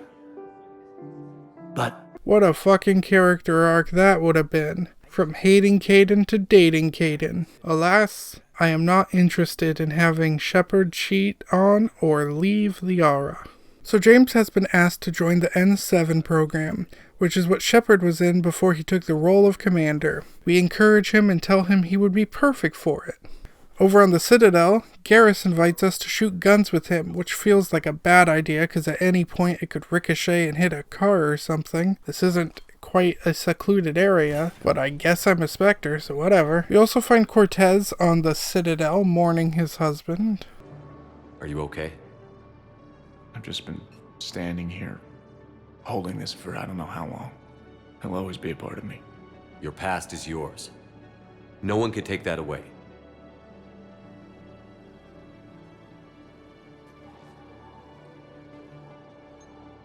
I love you, but I know you. Don't make me an anchor. Promise me, Steve. Goodbye, Robert.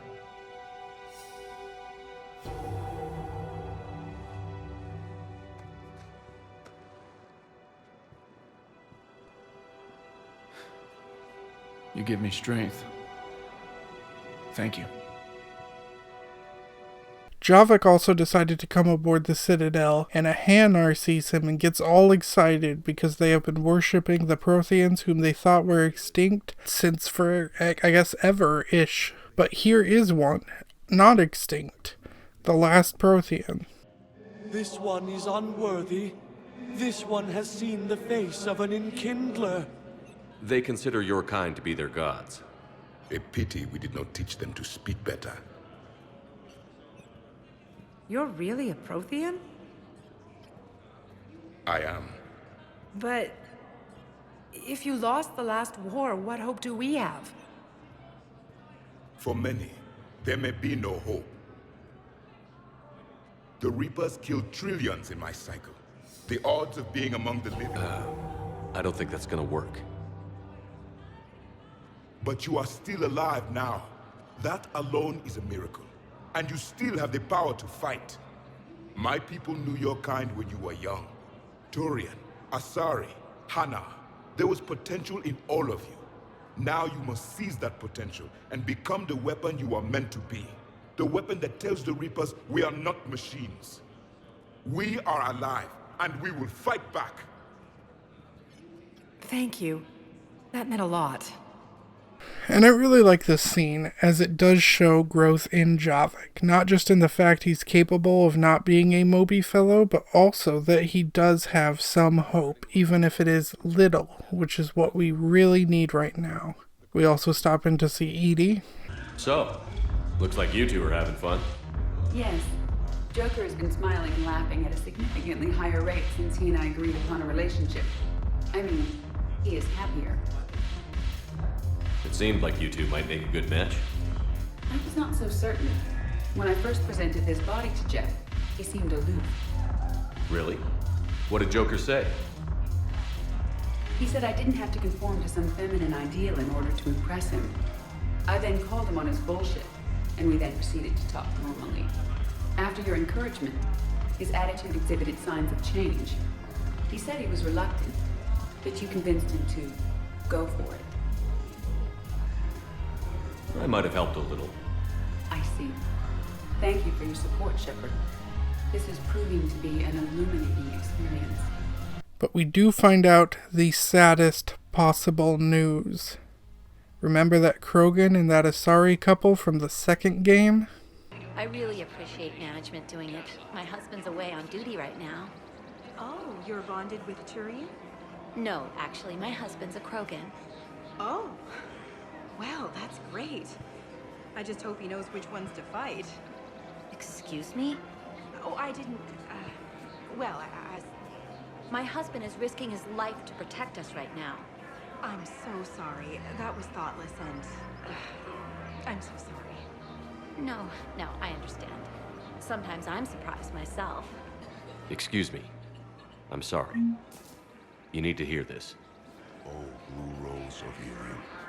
If these humble words reach you, then I have joined my ancestors. No. My dream was to be by your side, a weed beside your beauty, twining together in the warm Tachanka sun. Oh, Char. But if my last days must be with Krant instead of kindness, still I will remember the perfume of your scent and the soft touch of your petals. Let my broken bones build a wall around your garden, so you and the flower we planted together can grow safe and strong. Thank you. I need to go. Our next mission involves going to take out Samara's other daughters because the Arctic Yashi have been being controlled and huskified by Reapers, making them these awful monsters called Banshees, and we must destroy them. And if Samara was still alive, she would have joined us for this mission, but as she was dead, we only mention her to each other and leave alive one of her unbansheefied daughters. And that's a good thing we didn't have Samara with us, because she was making some wild choices in Gage's playthrough. We left her to die.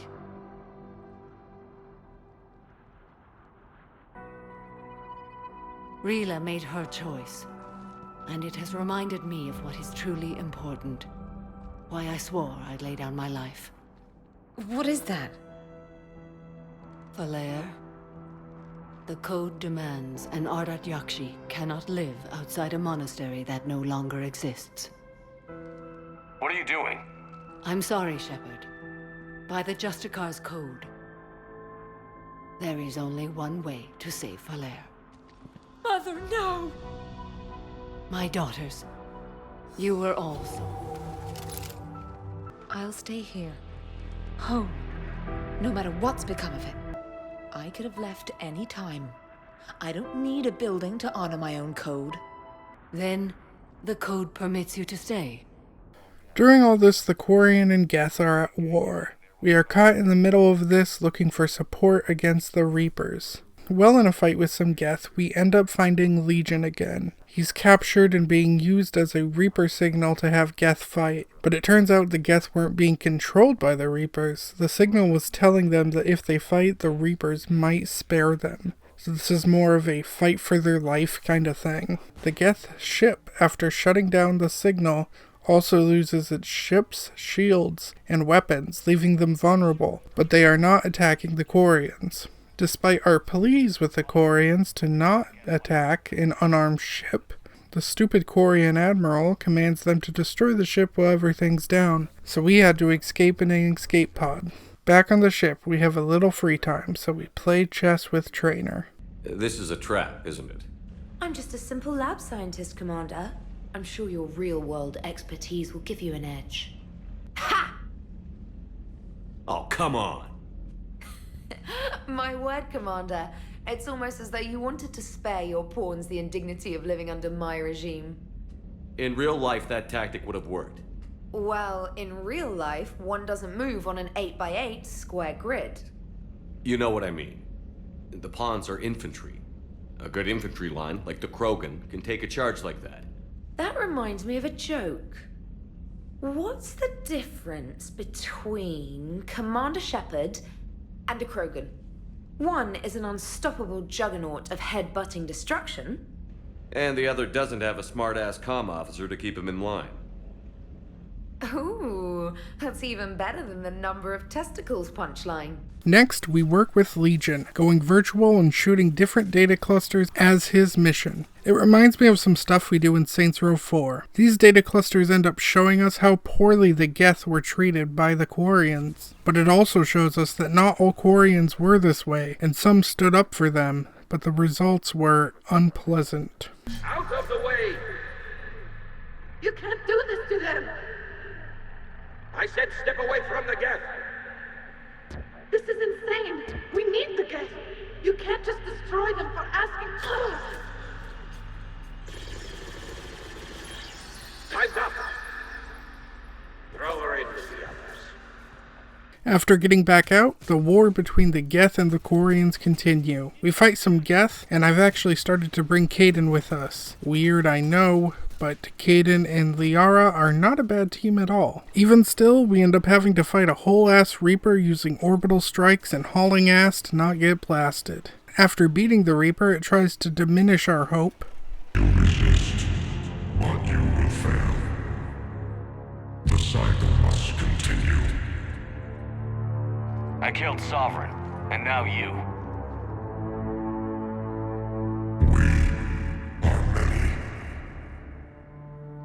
are more. And we'll work together to defeat you. All of you. The Geth have stopped firing. We are all hoping the Quarians will do the same, but it seems they want the Geth dead more than having the Geth be able to help us save the galaxy. The Geth fleet has stopped firing. They're completely vulnerable. Shepard Commander, the Geth only acted in defense after the Creators attacked. Do we deserve death? What are you suggesting? Our upgrades. With the old machine dead, we could upload them to all Geth without sacrificing their independence. That's madness.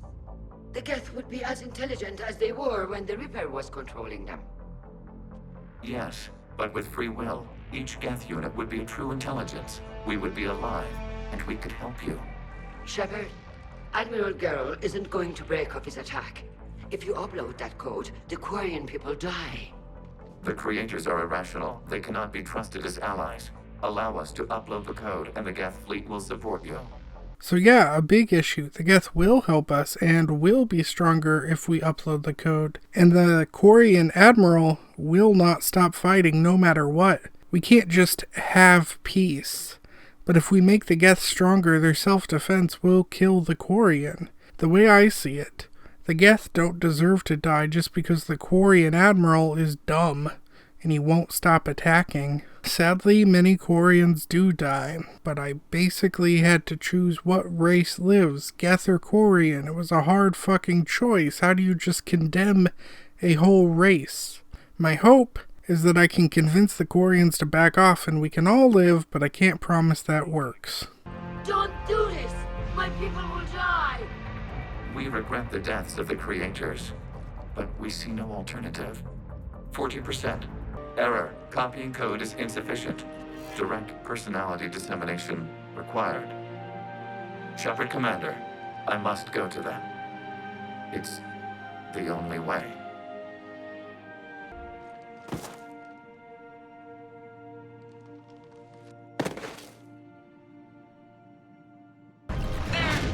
Geth fighters are intercepting fire.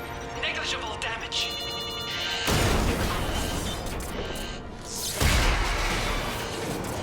Kinetics are down. Permission to order retreat. Denied. All ships, full barrage.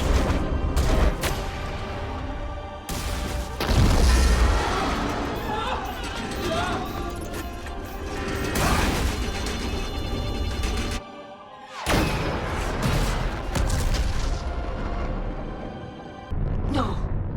No!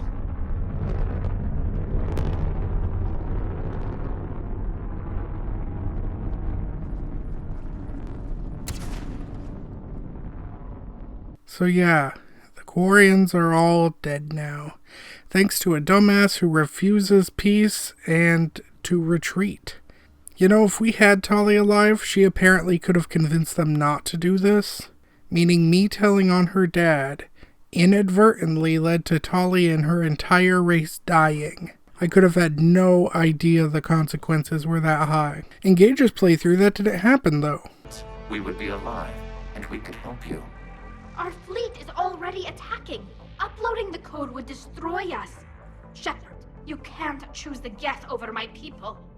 Do you remember the question that caused the Creators to attack us, Talizora? Does this unit have a soul? Upload the code to the Geth. Tally, call off the fleet if you can.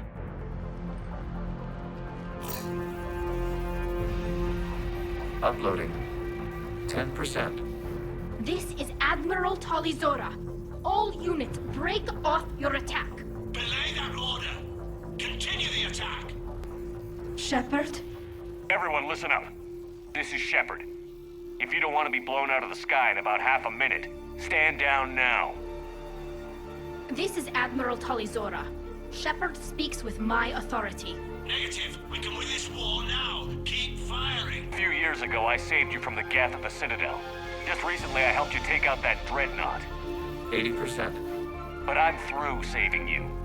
If you keep attacking, I will stand and watch while the Geth lay you to waste. It's your call. Keep us alive. All units, hold fire.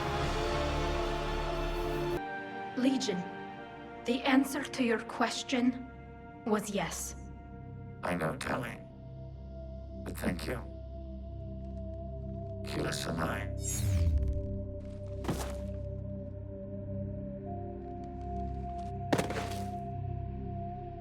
Either way, Legion had to die though. Yet another sacrifice to this war. Also in your ship there's a sign of all the lives lost, and I couldn't do this in my playthrough because Tali was dead, but in Gage's he talked to her here. Shepard, this wasn't your fault. It's not about fault. I was supposed to stop them. You will. I don't know if I can do this, Tali. Earth, Palaven, Thessia. I'm risking everything to build the Crucible, and I'm not even sure what it does. Who am I to make that call? You're the one who was right, all along. You fought when no one else would, when nobody else believed you. You can do this. I know you can. Thanks, Shepard. Back on the ship, we go talk to Edie and Joker. I had to turn off the radio.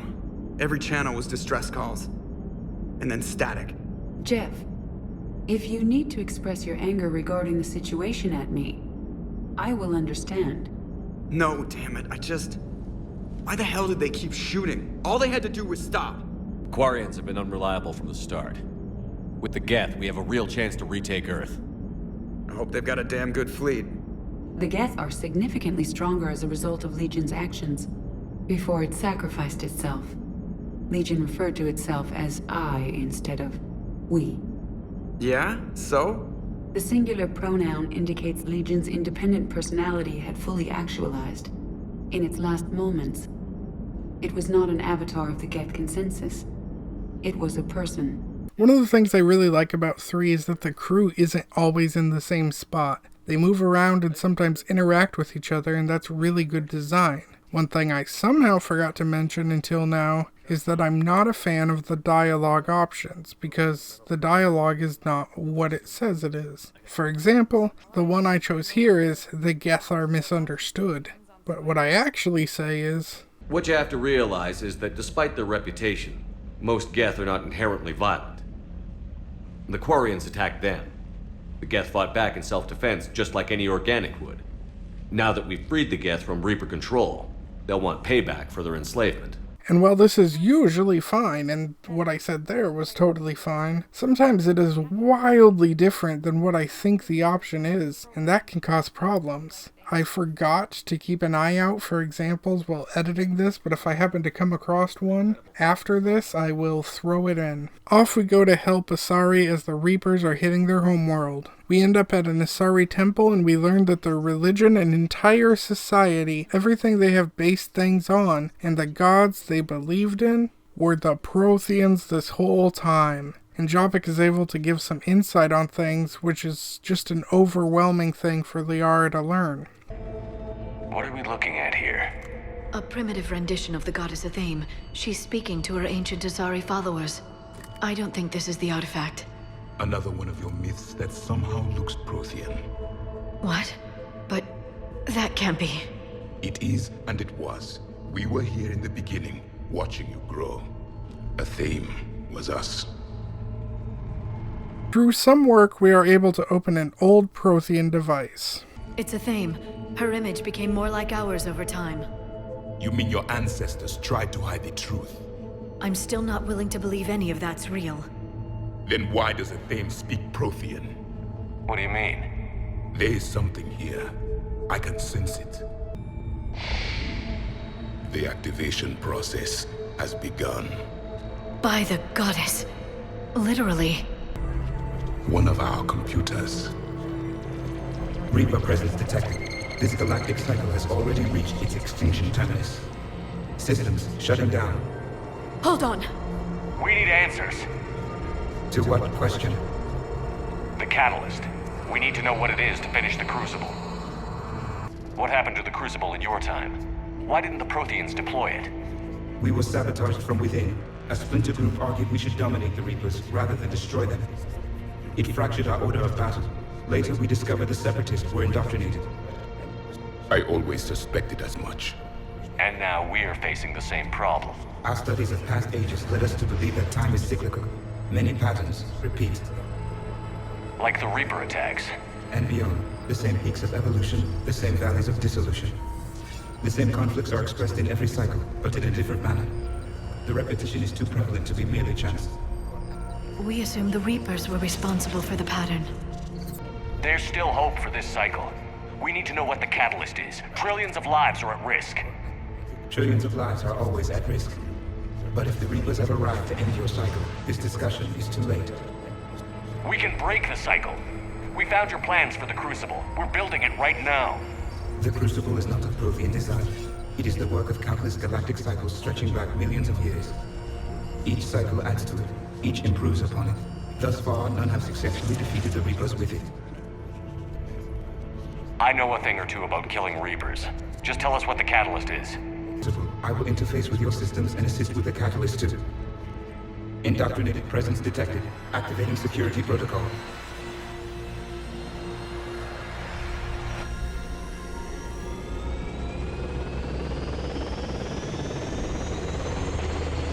So yeah, this douche is back and we have to fight him.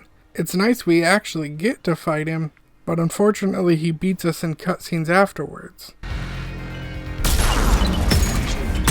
Right in the head.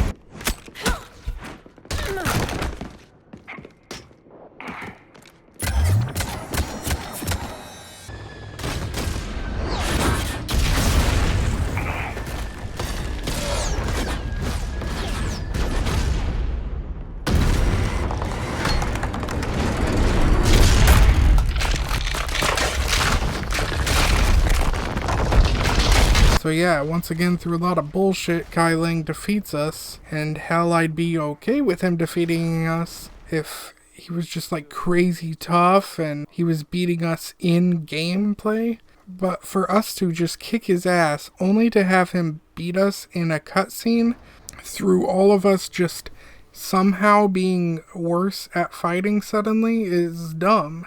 Either way, he got away with the info, and he's delivering it to the elusive man.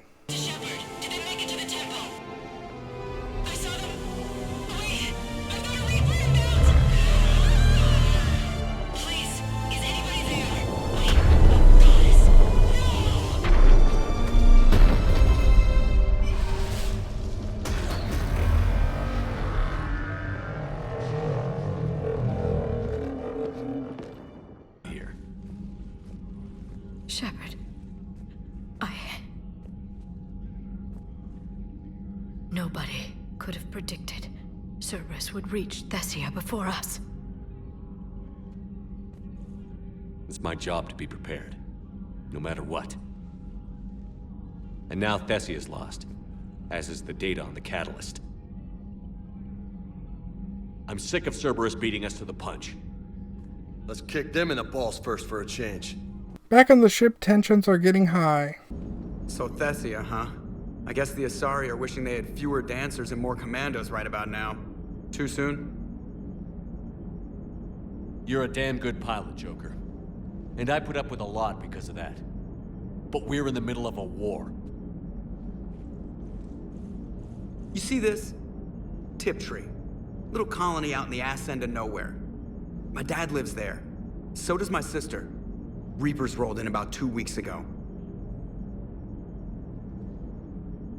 So you can assume that I'm generally aware there's a war on, Commander. So why the jokes?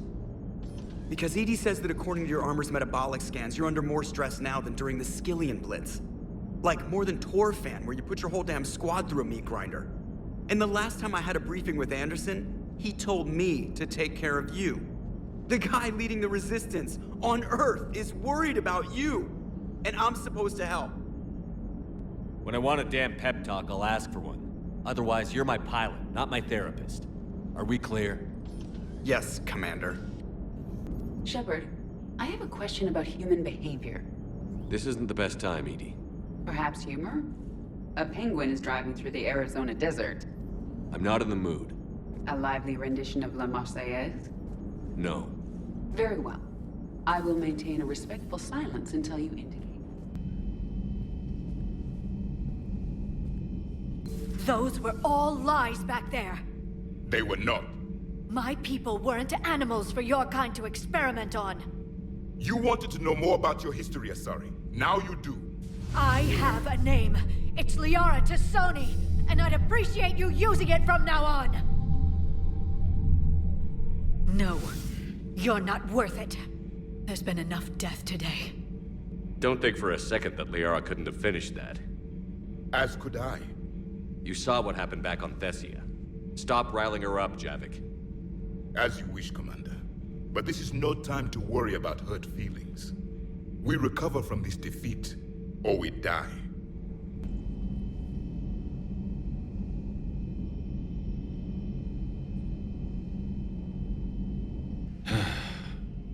How are you holding up, Shepard? This all has to be taking a toll. There's only so much fight in a person. Only so much death you can take before... Before your friend picks you up, dusts you off, and tells you you're the best damn soldier he's ever met. We'll get through this. We always do. With tensions as high as they are, Shepard and the crew need a little break from life. Anderson gives us a very nice apartment on the Citadel. It's huge. Apartment feels like the wrong word. If this is an apartment, then what the hell do I live in? It's a very nice gift, and we plan to spend a bit of time here on the Citadel relaxing before the end. So we go out to eat with Joker to show that we're still buds, even though tensions were getting kind of high back there. We meet an Alliance analyst named Brooks, and she informs us that our identity's being stolen and our money is being hacked, that someone is coming after us. Just then, a bunch of dudes with guns come in, and Shepard has to kill them all. Joker! Ow, my pancreas. Hey! Damn it! Got one, sir! Find the crew. I'm going after her. Find the crew. Got it.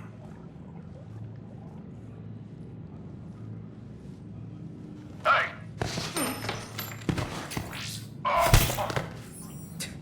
You used me as bait? Go. You used me as bait? Did you see that? Say that little bones guy is bait.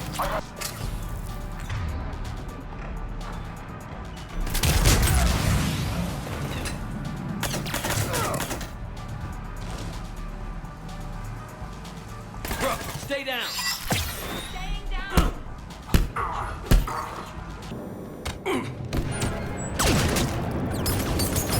Brooks.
Having a bad day, Shepard?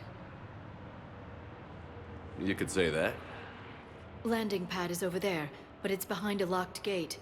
Let's look for a control panel. I like your outfit. Control panel, right. I heard you fell through a fish tank. We'll talk about it later. A shame. I quite liked that restaurant. We'll talk about it later.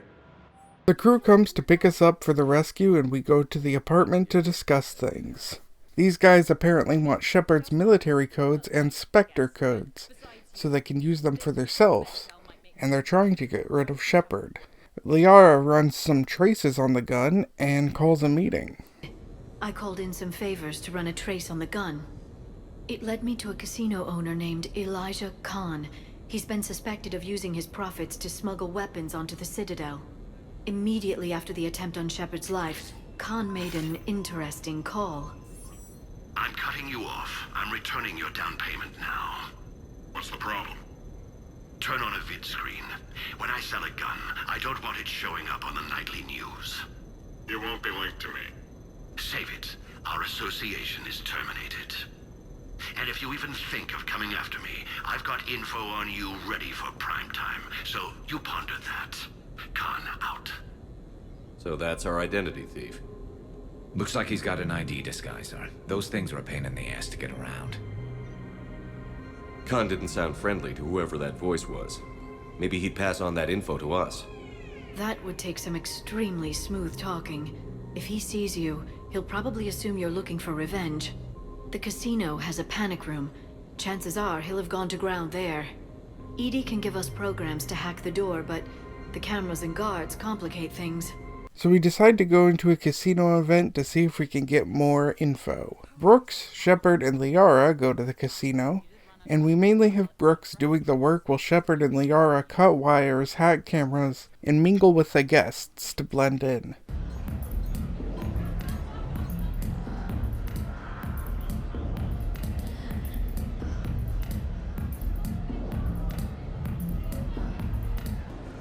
Excuse me. I think I saw someone doing drugs in the men's room. I feel so bad for the humans. If you need a place to stay or anything, you just let me know. I have a place to stay now, but thanks. So you had nothing before that? Oh, how brave of you to endure, dear. Get your bets in. 5 minutes, people. Live holo feed starts soon. And they're off.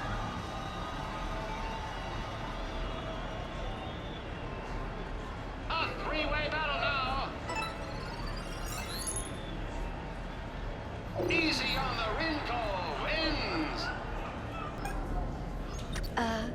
Is there somewhere I can go to make a private call? It's very important. Upon finally getting in, it seems the casino owner is dead, and many files are deleted. However, some are recoverable. After some research, we were able to find where the guns were going and head there. It turns out that the one who's doing this is... I'm Commander Shepard. I never hide. Who are you? You weren't the only Shepard that Cerberus brought back to life. But at least one of us will finally do something with it. I don't care who you claim to be. You're not me. I'm exactly you. I was made for spare parts in case you needed another lung or a heart. A clone? Did the elusive man send you? No. He abandoned me when he had what he wanted. You. And I really like this. Like, yeah, it is a bit silly, but with all the growth Shepard has been through, only to have the Mass Effect 1 Shepard be cloned to be a villain is amazing. It's literally Mass Effect 1 Shepard versus Mass Effect 3 Shepard, and I love this so much. Also, Brooks has been a traitor this entire time working for fake Shepard. The second I get out of here, I'm gonna take your head and mount it in the Normandy CIC. Then I'm gonna mount his head next to yours. Then I'm gonna take both of your heads and space them out the airlock. I will assist. So now we gotta pick our squad for this fight, and I choose Liara and Kaidan. I had planned to accompany you. You and me both. I never seem to get picked. And I don't even... Wait. What? You were just on the Normandy. You fired me. Dishonorable discharge for conduct unbecoming. You kicked me off the ship with barely enough time to grab my toothbrush. I can't fire you without a disciplinary hearing, trainer. And really, the first thing you grab is your toothbrush? It's a Cision Pro Mark IV. It uses Mass Effect fields to break up plaque. And someone just threw me off the ship. If it wasn't you, A Cerberus clone is trying to take over Shepard's life. I can explain more later. For now... There's an emergency exit hatch for evacuations. It should be right here.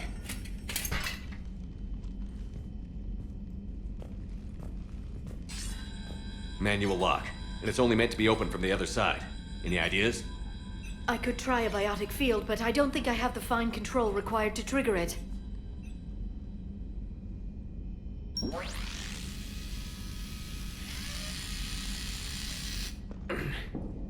If you told me this morning that a toothbrush was gonna save the Normandy, I'd have been very skeptical.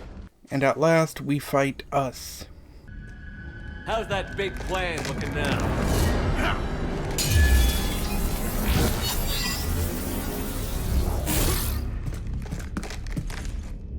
Hatchet squad to the shuttle bay.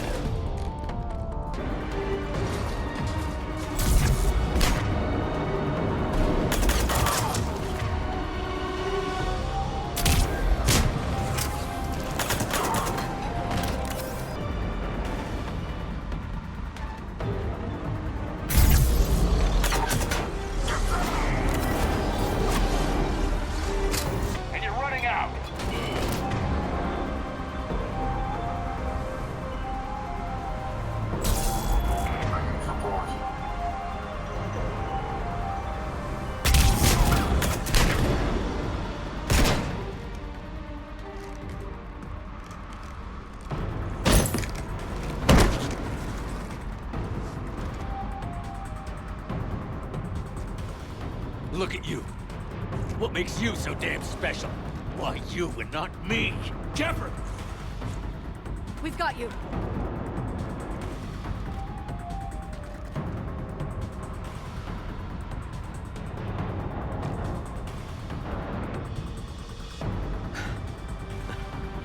Thanks. And him?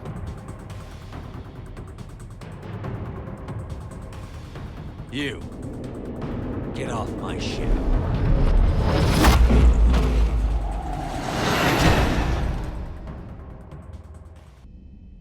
I'll be more than happy to cooperate with the authorities.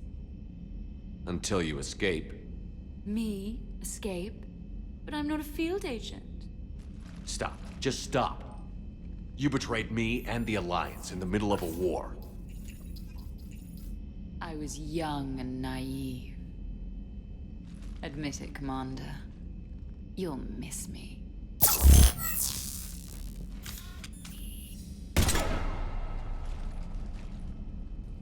Not at this range, I won't.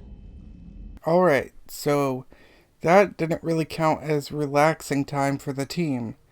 So this is our relaxing time. We hit up Zaid at the claw machine, help him win a prize. Then we go with Javak to a movie set. They asked him to be in the new Blasto movie. I am told it is a great honor and will boost morale for the war. Commander Shepard, I didn't realize you were coming too. Perfect timing, perfect timing. You can play yourself. And action. Commander Shepard, thank you for coming. The urgent hour of doom, which we all urgently face, draws near. Urgently so. But there is hope. The Council understands you recently found a Prothean in a refrigerator and defrosted him. So are you guys just making this up, or what? Of course not. A writer wrote it, so it must be true. I believe I've been misinformed about the purpose of this vid. Now then, O wise Prothean Elder, what wisdom of the ages can you share with us? Salarian kidney is best served at room temperature. It is even better when the Salarian is still alive. The fear adds spice. Prothean don't like you. Did someone say Prothean? This one is familiar with enkindling. This one has enkindled multiple females across the galaxy. Blasto! About time you showed up! The galaxy is under attack by Reapers! If only someone had warned us about them years ago! You know what, Blasto? I think you're just a big, stupid jellyfish. How did you become a Spectre? I am not just a Spectre. I am an Ultra Spectre Elite 7000 Deluxe, now with less recoil and faster load time. Where is the airlock so I may throw you out of it? We don't have a prop for that. Cue the sound effects. Change the backdrop. Look! It's Sovereign half-brother Sluggard! And he's looking for some payback. This one is the hero of the Citadel. This one has an incendiary projectile with the Counselor's name on it. Fortress. This one is the hero of the Citadel. I'll handle it. This one insists. This one doesn't care. This one wishes he was still frozen in a refrigerator. We go watch Trainer play strategy games against people and kick their ass. We also hang out with Garrus and try to hook him up. Tell her she looks nice. You seem like a nice person. Maybe a little quiet, introspective, but decent overall. Oh, thank you. I think. Sorry. Let's start over again. What I've been trying to say is my name's Garrus and I'd love to have a drink with you. It's a shame this happens though, because in Gage's playthrough, Garrus and Tali end up together.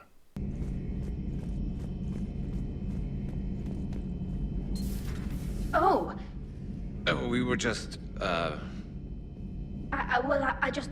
came to say goodbye and, well... I think one of my mandibles got hooked on her helmet. It might have caused a rupture, so I asked him to check. Well, you know, because of infection risks, didn't want to jeopardize the mission. So... Yeah. I'm really happy for you. Both of you. Thanks, Shepard. Appreciate it. Guess it helps to have something to come back to. What do you mean to come back to? This is just a fling, Bakarian. I'm using you for your body. You're so mean. And I'm okay with that. Either way, I just want Garrus to be a happy camper. Jack also introduced us to the arena, which is a fun place to blow off some steam and try to kill enemies for a high score. I end up getting the new high score with Edie and Jack.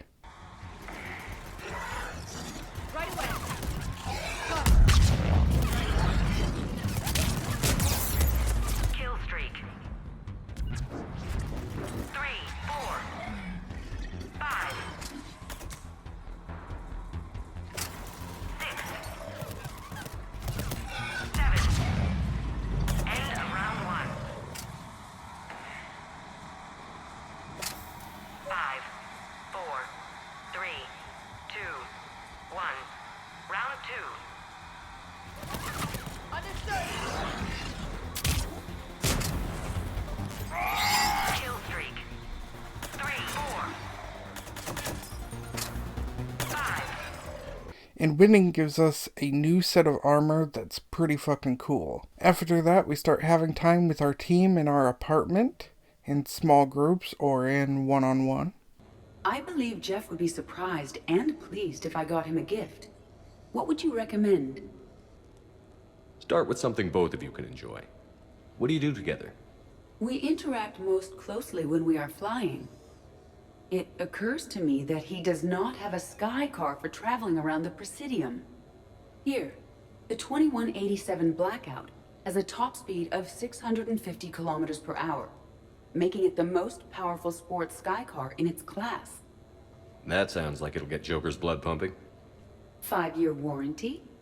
Replacement parts? No, wait! I fail to see what is wrong. When you buy someone a present, it's best not to bankrupt them. You want to rent it. I see. Perhaps for a day or a weekend, then. What have we here? You know, my record is 182.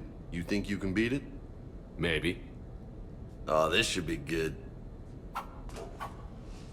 So I end up doing just a ridiculous amount of pull-ups just to prove a point.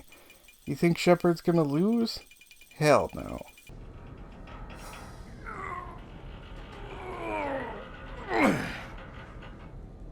Holy hell did it! Next, we invite Liara.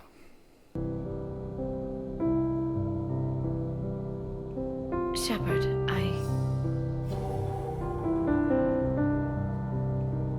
What are you doing? Making sure you don't run off to something more important. I can't imagine what that would be. We should do this more often. Yes, well, maybe after. Every day after. Shepard. We head back outside in order to check up on our son, Grunt. This clown wants to take me to lockup. Figured I'd give you a call, straighten this out. Commander Shepard, I apologize for the intrusion. This Krogan insisted we contact you. It's okay. I'll vouch for him. I'll sign any paperwork you have, officer. Yes, sir.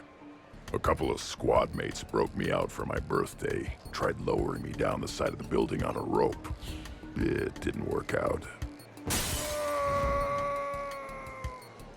It's your birthday? No, I'm tank bred, remember?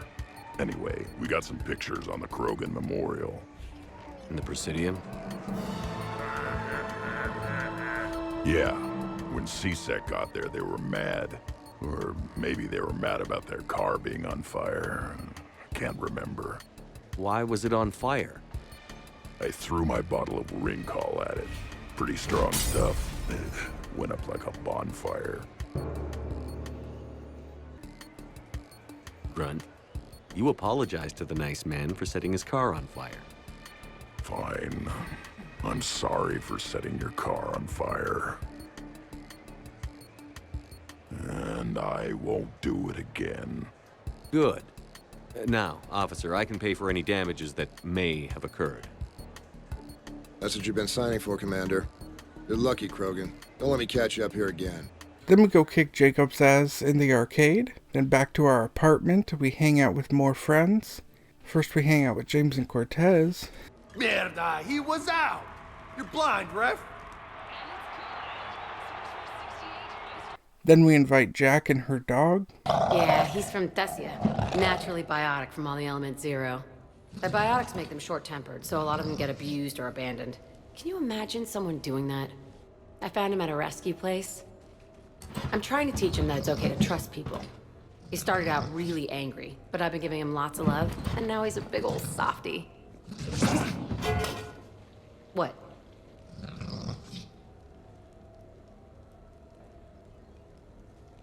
You're aware of the parallels here, right? What the hell are you talking about, Shepard? Mistreated biotic that... No? Never mind. Forget I said anything. Yeah. Who's my badass biotic? Who's my badass biotic? And then Caden. Hey, Shepard, I'm starving. What do you got? We're heading out, Caden. I'm so tired of Apollos. I'm gonna cook. Oh, no. Really? Come on. What are we having? Canadian delicacy of some sort? Sure. Exactly. We have, beef, we have bacon, we have beer. The foods of my people. Wish me luck. If this food poisons me, I'll have you sorting widgets with atoms for a month. Noted. Plus, I'll kick your ass. Relax. It's gonna be great. Guess we'll find out. All these close calls I've had, only to be taken out by dinner. Do we have hot sauce? That was great. Still waiting for the botulism to kick in. Yeah, I thought it was pretty good. Actually, it was pretty good. I'm impressed. Thank you. I'm an enigma. I've got skills. I mean, for example, fist fight, me and James, I'd win, right? What if I fought dirty? Caden is just such a weirdo, it's hard not to bully him. But Shepard is working at that. Next is Trainer. And it has a hot tub. Go ahead. Cheers!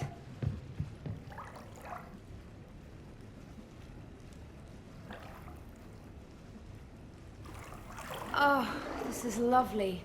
And good for the sinuses. I might not even need my antihistamine tonight. You're what? It's a pill. I'm allergic to dust and cats. And public speaking. I take a proton pump inhibitor for my stomach too. And an inhaler for asthma. You have everything you need to stay healthy? Just about. The only medication I can't find is sucrocapsinol. My family doctor prescribed it for my headaches. Sucrocapsinol? That's a sugar pill, Trainer. A placebo. Oh, that sneaky bastard.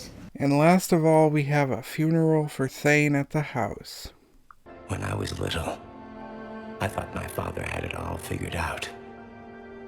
He said men must be loyal to their friends and dangerous to their enemies. But when he prevented me from hurting someone, he had changed. He said enemies and ego are not as important as loved ones. I didn't want to hear it. I was lost. I called him a hypocrite in 1,000 different ways. Said that he was going soft. Now, I think maybe he did have it all figured out. That's all I can say. After that, Shepard invites all his friends for one big party for the last time. And it's amazing. One of my favorite moments in all the games. Possibly my favorite DLC of all time. So, Liara, is this the Tassoni Shepard love nest? I hope we aren't interrupting anything you two might have been planning. Whatever the species, males never change, do they? Did you know female Protheans could engage in foreplay using only their eyes? Males could not resist. Well, now we know you're not immune to alcohol. This is nice. I don't spend much time with everyone like this. As friends. Of course, if you wanted to steal me away later, I wouldn't say no. So, do you have infiltration software that lets you fake being drunk? Yes, though it is rudimentary. The planned strategy was to avoid social situations where naturalism would come under scrutiny. I want to see it. You are seeing it now. Man, some Cerberus programmer phoned that one in. How's it going over here? You can't come in. It's going good. I see that. Anyone interesting trying to get in? Not really, no. Get lost. No. Can I try that? Sure. Press this button and say no. No. Great work. Oh, good. Thanks. No. See? Easy. Keep up the good work. Will do. I told you already. No! Specialist Trainer, may I ask you a question? You can ask me anything, Edie.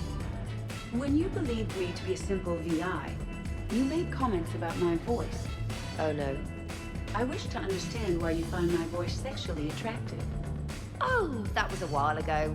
I can't even remember what I said exactly. Would you like me to play back my recordings of your statements? I really would not. What's wrong, dude? I am asking Specialist Trainer about why she found my voice sexually attractive. On one occasion, you said that you wanted to, quote, pin my voice against the wall and run your tongue along its collarbone. Well, there's a context there that you were talking about quantum entanglement, and I didn't know you were an AI.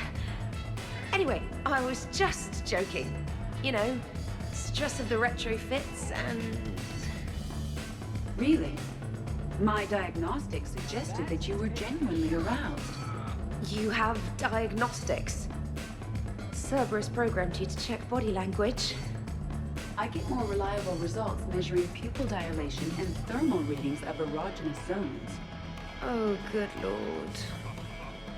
Fair is fair, Trainer. Edie has a right to ask about what you said. I was very interested in Trainer's ability to develop sexual feelings for what was, at the time, a bodiless voice. You are all terrible. Edie, I apologize for saying that I wanted to roll naked with your voice in satin sheets. Oh, I was not offended. In fact, it was flattering.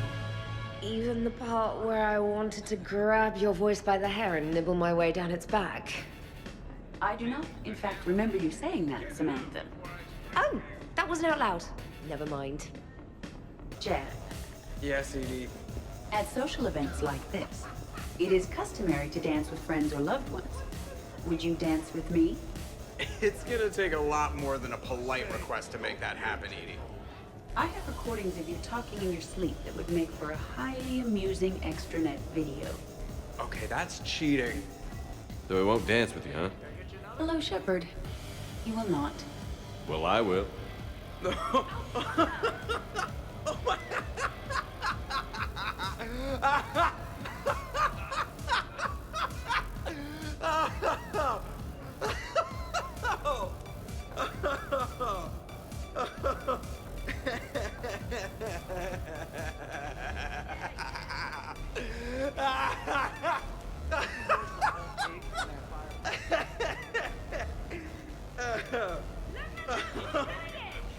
Seriously, though, don't go there. Well, then maybe you should dance with him. Other people are dancing, Jen. Yes, they are. And I am sitting here enjoying my drink. Joker. No. Come on. No. Seriously? Ugh. Fine.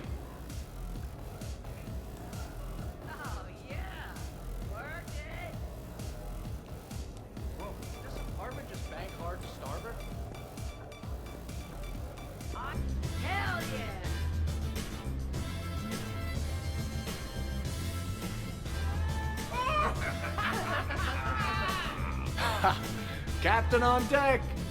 It's very enthusiastic.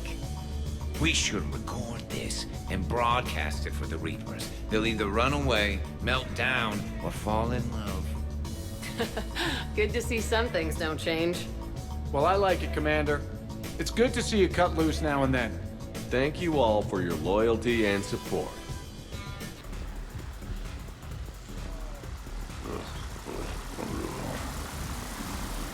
Grunt, you okay? What? Yeah. I got 5 credits. Excellent. Go back to sleep.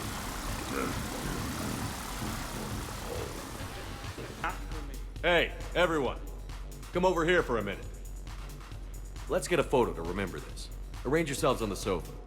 An excellent suggestion, Shepard. Great idea. I want a copy. A photo with primitives.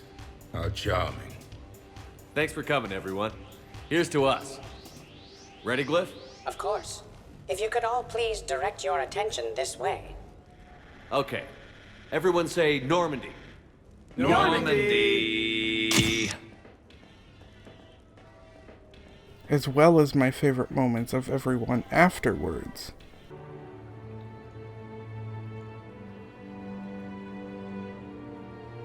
Ugh, what a night. But look who's here. Is it morning already? Good morning. I love watching you wake up. Let's see if anyone else is up.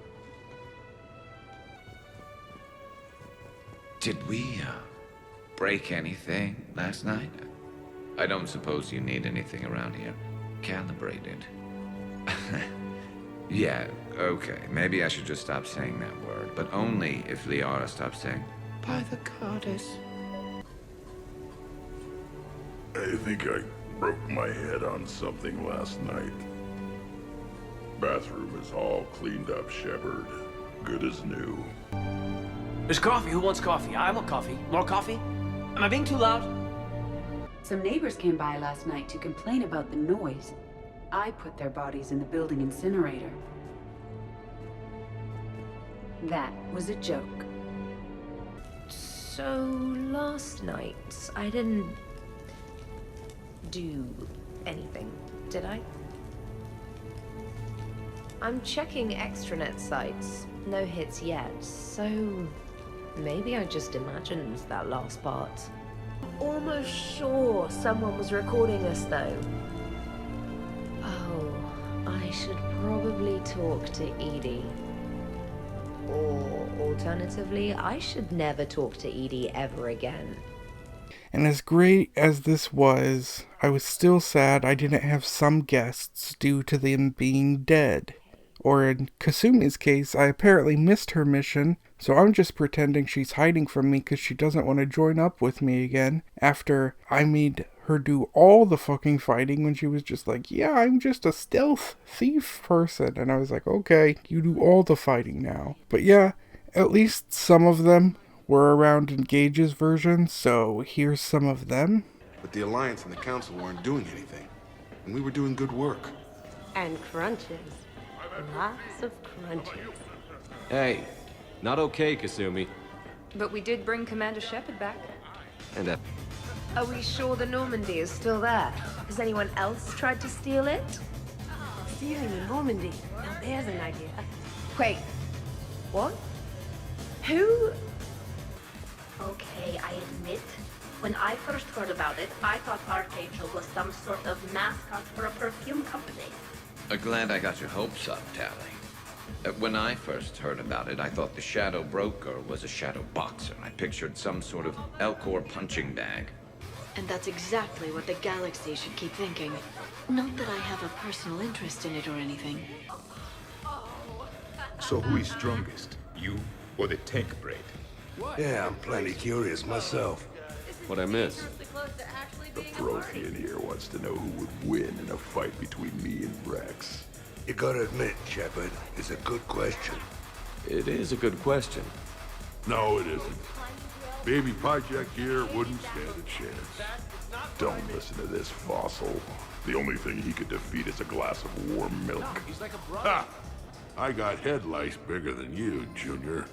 You boys done talking? Yeah. Only one way to settle this.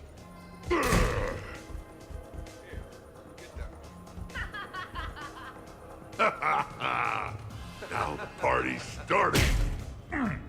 Another time, guys. I don't have time to buy new furniture. You've had a few drinks. I haven't. Right. Still, what do you say that we sit by that fireplace and snuggle? You've never struck me as the snuggling type. Even a ruthless killer's got to have a soft side. And I can see from here you definitely have a soft side. Come on. No. Well, that's clear enough.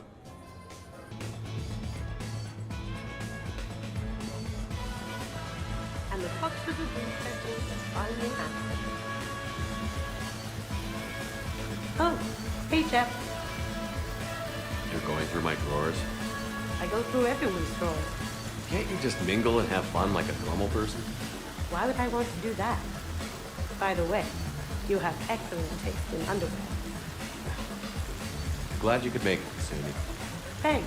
I'm having a really good time. By your very strange standards. Yep. Could not. Could too. You've seen biotics in action. I could float you off this balcony without breaking a sweat. Oh, I know you could, but do you have the cojones to actually do it? Any of you? What a guy. Buckle up, brother. James, seriously?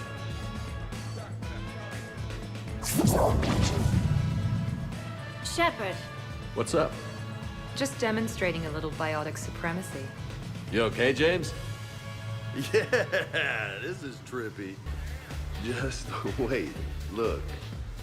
Oh, I'm licking. Believe me. Look, I think you're beautiful and kick-ass, with an emphasis on the ass. Thanks, that's sweet. I think you're kind of sweet. Your lips are amazing. Oh, yeah? Yeah. Wow. Sorry to interrupt. I should probably go check on Glyph or something. See you later, Shepard. Okay. Everyone say Normandy. Normandy! After that, it's time to pack up and head back to the ship to end this war. At least we threw one hell of a party. Probably the last one.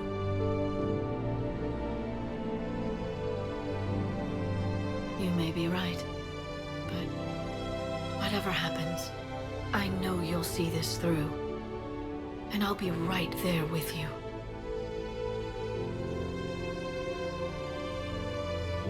We've been through a lot, haven't we?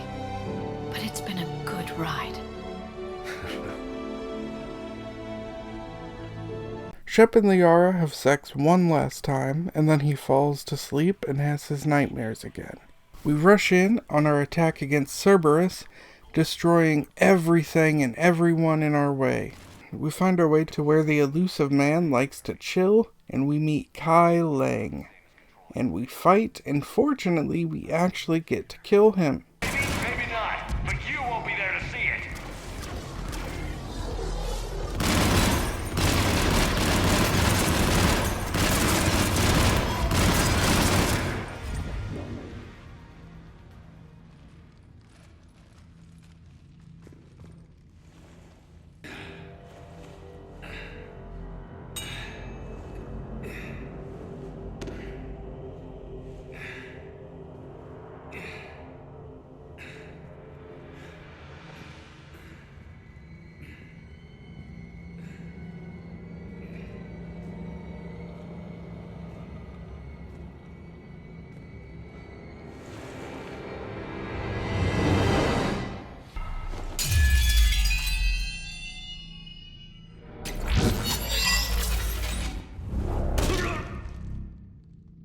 That was for Thane, you son of a bitch. We then head to Earth to finish this fight. Everything is ready and our crucible is built. It's all down to the line.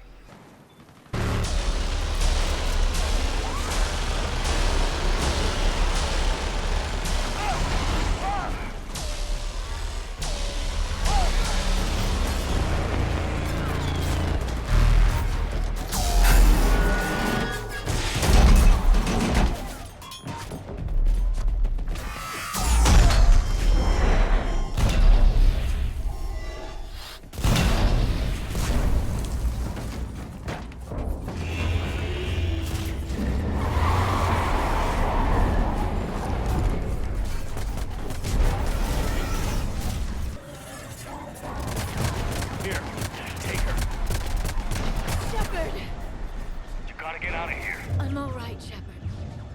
Don't argue with me, Liara. You're not leaving me behind. No matter what happens, you mean everything to me, Liara. You always will. Shepard,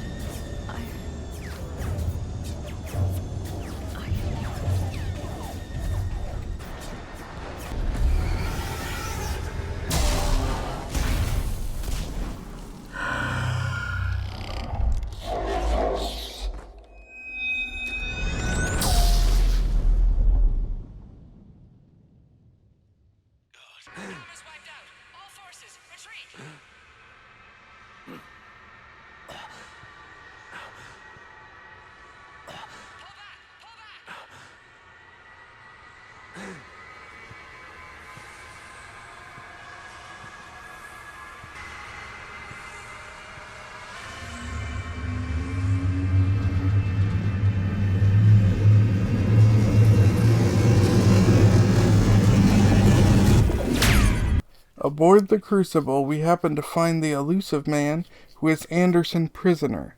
The elusive man believes he has control of different things, but we think the Reapers are controlling him.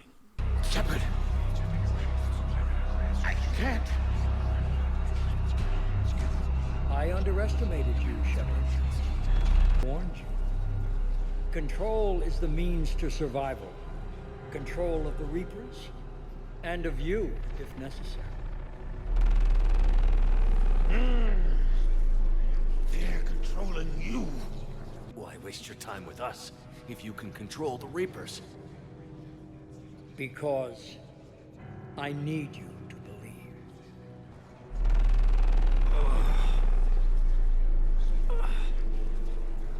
only if we can harness their ability to control. Bullshit. We destroy them, or they destroy us. And waste this opportunity? Never. Maybe you're just so hungry for power that it's clouded your vision.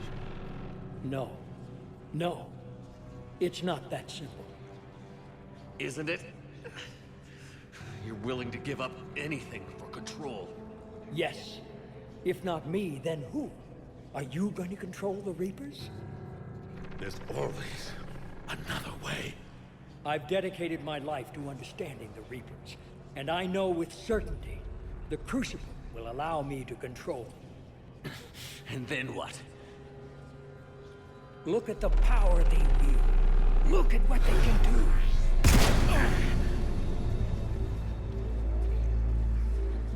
Open the arms. Let the Crucible dock and use it to end this. I will. Do it. I know it will work. You can't, can you? They won't let you do it. No! I'm in control! No one is telling me what to do! Do you think power like this comes easy? There are sacrifices! You've sacrificed too much. Shepard, I only wanted to protect humanity. Nothing more than the Reaper's plaything now.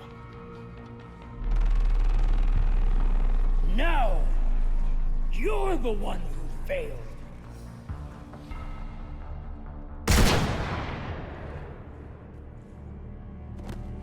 Good. I'm proud of you. So, the next part is where there's a lot of backlash. All I have ever heard about Mass Effect before playing this was how bad it ended.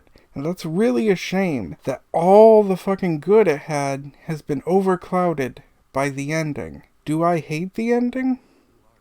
No. Well, maybe. It is a weak ending. Okay, yeah, kinda. I do dislike the ending.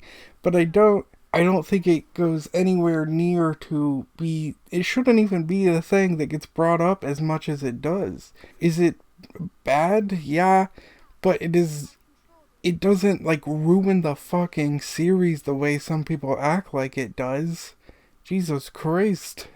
Maybe mine is a little bit of a different experience. After all, I was on the Legendary Edition, and I think they added a little bit to that. But even still, let's just go through this. We end up with this glowing kid, and I assume the kid is a kid to tie into Shepard's nightmare stuff with what's happening. But that's like a really weak tie-in for a 200-ish hours of gameplay when we never once saw or heard mention of this kid. And we're in the Citadel, which is somehow here by Earth, even though I thought it was quite far from it. And remember that catalyst we were after from Game 1, and we were like, oh, the catalyst is the Citadel? I guess it isn't. I guess this kid is it. Or at least that's what he tells us. So the Catalyst tells us that he controls the Reapers. He also tells us that he created them, which I also thought was confusing because I thought we met their creators earlier. The child also claims that without this process, synthetics would destroy all organics, which doesn't make sense to me. Synthetics destroying all organics without the Reapers doing this. Sure, in my playthrough, the Geth killed the Quarians. But this kid says no matter what. He said so.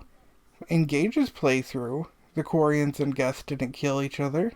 And on top of that, there were Geth that didn't want to kill anyone. And multiple times I've seen synthetics and organics get along just fine. Jeff is literally dating a robot. Jeff is Joker, by the way. He's dating Edie. There are biotics on the ship. And I assume they're somewhat synthetic. Shepard is also synthetic, being brought back to life. And the Geth, who are synthetic, are trying to help us kill the Reapers and save the organic people. We have Geth doing this. That's what Legion died for. The fuck is this kid saying? So we're given 3 choices. Solution 1, I can destroy all Reapers right now, but it will also kill other synthetics. Solution 2, We can take control of the Reapers, but we will die in order to do so. We die, but our mind, I guess, lives on in all Reapers. And solution 3, we can die, but it will combine all synthetic and organic life together as one, so everyone will be both. So let's go over our options for a solution that I feel we don't even need. Solution 1, killing the Reapers. That's what we've been trying to do since game 1. It feels like it's what fits Shepard best, but it will kill all synthetics, which includes Shepard. I mean, no matter what, Shepard dies, but this is all synthetics. And what fully counts as that? Are biotics synthetics? Are Quarians synthetics? Not that it matters, because they're dead, but they died fighting the Geth, and we would be killing all the Geth, meaning that would be for nothing. And if all Asari are biotics, are they synthetics, including the Yara? So, hell no, I'm not gonna just do that. Solution 2, we take control of Reapers and live inside their head. Taking control of the Reapers was what Elusive Man wanted.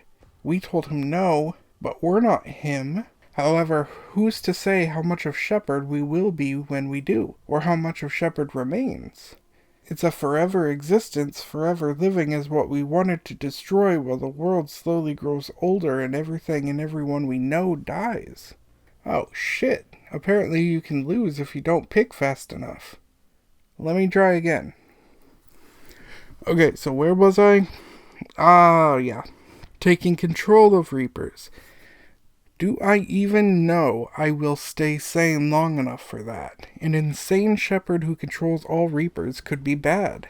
Could be bad. Would be bad. Option 3. We turn everyone into half-robot, half-organic beings without the consent of any of them at all. And while this isn't ideal, I feel like it's the best of our options by how I'm seeing it. The Reapers stop, like killing. A lot of death doesn't happen. I mean, this feels like the best. So that's what I'm gonna do. I don't hate this ending. I just feel like it sucks ass. Okay, maybe I do dislike it. I just think it's a weird way to end the game by bringing in a kid at the end of the game who wants you to solve an issue that wasn't even the main issue of the game. Our main issue was the Reapers. Kill them! But the game's final issue is to drop that and say, synthetic and organic can't coexist. This entire 200 plus hour game, this has not been our issue. This hasn't been the big thing. This hasn't been the focus of the game. And the game has also shown the opposite before, that they can coexist. So anyway, yeah, I choose to die and turn everyone synthetic and organic as one. And I want to reiterate, while this ending is weak, I don't hate it the way other people do. I don't want this to be the focus of Mass Effect. I don't want people to say, Mass Effect? And then their first thought be, oh, that ending sucks. When there's so much good. It is such a tiny part of the games. It is what, 10 fucking minutes? Compared to it's 10 minutes out of 200 something hours. It's gonna shoot this beam through all the mass relays and blowing them up and make sure we're all turned synthetic organic. Which is also weird because last time I blew up a mass relay, it killed a planet of Batarians, but I guess this time the explosion just won't do that. I'm just gonna say it's a different kind of an explosion. One of DNA transforming power rather than deadly fire. I am alive. All of us, synthetic and organic, have been changed. The war is over, and the Reapers are helping to rebuild. Where once they threatened us with extinction, they now bring us the collective knowledge of the cultures that came before.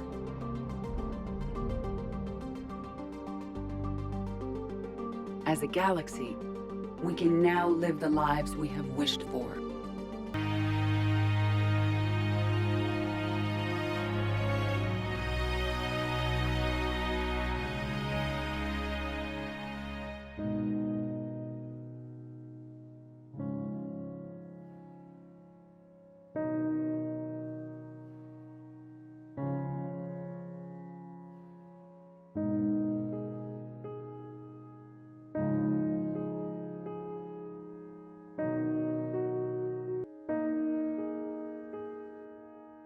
And we will remember Shepard.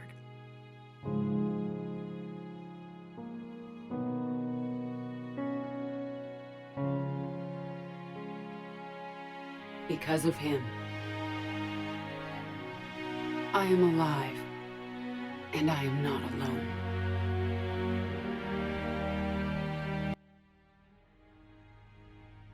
So yeah, that was a weird ending. I appreciate seeing my funeral and Edie hugging Liara. That was actually pretty great. And while the ending could have been better, the game is still great. The entire trilogy is great.